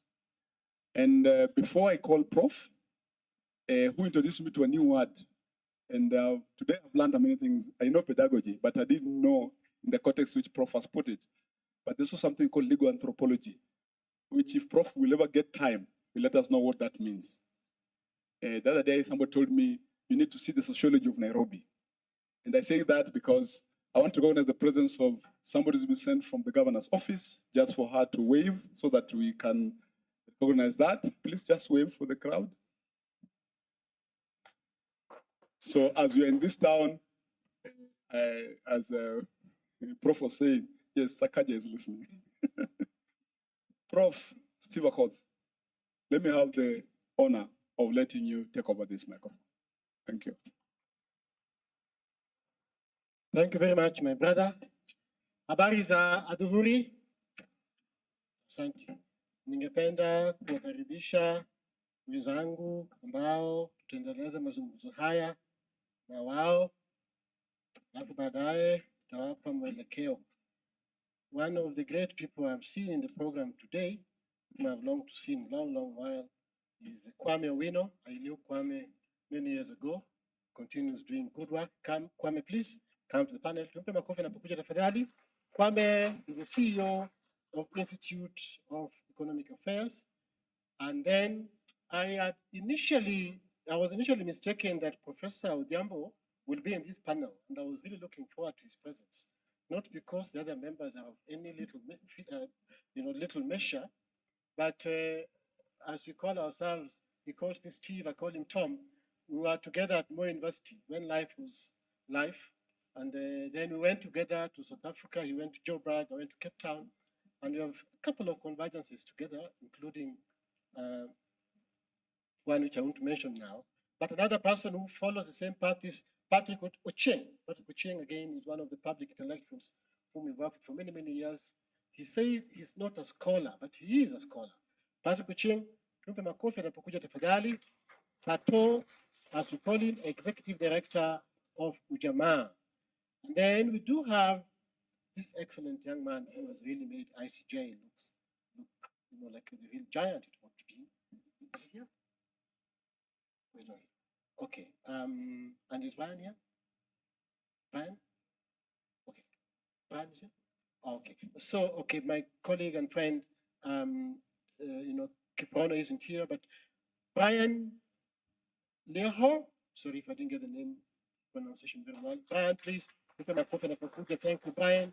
Brian is an advocate of youth action and has been an excellent grassroots mobilizer and indeed civic actor in our ecosystem, and you'll hear more from him. And then we have my namesake, is Eugene Ouma here. Ouma, Eugene Ouma. Tumpe makofi tafadhali napokuja. Asante. Alafu Arthur Adea. Arthur Adea. Arthur Adea. Yes, tumpe makofi Arthur napokuja tafadhali. Is there anybody else? Okay, thank you very much. Karibu sana Arthur. And now they have made sure that I will stand perpetually, which is a good thing. The meal was very, very good. Karibu Arthur, the youngest amongst them. Karibu Arthur. So we are going to have a very useful conversation. I want to request one thing. We are in the last panel, which is going to craft how the action plan will look like. So may I request those with expensive computers and phones to pay attention now to the panel, because this then becomes a ground clearing session, after which then we'll decide on the pathways ahead. So I'm just sort of inviting you. I know it's been a heavy afternoon, to pay a little bit more attention. Allow me to make 4 comments as a chair, because I'm not presenting. First is really to thank my colleague and friend, the CEO of Undugu, because what Eric is doing here is how it used to happen. This is how it used to happen. When we started conversations for the new constitution, people like Gibson, Kamau, Kuria, who are not in civil society, were major interlocutors in our conversations, and with Patrick at that time. We used to have them here at Clinana Mount Hotel. Now it's changed names and so on. This is how it started. People like Kivuda Kibwana joined civil society later actively after he left law school, but initially used to come as a visitor in this kind of a configuration. So the convening that brings together the academy and the public intellectuals who do social organizing and mobilizing is excellent, and that is how it used to happen. And I'm glad, as has been said by my friend, Professor Odhiambo, we're going back there. It's not quite a return. Me and him don't like the word return. It's sort of a building of a moment to read the moment collectively as it ought to be. Having said that, I would like to pick on 4 issues that came up in the morning, which are relevant to this panel. The first thing that came up in the morning was about concepts. If you look at the title or the theme for our panel, it's been titled as Decommodifying Homes, Deepening Community, Ubuntu Philosophy and Collective Land Stewardship for Shelter Rights in Kenya. You know, it's a whole loaded corpus in terms of a topic.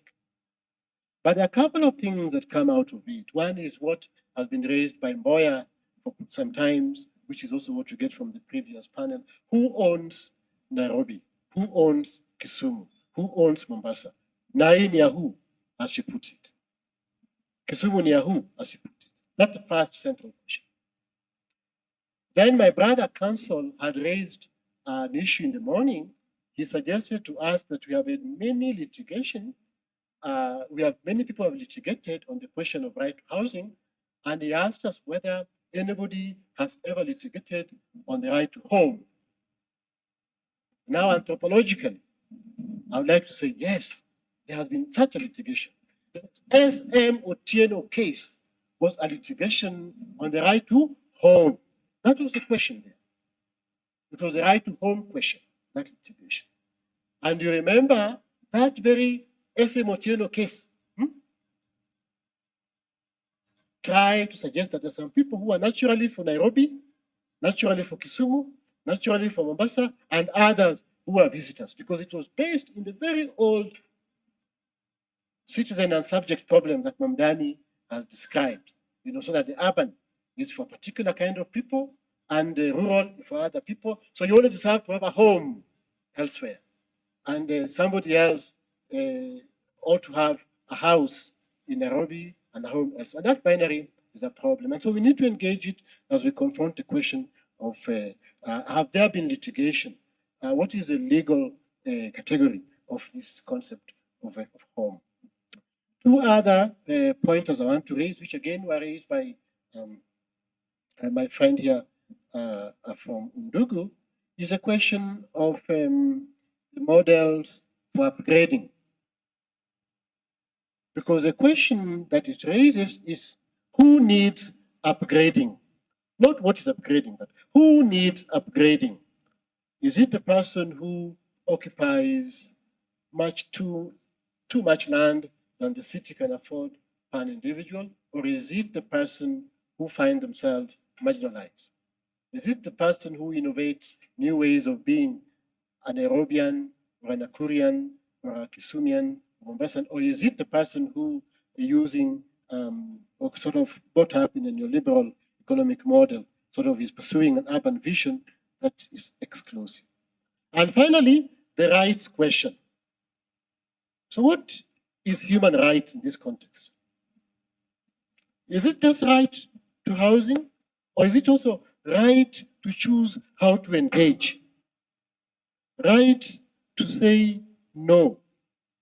Right to choose how to obey which law? Right to choose which law to obey? So that the rights question as raised here is not just about compliance, it's also about dissent and creating another possibility. And panelists, one last word I want to put to you as you engage is what we've seen from morning as a distinction between these two concepts: a dwelling place and a house. The key thing here is around house, but you're saying a house itself in the Rutian, in the Ruto's economic thinking and social thinking may not be quite what we mean by a drive towards home, because a house, when seen as mortar, brick, and density, is different from a dwelling place. Our idea of a home drives us towards more of a dwelling place than mortar, brick, and so on. And you had the critique in the morning from PLO and Lumumba, Professor. After saying that, I now want to cede space to my eminent colleagues here. There were no prior questions sent by myself to yourselves.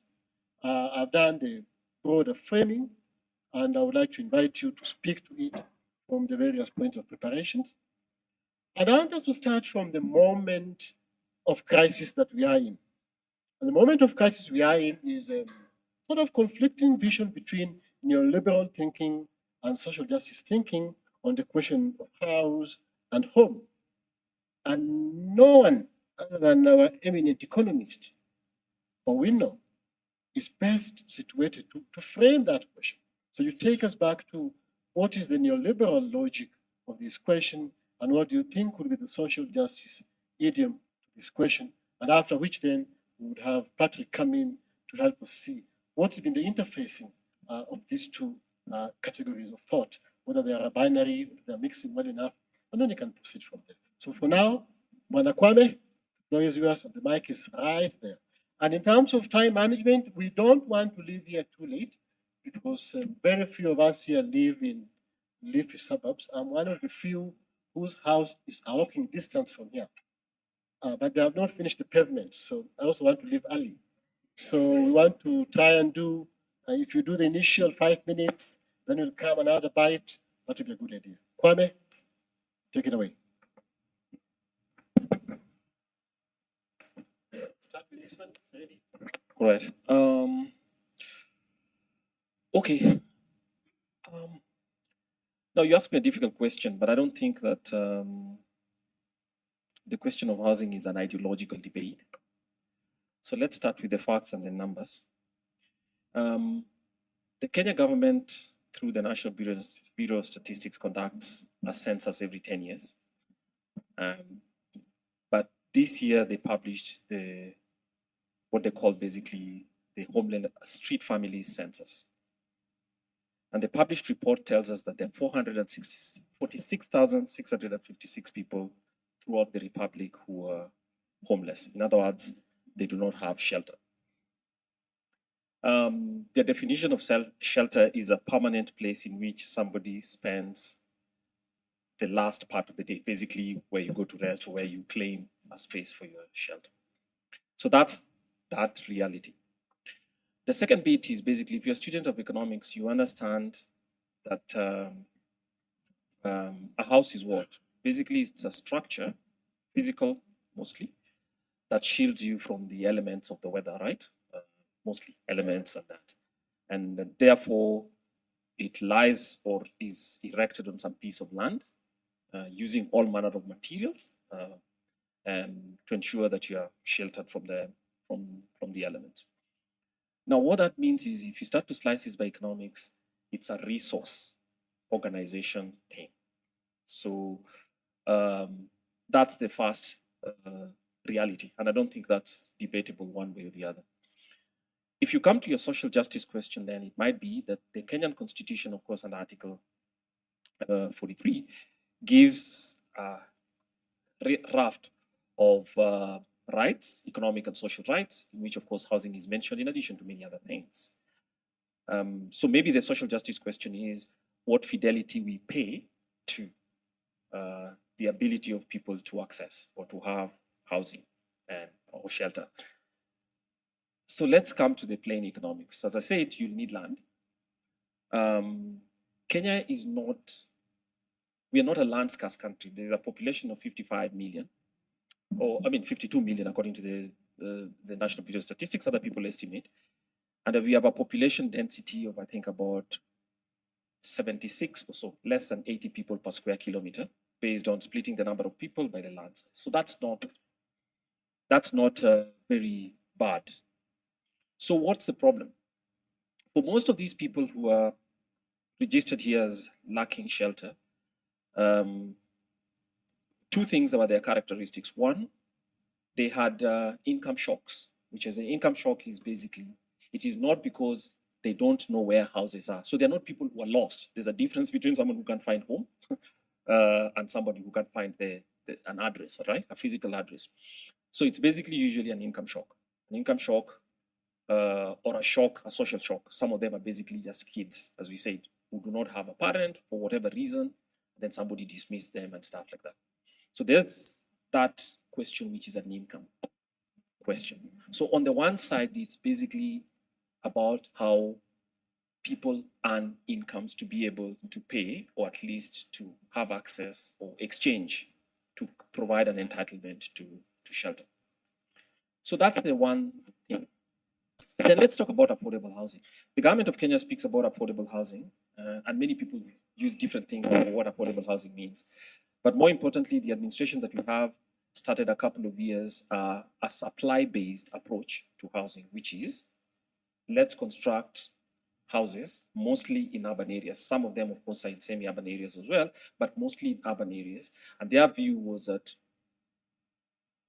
housing policy should be about getting rid of what they call slums. They weren't talking actually of people who are homeless. They are talking about people who already have certain houses where they've defined that the standard is not consistent with the pride we want to as a country that emulates Singapore, whoever else we think is the right one. And the problem with that is, if you look at this country, I like to do this, and I'm glad for the way, I mean, Professor who spoke before us is better at pedagogy than I am, given that he deals with students every day. But this is one of the things I like to ask many Kenyans. If you ask many Kenyans what the average income is in Kenya, average income in Kenya on a per person basis over 12 months for last year, very few Kenyans get to within 20% of the sum. And it is less than 25,000 shillings per person per month. Meaning that at the end of every year, the amount of value that has been created by every Kenyan but the amount of value that has been created when you split it by the 52 million Kenyans comes to less than 300,000. So let's put that here because that's our reality. I've said that housing or shelter is a resource intense thing. So if that is 300,000 and you're constructing an affordable house which is equivalent to 10 years of income, you see what's going to happen, right? That's a solution that's not going to scale. Why? Because it means if people have bad housing and others are homeless, right? To settle the question of housing would require more resources than people have in terms of the income that they earn. So it's either asking for a different solution or you come back to the ground of economics, regardless, neoliberal, whatever. Usually those labels mean nothing to me, to be honest. It simply means that to meet our obligations that we gave to each other through the constitutional promise requires that we build people's incomes. So that's the demand side, and then you can also flatten it from the supply side. The failures of housing policy in countries such as ours tend to be you define it entirely as a supply problem, and that often leaves you with serious issues. So as I conclude, I'll say that if you sit in Nairobi, of the 46,000 people who are claimed to be homeless, and I know that's a very, very conservative explanation, number. If you look at that 46,000, 78% of them in the country are males, and about 21 or thereabout are females. So if you split it by that, and then of course, the National Bureau of Statistics is very interesting because they've also provided a category that's called intersex, which is 0.4. So they're males, 78%, females, about 21, and then there's a small amount there that is maybe ambiguous in terms of the sexual definition. So our national dilemma, as I conclude, is we have a constitutional promise, the social justice question as well, right? Because in my view, every time you have a Kenyan, whether living in a bad house or homeless, it's an affront to our dignity. That's it. So that's a constitutional promise. There's a resource question on the other side, because the land is not necessarily the problem, even if, of course, there are preferences for people to construct it one way or the other. So that leaves us with the fact that the way to blunt the commodification of houses, which is one of the things to be doing this, was for government to respond through policy, housing policy, in a way that reduces the vagaries of a very harsh model of housing acquisition. But I don't think it's doing. And so when you look at what government is trying to do in terms of a subsidy, if you're an economist, you know that the value that's being created by constructing all those tower blocks that we see, and I've seen a couple of them. I've been to Kisumu, I've been to some places in Elgeyo Marakwet, and I've been out all of the places that here. You can tell that the people who are going to appropriate most of the value of that construction are who? Are the construction people. Last year alone, cement consumption in Kenya went ahead by 20%, steel by I think another 18%. So it's basically the same farms that would be selling it. So we've actually commodified it, except we've transferred the value away from house owners and shifted it up there to corporations that sell. And they're making a good killing for it. Thanks. Thank you very much, Kwame, for that insight. Thank you. An applause for him. Thank you. Yeah. And indeed, in that submission, you also bring in the important issue of the political economy of the housing itself. And that's important because sometimes you look at value chain, the supply chain, as if they're neutral. But if you look at their interconnectivity, their histories and interests that bedevil them, then that also helps you to raise appropriate questions or see in appropriate way what is being delivered, whether it is real housing or whether it is a camouflage for another circulation of monies and interests. Now, Kwame has given us, enormous evidence, most of it statistical. So before I bring in Patrick, I would like us now to hear the social text. So I want to invite my brothers here, wazungumzie kwa Kiswahili, kipenda pia Kijerumani ni sawa, pia Kiturkana ni sawa. Mzungumzie tu your background, your histories, and your engagement to this question, so that then from you we can be able to go back to the question, housing for who? What does real housing mean? And so on. So, kazi kwako dakika 5 hivi, sawa? Yeah. Yes. Tangaza sauti. Habari za jioni. Kwa majina Brian Lioha. Mimi mzaliwa Kakamega na nakaa Kisumu kwa saa hii.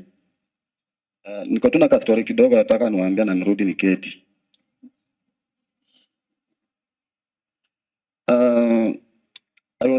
Nilizaliwa 2000 na nikafika 2013 hapo. Ngoja tu kwanza. Nikafika 2013 kukaniharibikia. Nilizaliwa 2000. Nikakaa miezi 2 kama niko na mamangu. Bahati mbaya Maulana akafanya kazi yake kamuokota. Alafu after that niko na grandmother yangu kwa nyumbani anaitwa NS. Akanichukua akanilinda akanifikisha miaka 2. By the time nilikuwa na babangu bata kwa nyumbani. Alikuwa Nairobi, alikuwa anafanya kazi Safari Park Hotel huko. So bado naishi nikiwa na 2 years. Niko kwa boma tu hapo. Nashughulika na nyanyangu kidogo. Nilishangaa ama kushtuka naona babangu anakuja na mtu mwingine. Askat. Naona. Babangu alinikujia na mamangu mwingine. Akaleta mama akakaa kwa boma. Na babangu akatoka tena akakuja kwa pale nilikuwa nakaa kwa nyanyangu hapa, akaambia nyanya, hakuna venye unaweza kaa na mtoto wangu hapo na mimi nimerudi niko hapa nyumbani. So huyo mtoto jaribu nipatie nikae na yeye. Nyanyangu naye ni nani? Akisema si ni wako, chukua. Akapatiana. Sasa nimekaa na babangu na huyo nyanyangu na huyo mamangu wa kambo. Karibu miaka zingine 6 hivi. Sasa sijui nini ilifanyika. Kuna mabrada zangu 2 au 3 walikuwa shazaliwa hapo. Mwenye ni Sean na Dorian. Sasa wenye tunakaa nao. Sasa nilikuwa nimeanza kupatiwa makazi zingine hapo mzito. Kazi yenye siwezi fanya na hiyo rika nilikuwa nayo. Mara ndo ulime. Huko kwetu kuna mteremko ingine hapo wenye unaenda kuchota maji mbali. Unapatiwa 20 liters. Unaambiwa ndio chote. Without that hakuna venye utakula. So mimi nimeangalia juu nikirudi kwa nyanyangu huku naona kama huko pia nikirudi huko wananirudisha huku. Nilienda mahali nikakuwa congested, kifua ikaja, kilipi ikaja. Nikachukua time yangu nikasema tu sasa badala nikae hapa hivi nikiumia, mimi ni mwanaume na nitalindwa tu na Mungu. Nikajituma. Sasa hii kujituma nilijituma nikienda wapi? Sina fare, sina kitu ndakula, sina anything. Sasa nikatembea kuanzia Kolomani huko chini pale inaitwa Shiseso, nikafika kwa stage yetu inaitwa Haega. Nikafika Haega. Sasa kufika hapa Haega, naona magari zinateremuka na zingine zinapanda juu. Sasa nashindwa niende wapi? Tangu kaniambia panda tu njia Sigalagala hii. Nikaanza kutembea. Tembea tu nikimove. Nilifika mahali hapo Vihiga hapo nikatosheka na kutembea nikalala mahali. Ya. Kuamka asubuhi Mungu alinilinda tu vizuri kwa mtaro wengine hapo. Kuamka asubuhi tena nikaendelea tu kutembea. Bahati mzuri nikafika Kisumu kitu kama saa 2 ya usiku. Nikafika tu hapo. Bado sijui mtu. Nikakutana na kamsichana kingine kaslim tu hivi. Slim hivi sikajui jina siwezi katambua saa hii. Msichana akaniuliza na wewe saa hii usiku unafanya nini hapa? Sasa unajua juu ya ile uoga nilikuwa nayo nilimwambia tu. Kamwambia bwana, mimi nimetoka nyumbani na mguu nimekuja hapa na kuna venye naweza kujisaidia. Sasa juu unajua venye watu wanaogopa watu hivi. Msichana hakunichukua hata ananipeleka mahali yote. Alienda tu juu hata pesa hataki unipatia. Akachukua chakula hapo mandazi zingine 3, kasoda. Akasema jishikilia na hiyo. Hiyo ni first day nikiwa Kisumu. Sasa nikajishikilia na hiyo. Nikalala kwa street hapo kutu, sijui hata nalala wapi, but nimelala tu. Nilala karibu na petrol station fulani. Siku ya kwanza nimefika asubuhi. Hakuna chakula, kuna mtu anaongea na mimi. Ukiendea mtu hivi mbio. Nashindwa nini mbaya. Naendea kwa mtu hata nipatie 10 mbio. Naendea mwingine anakupiga kofi. Nikashangaa, nikasema tu ni sawa tu. Nikaenda huko tao. Sasa nilifika huko CBD, nikakutana group fulani, vijana rika yangu tu, vijana wadogo. Sasa hapo ndo nilipata maboys wakaniambia, bwana unajua hii tao hivi omba mtu kitu rahisi akupatie. So kitu unafanya ni uchukue gunia, usake. Utafute machupa, utafute vitu kama hizo ndio uende uuze upate kenye unaweza pata. So mimi pia nikajituma tu kama wao. Sasa ananionyesha unaokota hii, unaokota hii, unaokota hii, unaokota hii. Nikazoea. Kidogo hivi nikapata maboys wengine hapa tena. Yaani ni kwa watu maboys lakini kuna wengine. Sasa wanatumia madrugs. Kuna kitu nilikuwa introduced kwanza kwa hiyo street inaitwa tap tap. Mtu mwenye anajua tap tap hapa ni dawa fulani inaitwa Cosmos, ni dawa fulani ya waenda azimu. Ila ya wazimu. Ndio mimi but nilikuwa sasa basi niangalie mwenye natafuta sasa sitaki. Ukiniongelesha tu kila unaongea hivi nasikia mtu mbali nifanya tu kitu nyingine aliyofanya kwa sawa inani confuse. Wakati sasa naanza kuanga tu mimi mchafu navuta gambi nini nishakia kwa bangi. Kwa tu mchatu kendana sasa niko sawa hiyo. Sasa hiyo sasa na hiyo. Sasa kuna day fulani nilikuwa natenda tu mkutana na mabili fulani kwa ground fulani toka kwa stage. Walikuwa meeting wamekaa chini wanaongea. Sasa na kwanza bila watu kiwaona wakifanya hivi vitu na mimi si leo wafanye. Kuna day fulani nilikuja ndakachini pale alikuwa akamaliza nikangoja akamaliza hiyo yenye walikuwa wanafanya. Kukuja nikauliza kwa nyingine nyinyi kwani mnafanya nini mnapoka food ama ndio kanaambia seafood. Hapo wanatengeneza kwa kingine hapa hivi vya mwani. Kwa group kwa usaki kidogo na hata 50 bob 30 bob 100 alafu na kuna na kamuliza sasa nimezi hapa jara kazi ama jara sababu ni jara ama wera. Sasa nataka hizo box zako na nitakutafutia mtu mmoja ama mbili hapa area. Kwa ndio ndio kuoga. Utakuwa unafanya mapata unapata kidogo. Nilikuwa nafanya hivyo tena napata 200, sometimes napata 300. Hivyo nishika watu anza kuangukia sasa kwa baadaye napata patch. Sasa mimi napata pesa nachukua na 200 na napata kidogo. Wanafahamu venye tungu inaweza kula, unaweza pata sabuni na fanya kujimaintain kujiandaa kimaisha. Kwa hiyo kama nafanya hivyo ndio nataka nikafika mango town katika Chikoni. Ile sipata fulani nimetoa taarifa. Yenye sasa hivi ninafikia hapo mimi. Kuna watu wanasema nasema Mungu awabariki sana kwa sababu ya pale. Wale kuniambia vitu kidogo. Sikia. Mama wangu fulani alikuja toka kaniambia, "Bwana wewe, haujauliwa tap na hujauliwa kama." Haujauliwa kama hujauliwa kitu yoyote. So kinachofanya jaribu kitu unawacha kwa kadra pole ilijongeza ukiomba. Mungu anisaidie sana. Kufanya shughuli na sasa hivi ninaona hivi.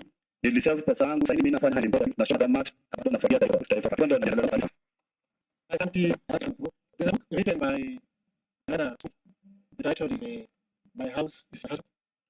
The story she is given seems to suggest that my house is my mother. That is really the story that she's given us. You know, that the house is not just, as you say, water, something to but it's really about the social function. And you see now from the story how the house had made him, and now he's constituting the servant. Thank you very much for being our team. I want to take it back now. Now you have two narratives there. You have two sets of data. And Patrick, I don't know how you think this to it. Also, the question of right to shelter. And I want us to, as we proceed, to speak in a way that looks at what ought to be the normative, the best normative framework, and then what ought to be done. A lot of that was done by Kwame. Patrick, the mic is there.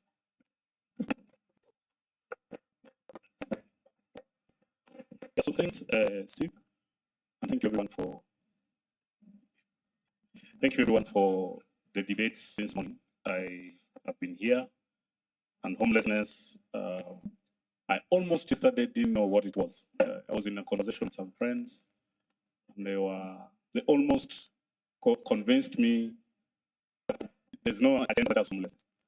I didn't agree with them, but I told them I'm going to read about homelessness, and tomorrow I'm going to give you feedback. And I'm glad one of my friends who was with me in the conversation is here, and at least we have squared it out. From story that our friend has shared, if you are government, you as government thought that one of your functions is to provide shelter to people, would you ask the market to do it for you? Or would you ask this gentleman to at least explain to you his situation so that you situate your policy around this situation for it to make sense? And so I made some few slides saying markets by their nature are blind. Markets do not see. Markets are similar to bats. The way bat just flies around is the way markets operate. And so if you are depending on the market only to deliver shelter, I don't think it goes very far. It provides structures and houses, but I don't think it provides shelter to the reality that others share here. And then this morning we'll be talking about housing and homes. There's a tendency for us to couple housing and homes on land. So if you are homeless, are you also landless? Or can you have land and you don't have a home? Or can you have a home and you don't have land? So this is one of the policy conundrums that I see in this debate. We have said that we are being told you can have a house on 9th floor and you can have what is called sectional property as a title in the air. And that concept alone for Africans like myself is a very difficult concept to put the home to your wife and say, we have to number. So in your gang, you got 9th floor. Your wife, you can you live down here, and you know the debate that has been going on with Kuna and Fox exercising. You saying that lawyers cannot live on 9th floor because where will the chicken go? They do not in the 9th floor. So we can see doing some work where we've been saying if you are dealing with the poor, asking the poor to go beyond the floor is punishment. It's really asking the to commit suicide. Because can you imagine a 20 liter can to the 9th floor for water use, daily water use, was sometimes 9th floor and water. Can you imagine Majitaka is fully available at the 9th floor? So you and just increase the way we deal with it. Can you imagine that for a moment? So those are some of the things that just surprise us like that. I would like to share something about the policy. I think dilemma because a lot of governments are, if you push to the second side, in view what is the dilemma and why I think we're not dealing with them. Yeah. So if you look at policy development in Africa, and these two things must always be considered to be land and housing. You cannot talk about land and housing separately. I think we've been trying to do that a lot, and perhaps that's where the problem is. Africa has tried many things. There are moments when we are very about the way we would like to happen. And so because Washington by force, pushed them by force to go away. And those who are forced use the state that we have, Tanzania, Zambia, and Mozambique. And then in the 1980s and 90s, something called socialism was introduced, and it really affected so many things. And that's why now we start talking about Benjamin reform and all this about agriculture. And so when we deal with agriculture, we push society in the city. What we call rural urban migration was as a result of policy in agriculture. Agriculture was only succeeding where it got English agriculture, plantations that were large. But then agriculture was investing in it. So folks have not done so far. And then therefore dilemmas came through. But now what happened to those dilemmas? If you think about the way we approach things, governments are depending on something they're calling technical experts. And some of them are in the room, I'm saying they're bad people. But if you done by technical experts, sometimes removes the people. And now technicians do the technical work. And then we also have the tension between state, experts, donors, NGOs, and movements. The way we see this, all of us see things different. That tension is there even in rural affordable housing. I don't know why I use the word affordable. I don't know what English affordable means. But everything I hear about those houses is everything except affordable. If that's what you want to say so much, I sit down. I want to make this very simple.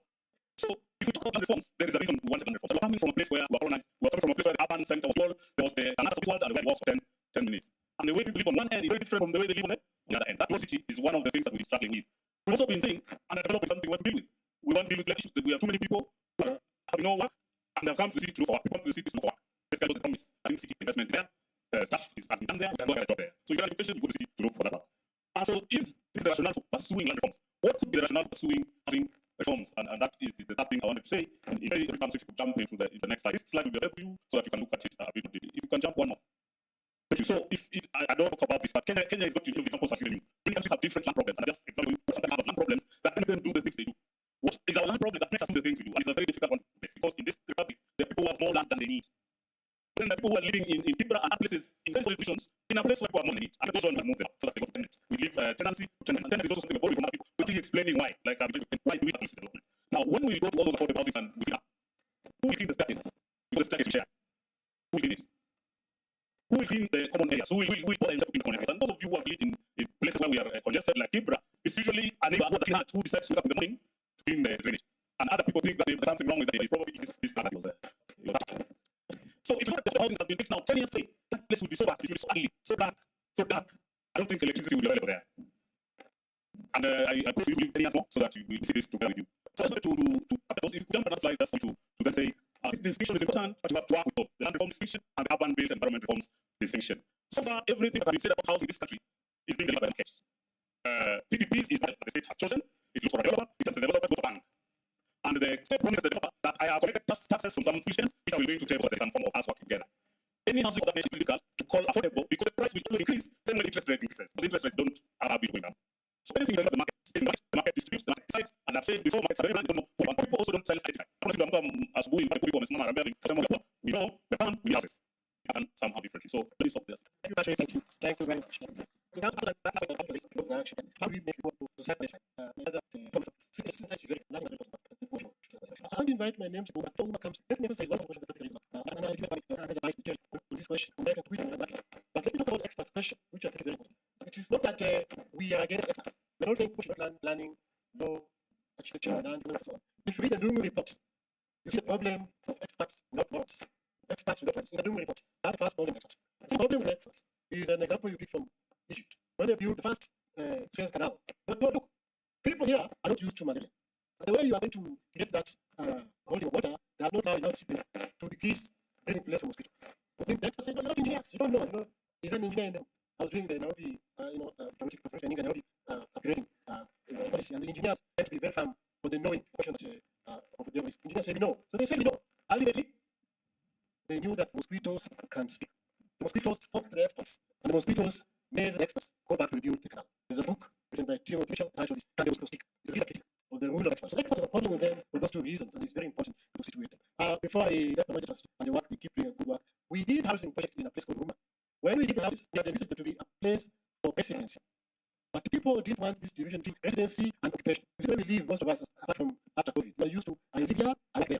But that's not how life is. Many people in developed economies, as Madare, Kawagocho, they believe we live here, we work here. And our idea was to use this idea of application. And immediately the moment the left, the real people spare for project arrived and modified the houses to fit both the need for occupation and residence. That's the expert's critique. Very important question. I want to bring my name Kuma to also give us a little bit of evidence on how his own life has been around housing, and then I'll bring Papa there. Hamjambo wote. So nimesikia naitwa jina Uma. Mimi mwenyewe nimezaliwa Busia County, maeneo ya Butula. Kisikia jina Uma, naweza dhania nilizaliwa Nyanza, lakini mimi nimezaliwa kule Western Busia County. So nimefurahi sana kufika hapa. Na nitakuwa brief sana. So nilitoka kule nyumbani baada ya kumaliza form 4. Baada ya maisha kwenda ngumu, wazazi wana struggle. You can imagine after kuingia secondary, maisha ndio ilianza kuwa ngumu kabisa. Kwa sababu kule nyuma primary at least kulikuwa na pesa, mzazi alikuwa anaweza afford school fees. So kufika secondary maisha ikawa ngumu sana. I remember hata lunch sometimes I kula kwa exam. So kumaliza secondary school fees ikabaki huko. After kumaliza form 4 kaambia mama, naona school fees imepata bila kutosha basi. Na siwezi endelea kukaa hapa. Nataka ni struggle at least nipate school fees ya kwenda kwa certificate yangu. So mama akaniambia ni sawa, kwenda utafute. So mimi nikaanza kuja Eldoret. Na hizo nilikaribishwa Eldoret. Kama niliona Eldoret, si vile nilikuwa nimetarajia, nilikuwa nimetarajia Eldoret. Napata kazi na nianze kufanya kazi. Kwa hiyo nilikuwa nifikia nikiwa bila street nikanikabisha. Baada ya kunikabisha hivyo nikaanza kuishi maisha street. Ilikuwa ngumu sana kwa sababu unatumia drugs unaweza kusema alcohol ilikuwa kama sana, kwa hiyo sisi tulikuwa na so inabidi tumie drugs jioni na at least uweze usiku kwa sababu ya baridi. Na pia kutumia alcohol unataka pia inasaidia kupata ugonjwa. So tukakapo tutajaribu kusaidia maisha kupeleka hivyo kuingiza kwa drive to because nikakutana na rafiki yangu pale aliweza kuintroduce watu ndugu. So huyo rafiki aliweza kuintroduce watu ndugu na nikakaribishwa huko. Hiyo kukaribisha kweli kafili ndugu au jana walinikaribisha na nikafeel vizuri sana. So baada ya hapo mmoja wa vijana akachukua akanipeleka kwake angalau niende nikiishi pale. So nikaenda pale akaanza kuniencourage niweze kusema kwa pia niweze kuwa so nikaanza kusema polepole au use facilitators pia kwa ushauri na nikaanza kudevelop polepole. Nilichukuliwa tukapeleka life skills. Pale life skills tulifunzwa different things. Pale life skills tulifunzwa the effect of drugs, communication skills, and improve communication kwa sana sisi kama watu. So nikachukuliwa tukachukuliwa kwa zingine pia tukaenda clinic tukafunzwa about housing. Na nikaambia kumbe niko na right kwa nyumba. So alikuta kufunza na ndio sasa nilikuwa hiyo mkutano ndio clinic ilikuwa inaishwa. Ilikuwa na sneaker, sijalikuwa na sneaker skills mkutano. So ikasaidia sana nikachukua nyumba Nairobi ya 1000 nikaishi pale. Hapo haikuchukua muda sana. Training wakabania training ya teaching kama process. So nilikuwa sana electrical. Nikasema nitasomea electrical. Nikaenda tukapeleka shule auto ilikuwa bado ule uoga.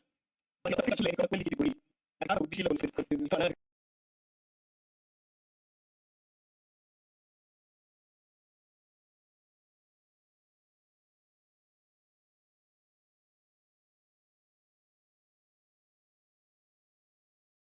anasema kijana endelea na XP nenda bali kanikaza sana. So nikasomea electrical nikawa mzuri sana kwa practicals. Nakumbuka tulipeleka mahali kwa nyumba kwa wiring.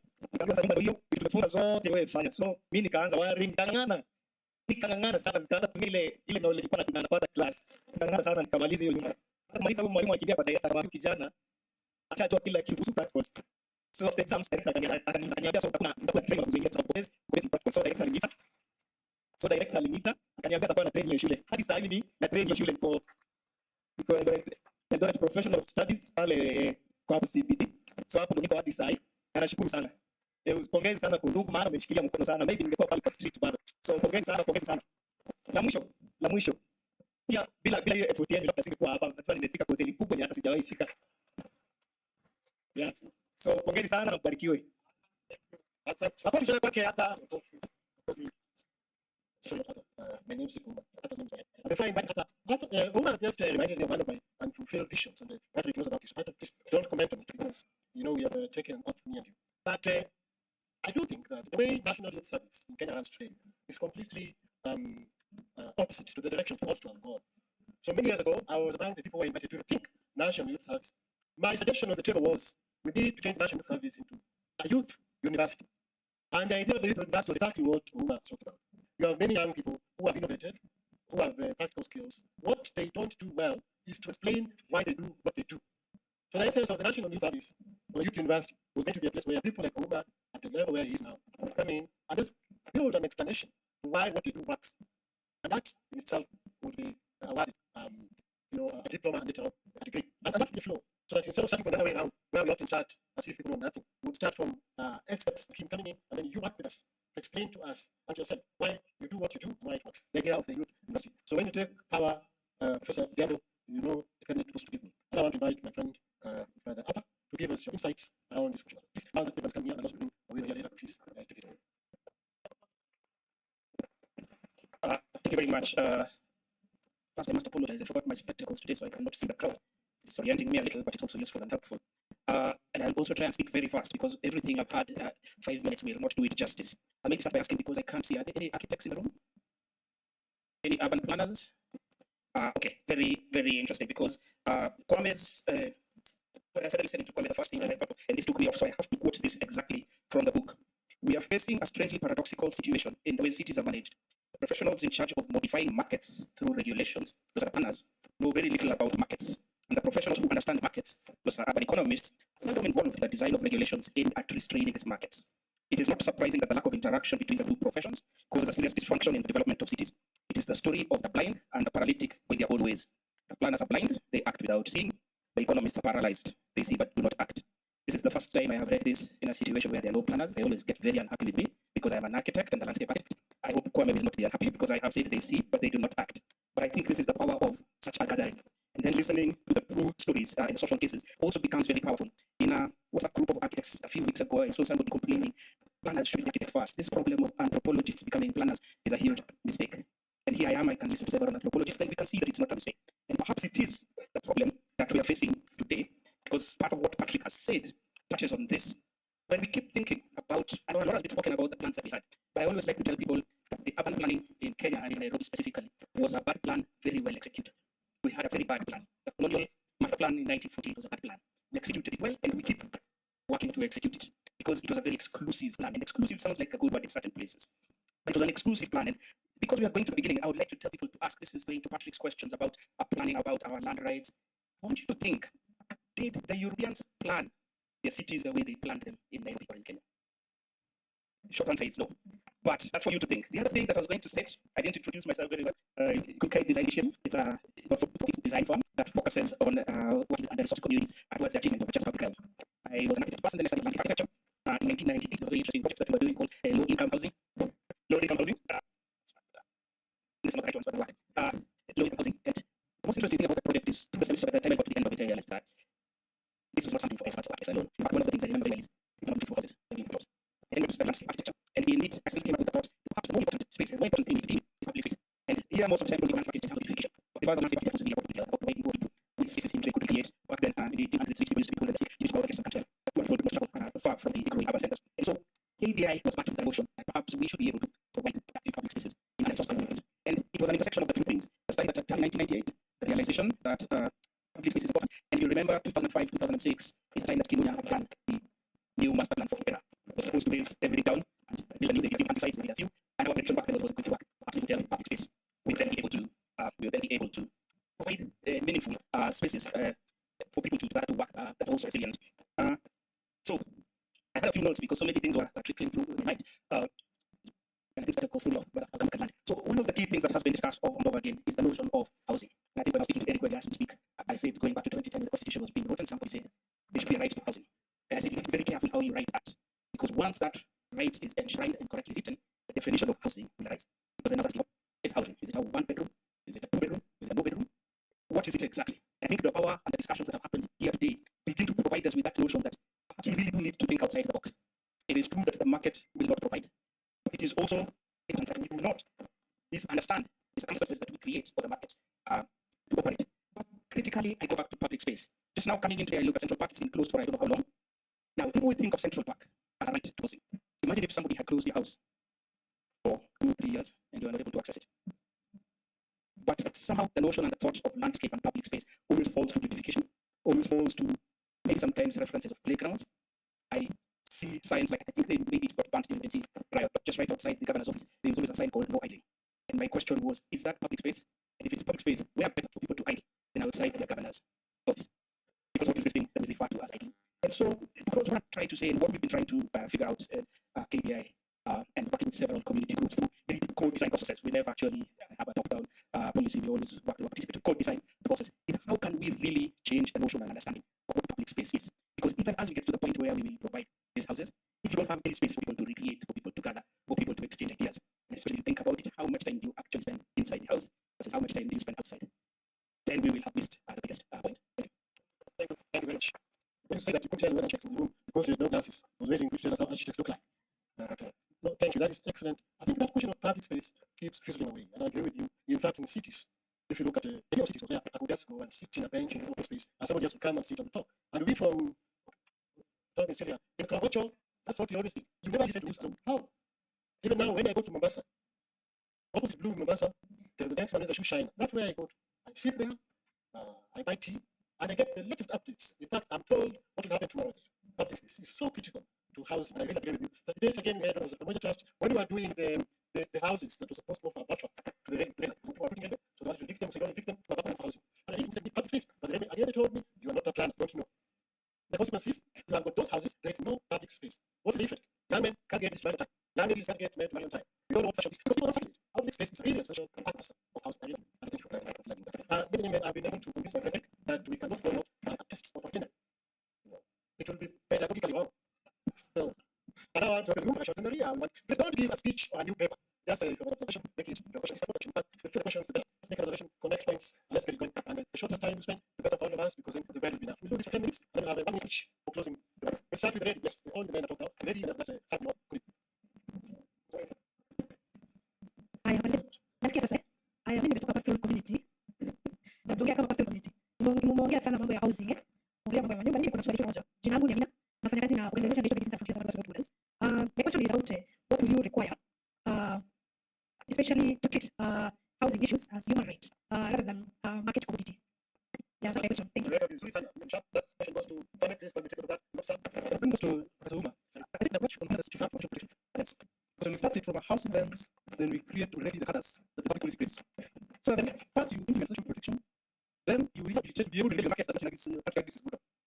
After which, the public policy then will lead us into interpretability of rights, and start arguing that the affordable housing program gives us other rights other than the house itself. Does it give us health? Does it give us basic education? Does it give us water? Does it give us sanitation? Then you start critiquing the policy from that perspective. And this will not. That's why I failed. You should frame homelessness to ultimately security of tenure that dignifies the person that is homeless. Okay, thank you. Sam, I'll come back to you because of the question. So who protects the protector? This person who is doing social protection. Who protects them? Okay, we'll come back to that. Because we want to separate ourselves from a paternalistic approach as well as we do the separate question. Let's come here, please. Papa. Good afternoon. Let me stand. So, my name is Ahmed. I was Islamic France. So we work in Undugu. And my question is, I've had so many of housing questions. And from what Brian said, from what Dixon said, from what Jacinta said, and from what our friend Eugene said, I think we are not facing a question of housing crisis. What we actually are facing is, as he says, protection issues. And I'm asking, is affordable housing, because if you're looking at housing, then we should look at all that from a case management process to strengthening families and to doing more than just housing. Thank you. The question goes up to some of them. Go to Patrick. Yes, Emma. Good afternoon, everyone. My name is Simaloi Sakali, and my question is about how do we frame right to development? Because I believe right to development should be inclusive, and in that the government has it's operating on a utilitarianism theory, justifying their actions on development. Like most of the evictions are on development, and here I bring the people, the indigenous community now, they're being evicted from their land, and in the name of we're trying to develop, conserve energy, to develop energy. And how do you include can the right to development override the right to housing or the right to social and economic rights? Now that question goes to Arthur and Kofodiabo. They answer the question. Kofodiabo, this is very critical question. Arthur, then the final one, social media. Also, you. Sorry, thank you. I'm also Sako from Tanzania. Of course, I was reflecting at my country. The question is, can we associate the issue of communism and can we associate the issue of communism in Kenya with homeless community? Can we associate? Because in Tanzania, we have goons that are not very confident the way Kenyans are. Okay. The issue is, I think Kenyans goons can match a lot during their lives, but in Tanzania, we call them anonymous assailants. They can attack and kill. So can we associate the issue of communism? Thank you. Thank you. Answer the question. We know that language is power. Language is power. So I think this question includes a bit of guys, 50,000 label himself. So we don't want to be the thing we're gay. That's a trivial discussion. So that's the thing. In society, I'm not used to that street children. So I don't do that. So that's about. I get the question. And I also suggest to Sam as we come back. What is a house? I don't think a house is not just the material physical item. A house is first and foremost a very symbolic artifact, symbolic item. Sometimes it is an oxymoron. A house is not a place where you get in and you get something to be alone. The only place inside you comes in, who goes out. It's the only place where you have memorabilia. So let's not confuse the physicality of the product with the symbolic social meaning of what a house is. So we interpret that conversation again, what ought to be the policy framing and approach we take that you can. Let's be careful not to be trapped in European sociological thinking that created urban areas as pathological spaces, or spaces that are only fit for certain people. In other countries, well, that was the 1948 master plan problem. It was urban agriculture, it was urban for that purpose, and it was racialized, that's lands also. Why the backlands, for Williams, blacks. So let's take those into account, the history and the real embedded meaning of this notion house. So how I want to proceed is to ask to speak to any item you want to. I'm going to come around here, from my colleagues respond to the questions, and also give their closing remarks. But you want to take it? Please get to the mic. Thank you. See, what exactly when we respond? Please come. I'm like trying to sell good fish, and then I must give them a guess. So I have to give a guess as a. Sorry. So lunch and welfare conversation. The difference here is a former professor of law in this country who passed on some years back as an expert in law and land. And if you ever had willing to say that we should Africanize law, it's actually from the late professor. But used to ask this from his law background. If you come and buy land here and you build and you have children, you marry a local woman, you have children. Are you a native or are you a settler? It's a very important thing about how you frame, and that's why I think there's a lot of conversations here. These things that are going up.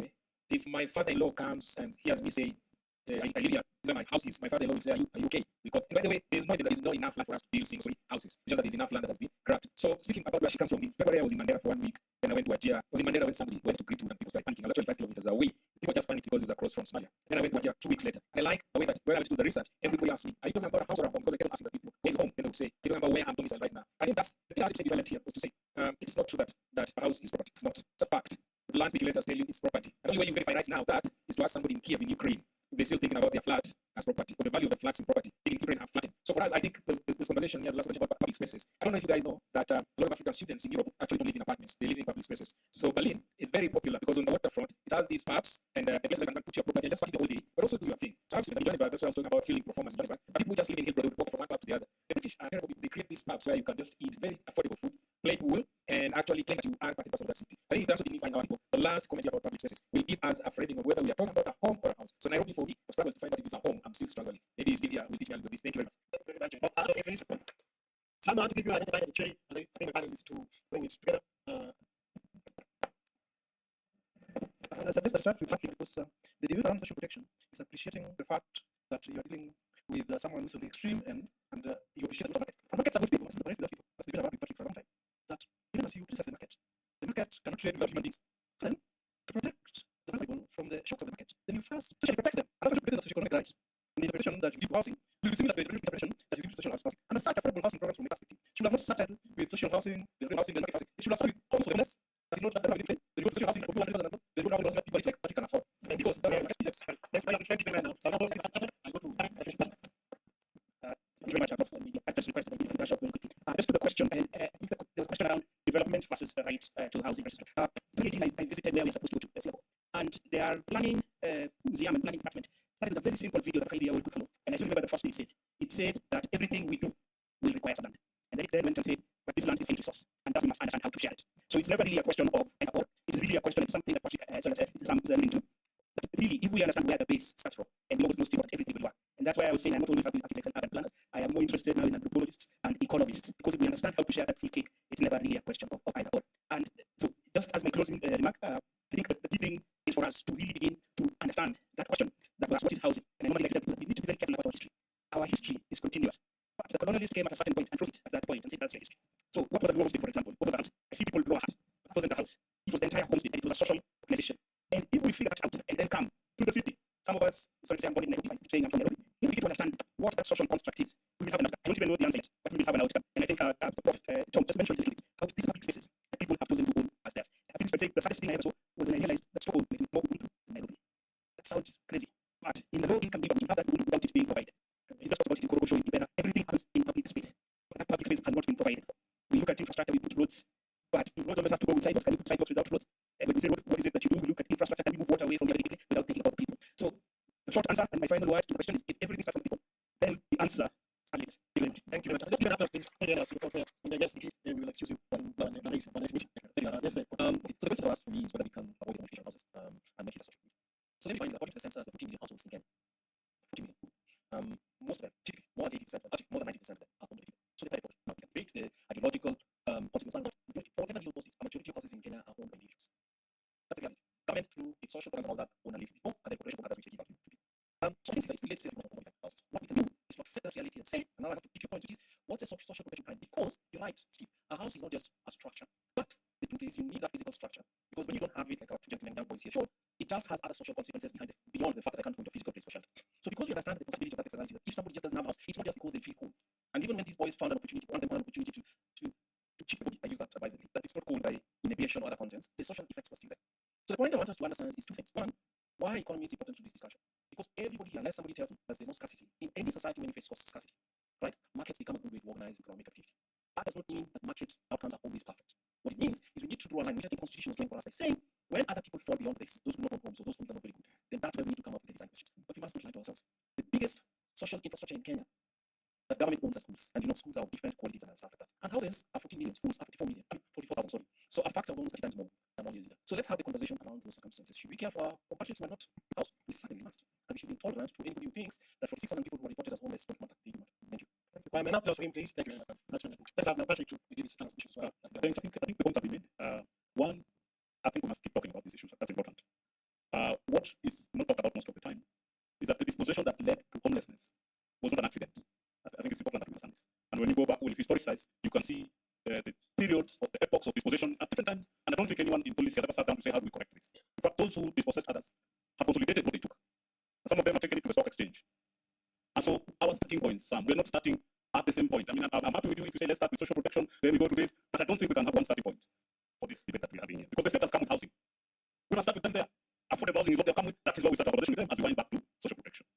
Because there's no model that will say, what stands on social protection, that is when we come to housing. You know that this development model is not like that. So one of the things I wanted to say, and of course I didn't finish the slides that I was sharing there, this ecosystem thinking is not something we need to wish. We must ask ourselves, when we are doing these things, our architects on the table, our planners on the table, our economists on the table, are we producing something that has been co-produced to the extent that it can work for different segments of society? That I think is important for us to consider. Now, the other thing that Kenyans don't speak about is that Kenya started commodifying property, particularly land, in the 1920s. There was a gentleman called DeSoto who wrote the Ministry of Capital, who was actually contracted by East African governments to advise the government on how to do land reforms. And this is when the craze about titling and individualization of title became very important. Kenya took it. Kenya has been the best in implementing foreign ideas. And once we did that, now we're being told, don't question Kenyatta's 500,000 acres. You go to your corner in Kibra and quarrel about your space there. Don't talk about the whole land that you see in Lavington that belongs to consolidated, that belongs to a few individuals. Let's find a corner for you and take you laterally upwards in upwards land. You will be happy there. And if you speak to the communities that have been moved from the informal settlements to the new affordable housing, they are having a lot of problems. If you live in Kibra, you have 8 property structures. That's all. You live in one with your wife. 2 of your teenage daughters live in the next 2. And if you have a son who probably also has a family, he's in the third one laterally. And then you share a common toilet, a common corridor, and you meet Mutura as was suggested here. Now, you're being told to go to 9th floor in a 2-room house with all these individuals that are mentioned here. And a lot of them are saying, I'd rather just go back where I was. And that's why when we did the new high rise, a lot of the people who expected to go there had to go and find another place to start doing this. So in terms of dignity, the folks in Kibra have more dignity than these folks that you're taking upstairs. Because how will you live with your teenage daughter, your son in these rooms? How are supposed to consider? And finally, the markets are my reading is that we have already exited the market. It used to be that we were in the market some years back. Capitalism was working to some extent because the market was mitigated by human beings, like Sam is suggesting. But my reading now is that capitalism has moved to something that I cannot personally describe what it is, because we have now what we call financial markets that financial motives, financial elites, and financial institutions make the decisions for government. Policy is driven from the financial side of things. And so when they drive policy from that side, it's very difficult for us to be consulted, because when World Bank tells Kenya, we provide you with a loan for those houses, affordable housing, but here are some conditions that you must fulfill. Even if we were around the table and we came to that table with our social protection, the financial markets will not allow us. And if we take our affordable housing to the derivative market where gambling is what takes place, and our houses are gambled 1,000 times over in the New York Stock Exchange, the day those things crumble like they crumbled in 2008, you can kiss goodbye to your apartment that you were given in Kosovo. So I think we also need to look at the market very critically. And I think the people who are suggesting that capitalism has already swallowed capitalism, but what it has produced is far more dangerous than what we need to teach. Thank you, Patrick. Now, Patrick, please. Asante. I would like to state that we had a good conversation. We have some incompletely theorized documents as well. And I think we need to bring us back to that debate, especially this one, modern life without market, or it must like the social must be market, something we need to discuss. I will suggest to you, and I'd like to connect you, Sheila of the World Bank, now based in Rwanda. They have been trying a project, and they called it for some, what they call consultative meeting. It was more of an extraction meeting. And they were trying to raise the question Patrick is raising. They're saying that the forces of demand and supply, and I'm sure I hope Kwame agree, largely don't work because of, we are not allowed the market to be free. That is what at least National Guy said in a paper commissioned by IEA when doing the constitution. And I think it's a matter of fact that the forces don't work because the market is not free anyway. So what Sheila was trying to do is to ask, how can they take up a category of house deficit category from the so-called affordable housing so as to create affordable housing for those who need them? And so they've given government money, particular mortgage scheme, to take up that category. And I argue that if you don't give the normative question, which is as long as house is seen as property, then you can't solve the question because speculation or profit sharing cannot go in that science constitution. I have two suggestions in terms of conclusion, which you want to see. This is a normative question, and I think what I have to say is important. Everything we do requires some land, and land is an infinite resource. So that then becomes a normative figure. Then we have the operational category, which builds on more sideways. This seems to suggest that before those who are well off becomes better off, it's a matter of those who are worse off must become better off. So those of us who are well off, we can't